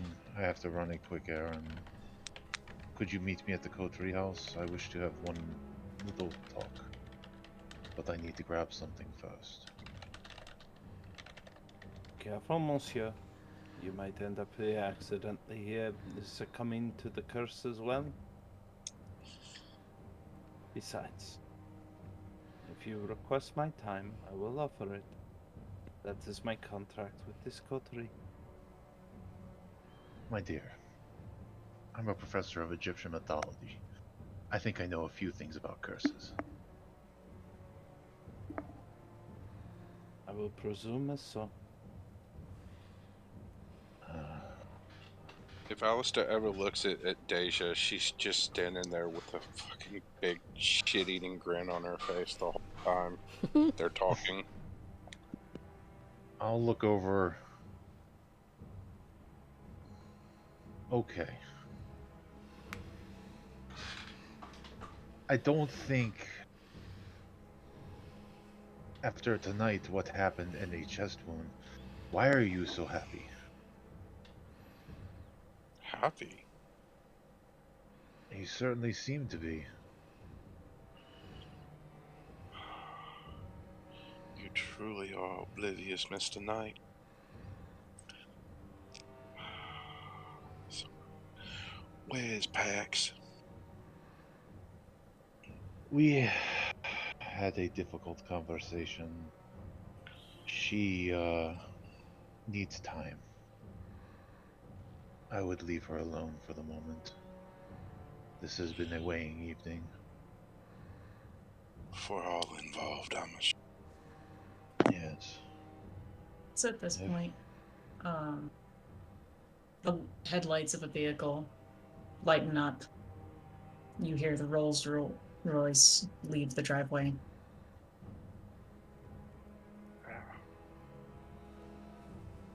Au revoir, Monsieur Douglas.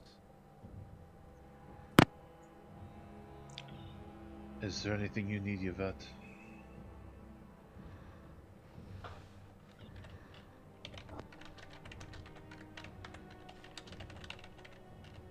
Peace of mind, hot shower, and preferably to end up leaving this cabin with my head still attached.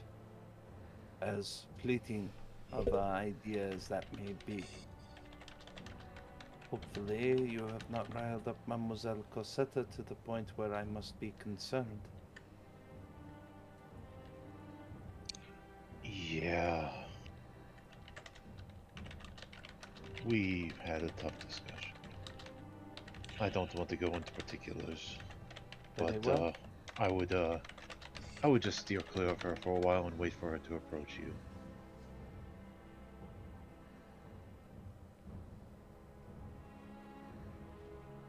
Very well. When Pax wishes for me, Mademoiselle Cosetta will always have my ear.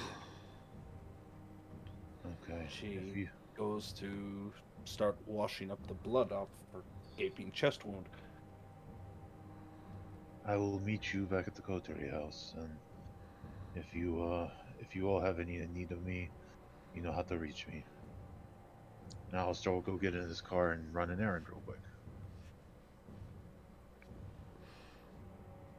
Anything particularly noteworthy, or it's just a quick thing? It's a setup. It's a setup for the last talk with Yvette. Okay. Probably something we should cover next session. Yeah, it's fine as long as we do it before we do a new day. But I believe that leaves it to Pax. Pax will be waiting outside watching as Alistair leaves. She's still upset and her face is still covered in blood. And she hasn't done a show.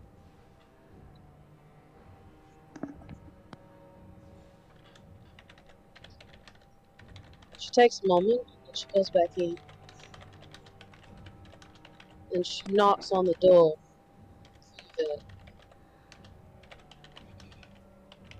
Deja opens the door.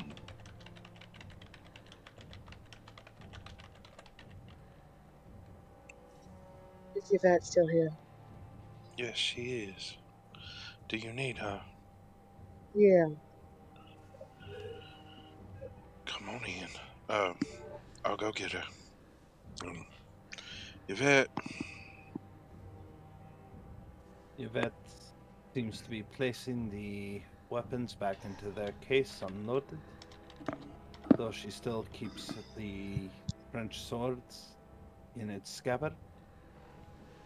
She eventually presents herself, seeming her eyes gaze back towards Mademoiselle Cosetta, perhaps being surprised that Mademoiselle Cosetta would call for her at all.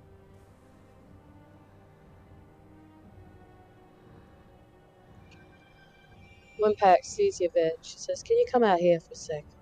She leads her outside of the house, into the driveway.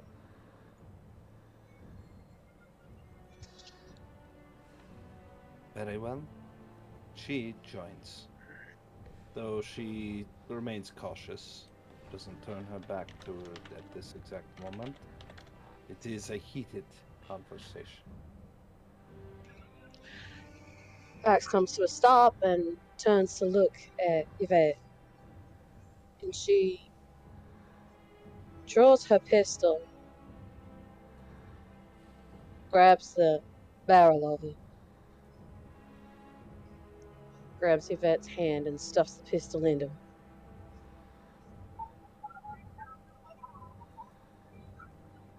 Without thinking, she brings the barrel up to her own forehead.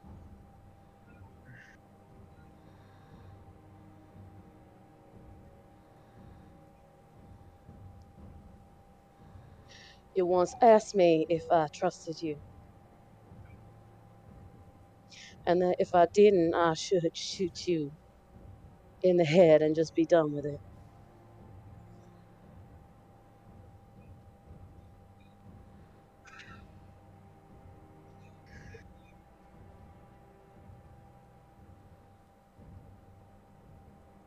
And now you ask the same of me. Because your actions tonight have shown that you don't trust me.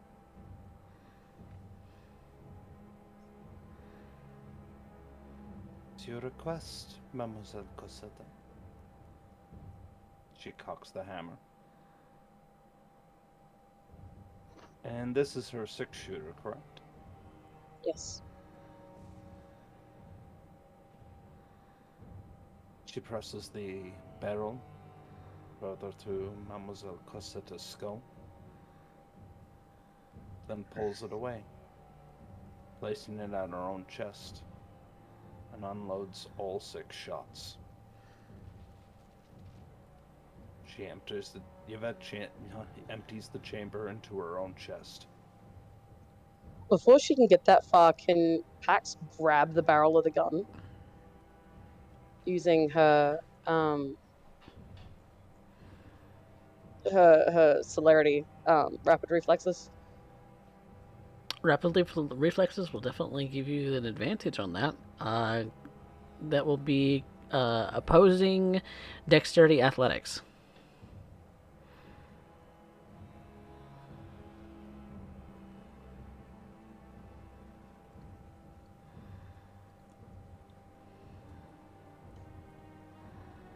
Shit.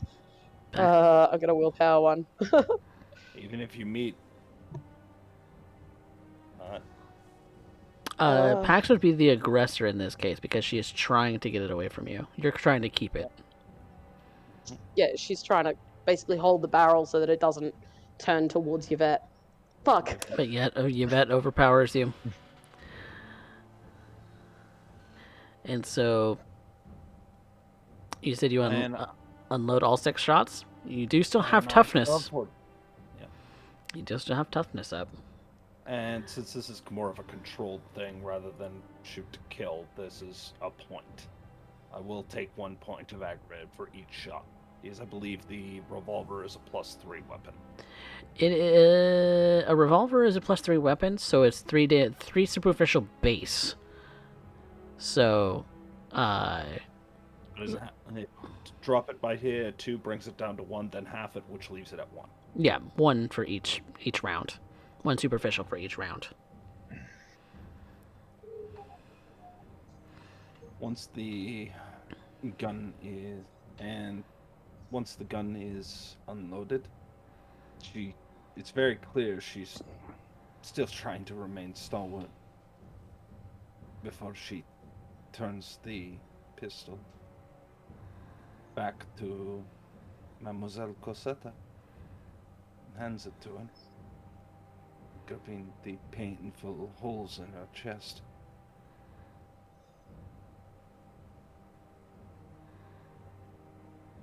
Pax at this point is just tears streaming down her face, unsure how to react to that.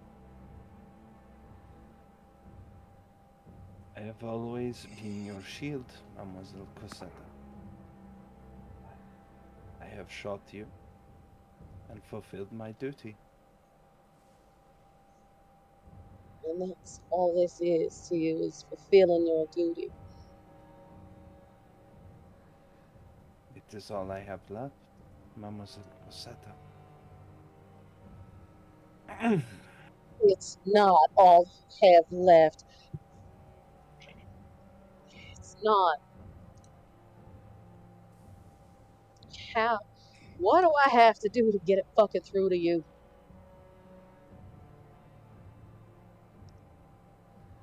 If you don't trust me, hit me, fucking scream at me, do something. Don't just do this.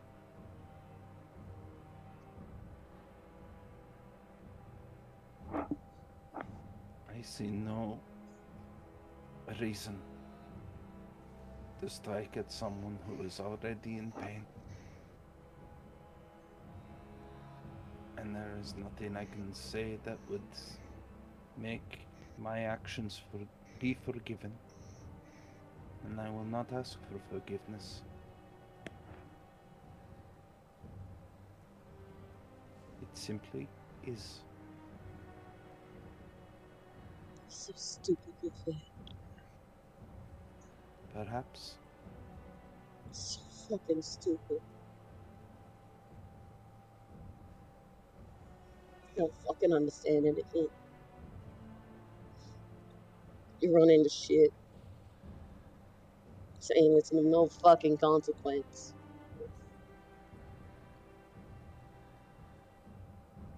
Because it would upset you if I said otherwise. No, Yes, it what would. upsets me is when you don't fucking say shit. When you keep shit to yourself and when you show that you really clearly don't trust me. Don't fucking trust anyone. We are kindred.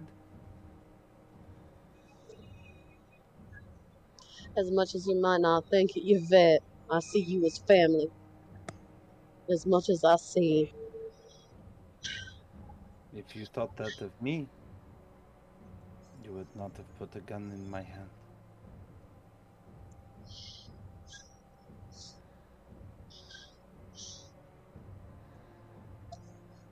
She I would have. turns. Because it's only family that should ever kill me. Be assured, Mademoiselle Cosetta, were I to kill you, you will know it was me. I can make that promise to you. If that gives you some comfort.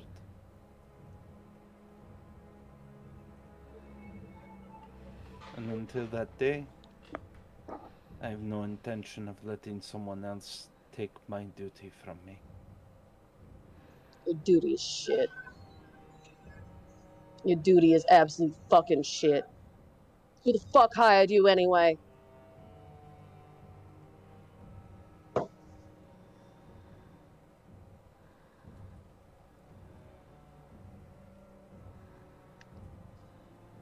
They Go go and by. sit in your fucking despair. Fucking. I hope it fucking hurts.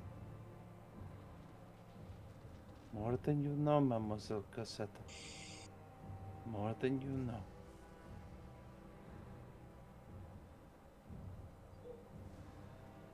With that, Pax just turns on a heel and makes her way for a car and just slams the door as she climbs in.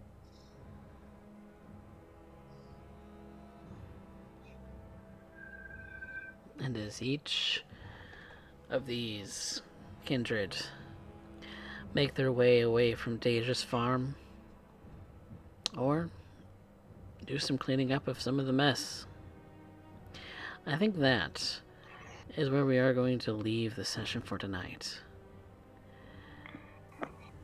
Holy mother fuck! God Mops! damn. Are you guys okay? Mops, I'm not emotionally No! damaged. You're emotionally damaged. Shut up. Didn't see that one coming now, did you, Mox? No. did. Oh, I loved it. and Yeah, I'm fucking crying. I fucking saw that Kleenex. Oh, I blew my nose. It just blew me. No, those are tears. Those are tears going through your nose because it's inside his cavities. Okay. I was crying. No, coffee's almost got me once. And that was when my fake vampire mommy didn't want me anymore. I mean, I'm right here. I'll be the first one to say I was crying. I was crying. we have I was close. we have so many people redeeming channel points just to put emotional damage on this fucking end screen. Ah, God. man, what do you guys expect? Pax was fucking betrayed, man. Oh, I And she know. doesn't know what to do with this. Oh God. I hope Oh. I hope that answer gives Pax something to work with going forward. I seriously hope it does, because I love the fact you had a callback to the earlier scene. I love the fact you had that callback. I was giddy with it. And I'm like, how do I take this in a way that you wouldn't expect? Is this why? Well, do you pull the trigger? You don't. Yvette pulled the trigger.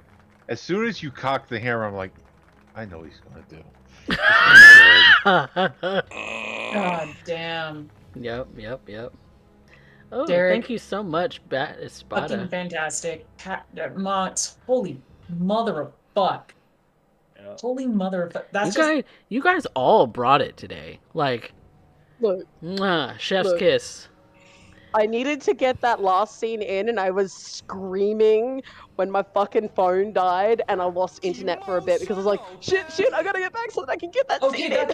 that's what Yeah. happened. Okay, I thought you were like so upset that you actually left because I get that I feel like you're the kind of person who's like, I'm okay. You're not. I Okay. thought you had I'm to okay. step away to collect yourself after that. Yeah. Which, we're gonna be hanging out after stream for just a little bit, just to make sure everything's good. Strangely Hey. enough, with that, the emotional bleed doesn't hit me very hard. So, Pax, I'm all good. Like, Pax is just an angry bean. I think it's because I'm expecting to hurt. Like, Yeah, you can shield yourself a little bit from it for the expectation. Also, Selds, thank you so much for the 100 bits. God. So Yvette has now taken a punch from a Baron and 6 bullets for Pax. Yep. Yeah. Alistair's going to get back and see Yvette and be like, what the fuck happened? I was gone for 10 minutes. Pax wants fucking none of it. Pax wants none of it. She wants to hurt. She needs to hurt right now. And, like, nobody's giving it to her. Yeah. I just want to make a. I love Alistair. But he just needs to accept the fact that he's a fucking sociopath. Yep. He's like, you don't know me. I know what loyalty is. And everyone's like, you don't know what loyalty is, dude. Yvette can bring He's loyalty. in his Deja own can mind. bring He's loyalty. loyal. Pax In brings his own loyalty. mind, he's being loyal. I love that final scene between Mm. her and Monsieur Douglas. I love that scene. Oh yeah. That is one of those, we are on opposite ends of this conflict, but we can respect each other in that regard. And there is, I was mentioning this to Specs in a private message, but I'll say it here. I love the chemistry between the two because it's almost like these two are capable of speaking without saying a goddamn word. Mm. Like they're the only two that are on each other's wavelength at all times, and it's amazing. So good. So good. It kind of That like, was for some reason, it gives me like Sherlock Holmes and Moriarty vibes of Very like you much what it guys. is. Ooh yeah. Uh-huh. I'm about it. But this is the last session in which we will be seeing Gregor, but he is still on the chopping block for when it comes to experience. So you can still grant him experience points for him to have spent. Yep. So that any points that he has, you know. I saw you freaking out most of the episode though, Spectre, and it was amusing to watch. I can play composed characters, gotta but like me as a person am not. I gotta rewind the clock just to end up seeing Spectre's reaction when I say, and I put the gun to my own chest and pulled the trigger. I unload the whole thing. Like, what? What? Nani? Or I'm not fucking gonna lie. when Daisy would have Pax come running at that point, hearing I the have no doubt. gunshots. Oh, no, I don't have any doubt at all. But we Well, then needed that- to wrap up. We've We almost did, been yeah. going 6 Yeah. hours. That'll be a I'm one. aware. To be fair, this has been an extended session because it is kind of the finale of a story arc. But you know, when we do come back, we're gonna have, you know, our 4 characters from the Pygmalion, Yes. which is what we're calling the coterie. So Pygmalion, the coterie that you all are following here in Austin. After 15 episodes, they have a name now. they're in Congratulations. Deja's domain. It I took us still said 15 we should have episodes went. to find a name. I still say we should have went with daddy issues because that just. That's I'm out of that's the a coterie little the moment that that's a happens. little too real. Let's be. Yeah. I think that's speaking a little too out of character for some of us too. So let's. But no, I Yeah. loved it. I loved it. No. And thank you very much, Mojo, for that scene because, like I Oh, said, I yeah. don't get enough with Deja, and I really want to figure out. Yes. Oh yeah. Is Deja That- tries to end up building that familial bit. Obviously, Yvette's not geared towards that. Like, she naturally distrusts or keeps people at arm's distance, right? Yeah. Right. It's still a working relationship in that regard. Yeah, But yeah, there yeah. is the, Deja might feel that she owes Yvette. So, again, there's that whole loyalty situation. And Oh yeah. I think it's a fantastic way when you've got to play to mixed loyalties and you're not sure on how to end up doing it. And Oh, you know, yeah. you feel like you're damned if you do, damned if you don't. Yeah, love yeah, yeah. I've wanted to do something like that since the whole scene where you came in wearing the fucking engagement ring and never found the opportunity. So Hey, we got it now, man. Got it now. All Love right. it. Love to see it. We got to make this quick, so let's Yes. jump into it. Any stains that we need to worry about? I don't think we do because we are all Gucci unless, you know, somebody has a conviction they broke. I'm just glad the Baron didn't drop Not kick that I'm Alistair for aware. mind controlling him. I already ended up taking stains for the Omerta one. And we already resolved that. Yeah, that's already been resolved. That's perfectly fine. yeah. I Give think respect, demand respect. Yeah, I think that would be one on PAX. Do not talk I shit might- about She about didn't. Don Hernandez in She front was of Pax. being pretty disrespectful to the She Baron. was. I might have possibly taken a stain. From? See no harm comes to those you care about. And in a way, he cares about Yvette. He tried to stop it, but he failed. I would say because he attempted, that's not going to actually impose a stain on you because you can't. Alistair can attempt, but he won't always succeed. And Yeah. the attempt is what is Okay. what is I relieving. would also argue Yvette's designed to go into harm's way. So Yeah. what we're Yeah. basically asking at that point is for you to take a stain every time Yvette gets involved in physical altercation, which I don't think would be a healthy precedent. Right. It's more that the attempt to keep that harm from coming to her is what's saving you in that regard, because the way that your conviction is worded is a little. I have an alternative. Oh. Pax was harmed. I mean, mentally and emotionally, yeah. Yeah. Yeah. That relationship was harmed. Between Alistair and Pax? Yes. But he also attempted to protect her from harm as well. It wasn't just between Alistair and Pax, it was Yvette and Pax as well. Good point. But Well, Alistair's the one with the conviction, though. The conviction that says no Yeah. harm come to those who I care about. And so if Alistair's jumping in to protect Yvette and Pax from the Baron who had frenzied does protect him from both occurrences. Okay. So, since that is his conviction, it is whether he does something about it or not in both cases. And he attempted, didn't succeed, but he attempted. I guess I shall roll remorse. Yes.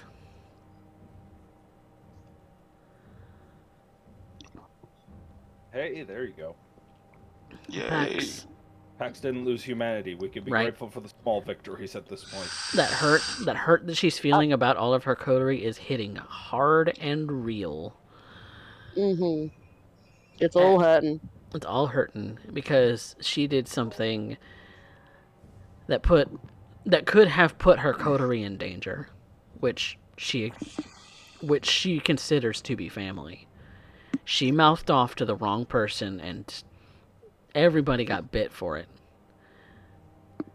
And so the upset that she's feeling is probably more upset with herself than it is with anybody else. Well, that's why her desire is currently to seek punishment for herself. Why she confronted me? Well, technically, you got that. Yes. Technically, you got that. Just, you weren't the recipient of it. It got far worse than that. So, I Well, would say that arguably. Pax is also a firm believer in that inflicting pain and being inflicted pain upon is how someone shows love. Are you a Bahari? That's She's just a broken. plot that's coming up later. She's Stop just spoiling. She's just broken. She just broke. Are you sure? Okay. We're all broken people. We haven't actually confirmed whether or not the Bahari actually exist in Austin or not. We shall have to wait and see. Oh god.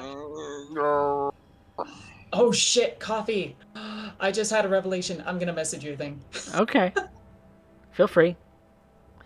But yes, We better get the we poll do- started up. We do need to get the poll started because we're going to get into experience. Black Wolf, are you still here?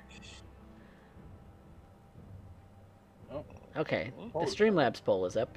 Nice. Black Wolf was able to successfully pull up the poll. Well, I guess usually for Austin I do the Twitch poll, but that'll work. Exclamation point vote and the name of the character you wish to vote for in the Streamlabs poll, everybody, for the audience favorite, so that we could do that there, so that you guys can determine in some fashion and be a fickle. Oh no, I hate the bot polls. Gross. The only reason I have it on Rebirth is because it's the only way I can do more than 5 options. Uh, Well, but you could cancel it. No one's voted yet. it's, And it's okay, Black Wolf. It's okay. It's okay. But we are moving on to experience. So you as an audience member do have a say in how the whole thing goes down. Can add a bonus experience to any one of our players here. So let's move on first, though. Everybody gets one for showing at the table, including Gregor. Woo!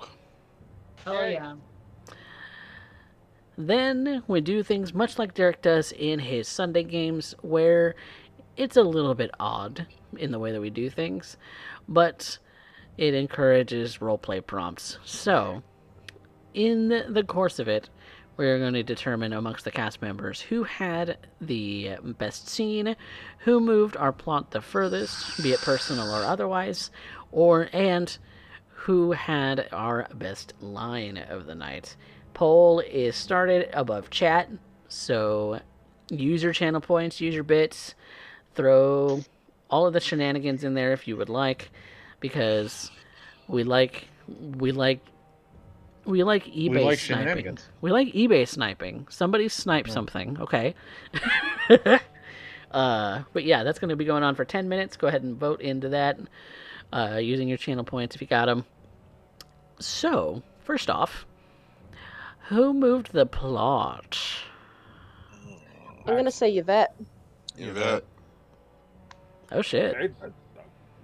Okay, I can give it to Yvette. Wow, no one's even providing justification. quick. Just to one Okay, PAX fair. and 4 Yvettes. Yeah. Why Derek's like, I say PAX, and then everybody else is like, shut up, Derek, take it. why I say Yvette has a lot to do with the fact that her whole betrayal moved a lot of stuff for PAX. A lot of her personal stuff. Just the same as putting Baron Kane in that situation, which was Yvette, has probably moved a lot of stuff for the story as a whole as well. Yes. Arguably, the same could be said for PAX, I think. Which I think was what Derek was getting at, which was a lot of the same points you were making, except for PAX. Gotta choose one. It seems like I have never seen people turn on me that fucking quick. Give it. What? Yep. Kind of like that one person who could like shoot 2 targets so quick it sounds you only hear one bang. Right. Everybody kind of jinxed. So, yeah, Yvette, majority I'll rules. take it. Okay. Best scene. PAX. PAX. PAX. Holy mother of fuck. Which one? I'm The thing that, like, I was going to say between me and PAX at the table, but then PAX also had the scene with Yvette. It was multiple scenes that had PAX in it. I can't I don't choose. know if. Go ahead. I said I can't choose between What scenes? the scenes with PAX this evening. Oh my god. Kind of was a All of little them bit of a spotlight episode when it came to PAX's emotional damage. Yeah. Emotional damage. I'm not gonna lie though. I'm just gonna say I'm not gonna lie though. The part where Pax said when your daddy beat the snot out of you to Alistair, I don't know if anyone saw it, but I was like, Oh, yeah. Yeah. I was responding right with you, like I was like right there too. I was like, Yeah. there's some. We about to cross some fucking lines. right. Some lines have I been drawn. expected to come back in and see Fucking- fucking Alistair a stain on the fucking wall. No, the one that. So for me, I'm conflicted. I agree that Pax is a solid choice, but dear God, that final scene with Gregor, like. Oh yeah, that was a pretty good one hit too. me. That hit me. Majority's you. already voting PAX, so I'm going to vote PAX, but I have to end up giving an honorable mention to Gregor. Yeah. Scene. For that single was best scene, maybe, but you got Dana. Pax got the punches and bunches tonight for that. Oh yeah, there's a reason it works.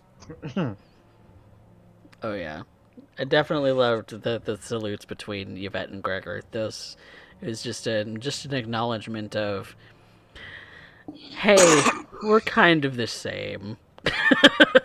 yeah. Loved it. We're kind of the same.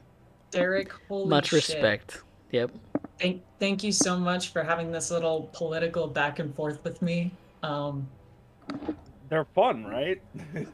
Yeah, we both won in the end, I think. We both won and we both lost. Yeah, Mhm. it was good. Good. Um, Best line. Gregor. But huh? which line? Specs like, huh? Which line, Pax? It was the one where Gregor was telling Alistair off for having no loyalty. Mm. It was the main thing he observed of him. It was such a good and kind of fitting line, like the way that Gregor put it to him. Especially with the theme of this episode. Mm-hmm. Yeah, I was going to put my hat in the ring for next time you're going to try to shovel horseshit and call it gospel, you should try practicing lying first. But I don't know. And I thought Gallister's been pretty staunch in like what he believes is loyal. He has loyalty to himself, to his beliefs and his ideals, but he doesn't have loyalty to the other coterie members. He doesn't have coterie to Barons or Don Hernandez. He has. Yeah, he does. Where? That's the whole reason he went to. He was going to go to the Baron anyways because he chose the Baron over the Don. But Yvette just jumped the gun, and Alistair had daddy issues. He came to Yvette because he wanted to put that on Yvette. No. If he didn't want Yvette to take that job, he would have gone straight. No, he to didn't do Baron it. himself. If you rewatch it, he went to Yvette and said, "Yes, I could go and do this. I could get some things selfishly for myself. I could, but I didn't. I want to set the coterie up. A lot of the things I need you to help me play this game." A lot of the things that Alistair does very much comes across as he's doing things to keep his own ass out of the fire. That's how it comes across. Yeah, I'm not saying it doesn't. It's not a good look. I'm just saying if you like look between his intentions, he's always trying to look out for the coterie. Well, besides the Besides discussion on whether it is or isn't, right? That's the line, right? Yeah. I'm not sure if this technically counts, but I think it literally is. Press the barrel of the gun to her temple. They quickly pull it away and unload all 6 shots. The immediate reaction from everybody. I unload all 6 shots. That was I was good. like, While it was a descriptor, it is a line. Yep. I'm throwing it out there. Outside of that, I will give it an honorable mention, but it's meant for an in-character line. All right. If that's the case, go ahead. I will throw my hat in the ring. Stepping up to Baron Kane. Yes. You want to talk about domains? This is my domain. Yeah, that's this actually, property is mine. That was the original statement I wanted to make for Deja specifically. Between that and we put the fun in dysfunctional, but no. But the my property is my domain thing saved our asses. I think fundamentally that has saved us. To be fair, I'll agree with that. I will agree with that. Even though even though he was honoring an agreement that Yvette had already stated. But He was that already reminder- honoring that, yeah.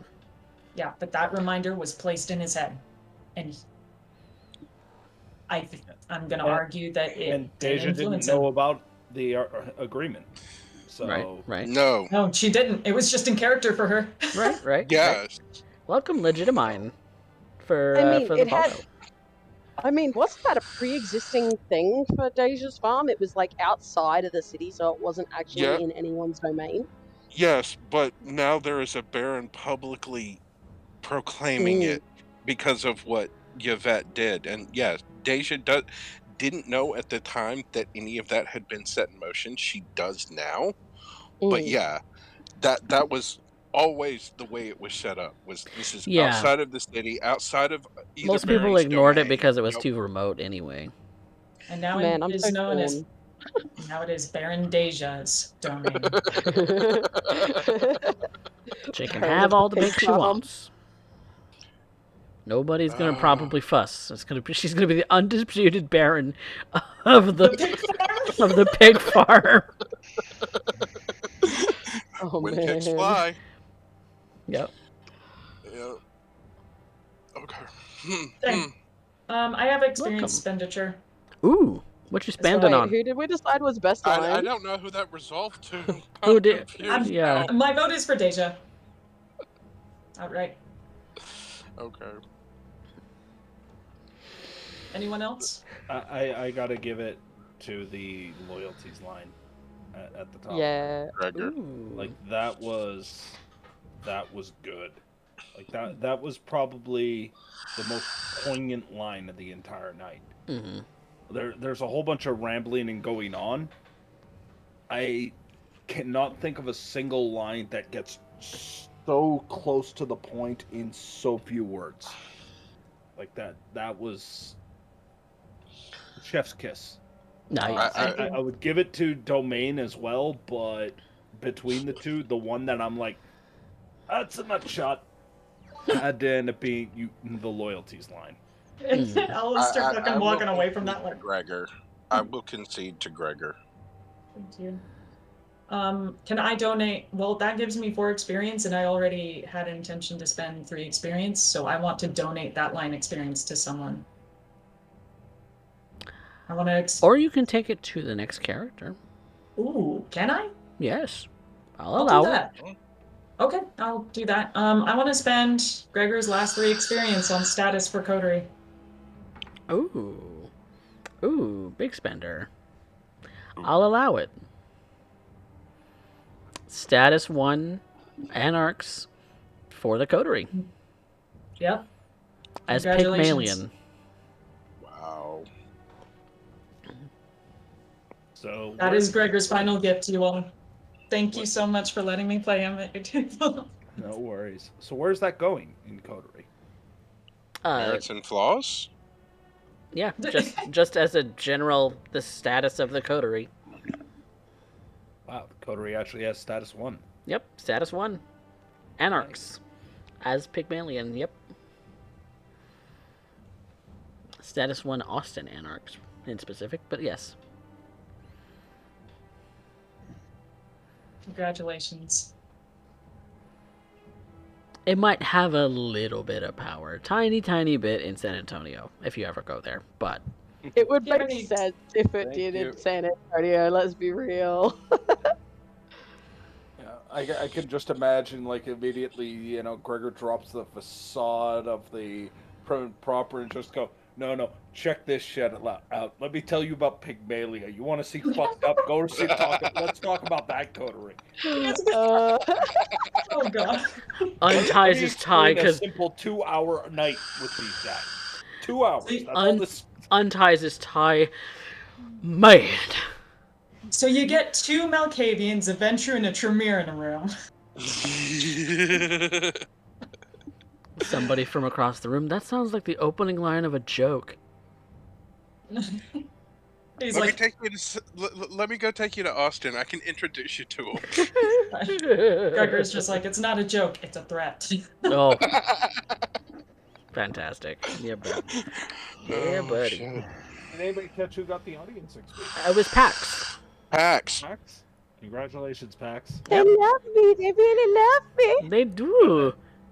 I love your overacting ass. Spam emotional damage if you got it.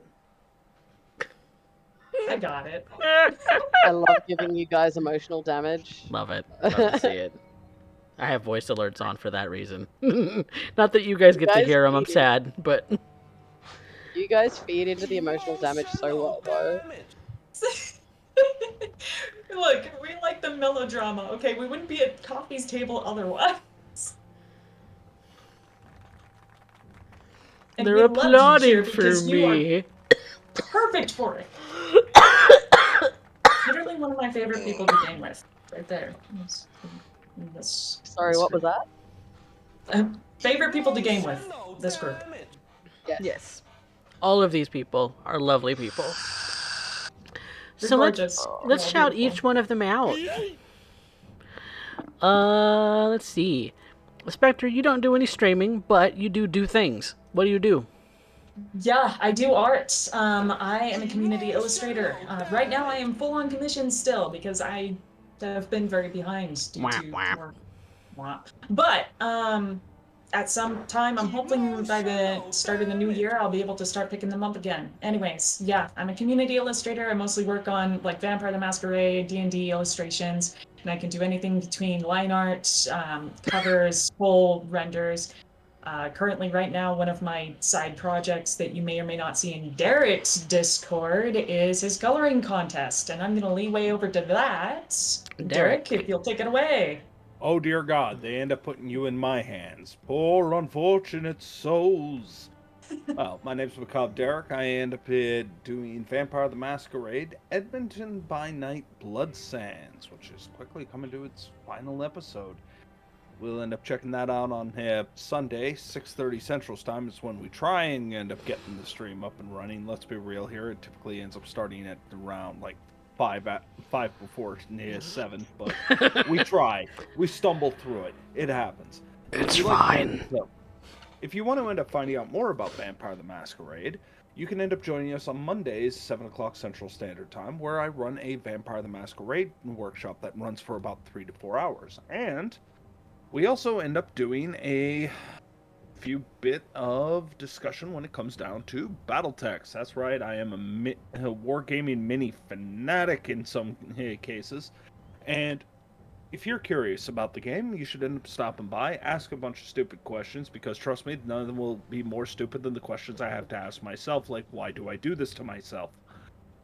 Then I have to end up showing out that I also end up doing art, as Spectre Deflector earlier described.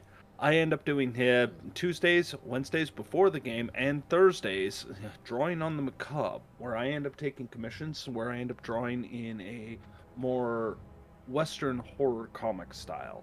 I am also running a contest on Discord, which is a coloring contest and a caption contest. I made a very quick 2-hour, one-page comic that is very true if you've ever had to end up doing any kind of list building in war games or character creation or anything like that. Spam the Urbies if you got them. Options. Yeah, spam the Urbies. So that being said, if you're interested in that kind of stuff, do check it out.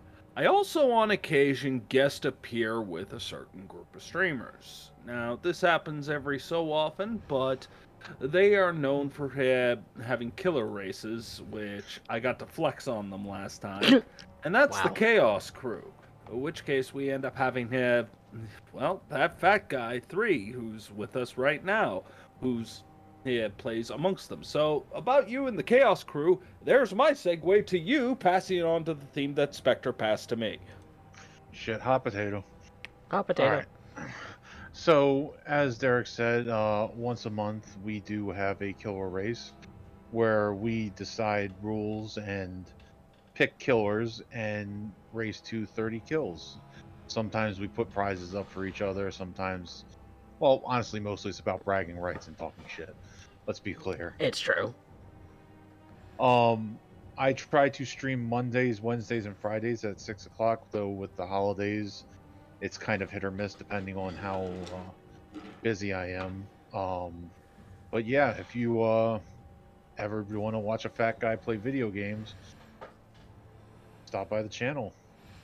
I don't do art. I'm not that talented. I can try to color something maybe one day, but that's about it. But yes, there has And been an acquisition. we have a of wonderful cats. story teller that needs to shout themselves out because, you know, they got to show it for themselves. But cat stream. Cat stream? cat stream. I have cat. Derek has cat. Wait, where's my furry asshole? Mine's in If hiding. you haven't, Absolutely. If you have not subscribed or followed this channel, please do so. CoffeeCat is amazing.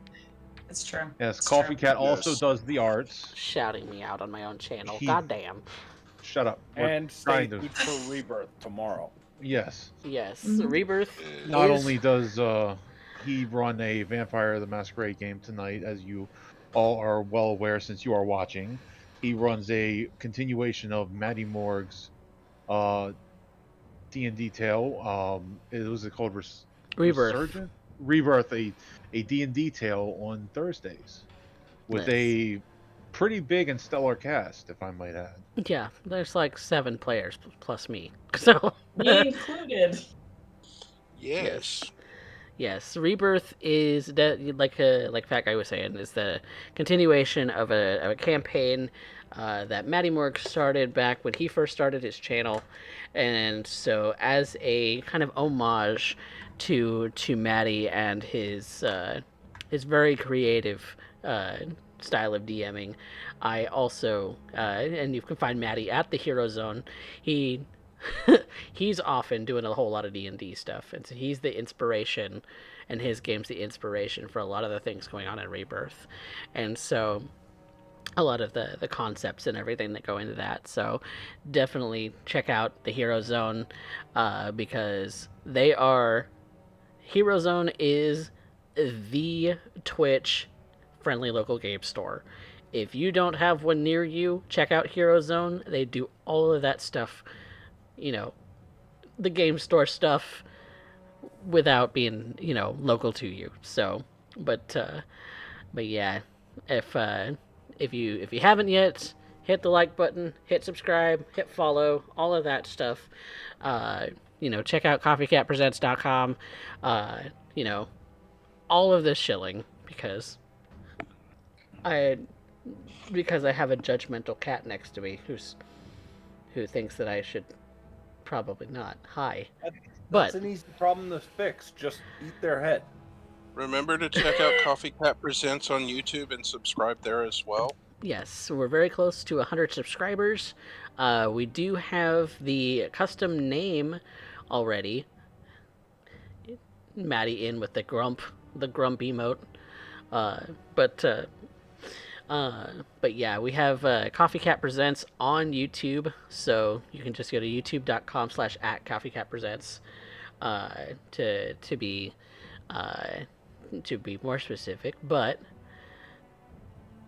Jotun, because this is the first time you're actually active at the end of a session on my channel, you silly goose. So this is the part where I shill. This is the very, very end. But yes. Also be sure to check out Coffee's Discord. Yes, Discord. Discord is a thing that I have because you get all of the notifications from YouTube, from any social media posts. If I do them, I rarely do. Any live Twitch notifications, all of that stuff gets posted on there. I post examples of my commissions, should you be, interested in something that you want drawn. All of that's available on my Discord, and a lot of it is also posted on CoffeeCatPresents.com. So just check out the website. It's probably the easiest way to find everything. So, because it's all linked right there. So, yeah, but thanks so much to my cast for being the awesome cast that they are, and thank you all of you in the audience, both here on Twitch and on YouTube, because I know that you YouTube guys are out there too. We love you, and as always, we'll see you next time. I need you to stop me from doing one thing, Coffee. What? Tell me it's a waste to spend 3 points on the specialty for Monopoly. Do it. It's a waste, honey. Do it. No, Do no, no, it. no. Hold on. Bear with me. Finance, and it's not just Monopoly. It's real estate. Free real estate. It's real estate. This is how it converts. cards. He takes everything from tonight, and it's the whole he fucked up at Monopoly thing. He takes that and he puts it into the real world. He's like, I'll fucking show you. He doesn't see the real estate before. I just love that me throwing a random fucking board game in there has turned into an Alistair obsession. Alistair's 'Cause, like- obsession turns him into a real estate agent. Max was gonna whip out a chessboard for that callback, but I'm like, nah, not everybody can play chess, so we'll just do Monopoly. Wow. Wow. Well, we'll have to see whether or not that bears any fruit, but Sorry for derailing. I had to. I'm sorry. it's okay. It's okay. Please go But with it. Please go with it. Please go with it. Please go with it. Oh man. but we're signing off, everybody. So thank you guys so much for watching, and say goodnight, everybody. Good night. Good See you night. next time. Farewell. Where do Why won't put you just hurt bye? me?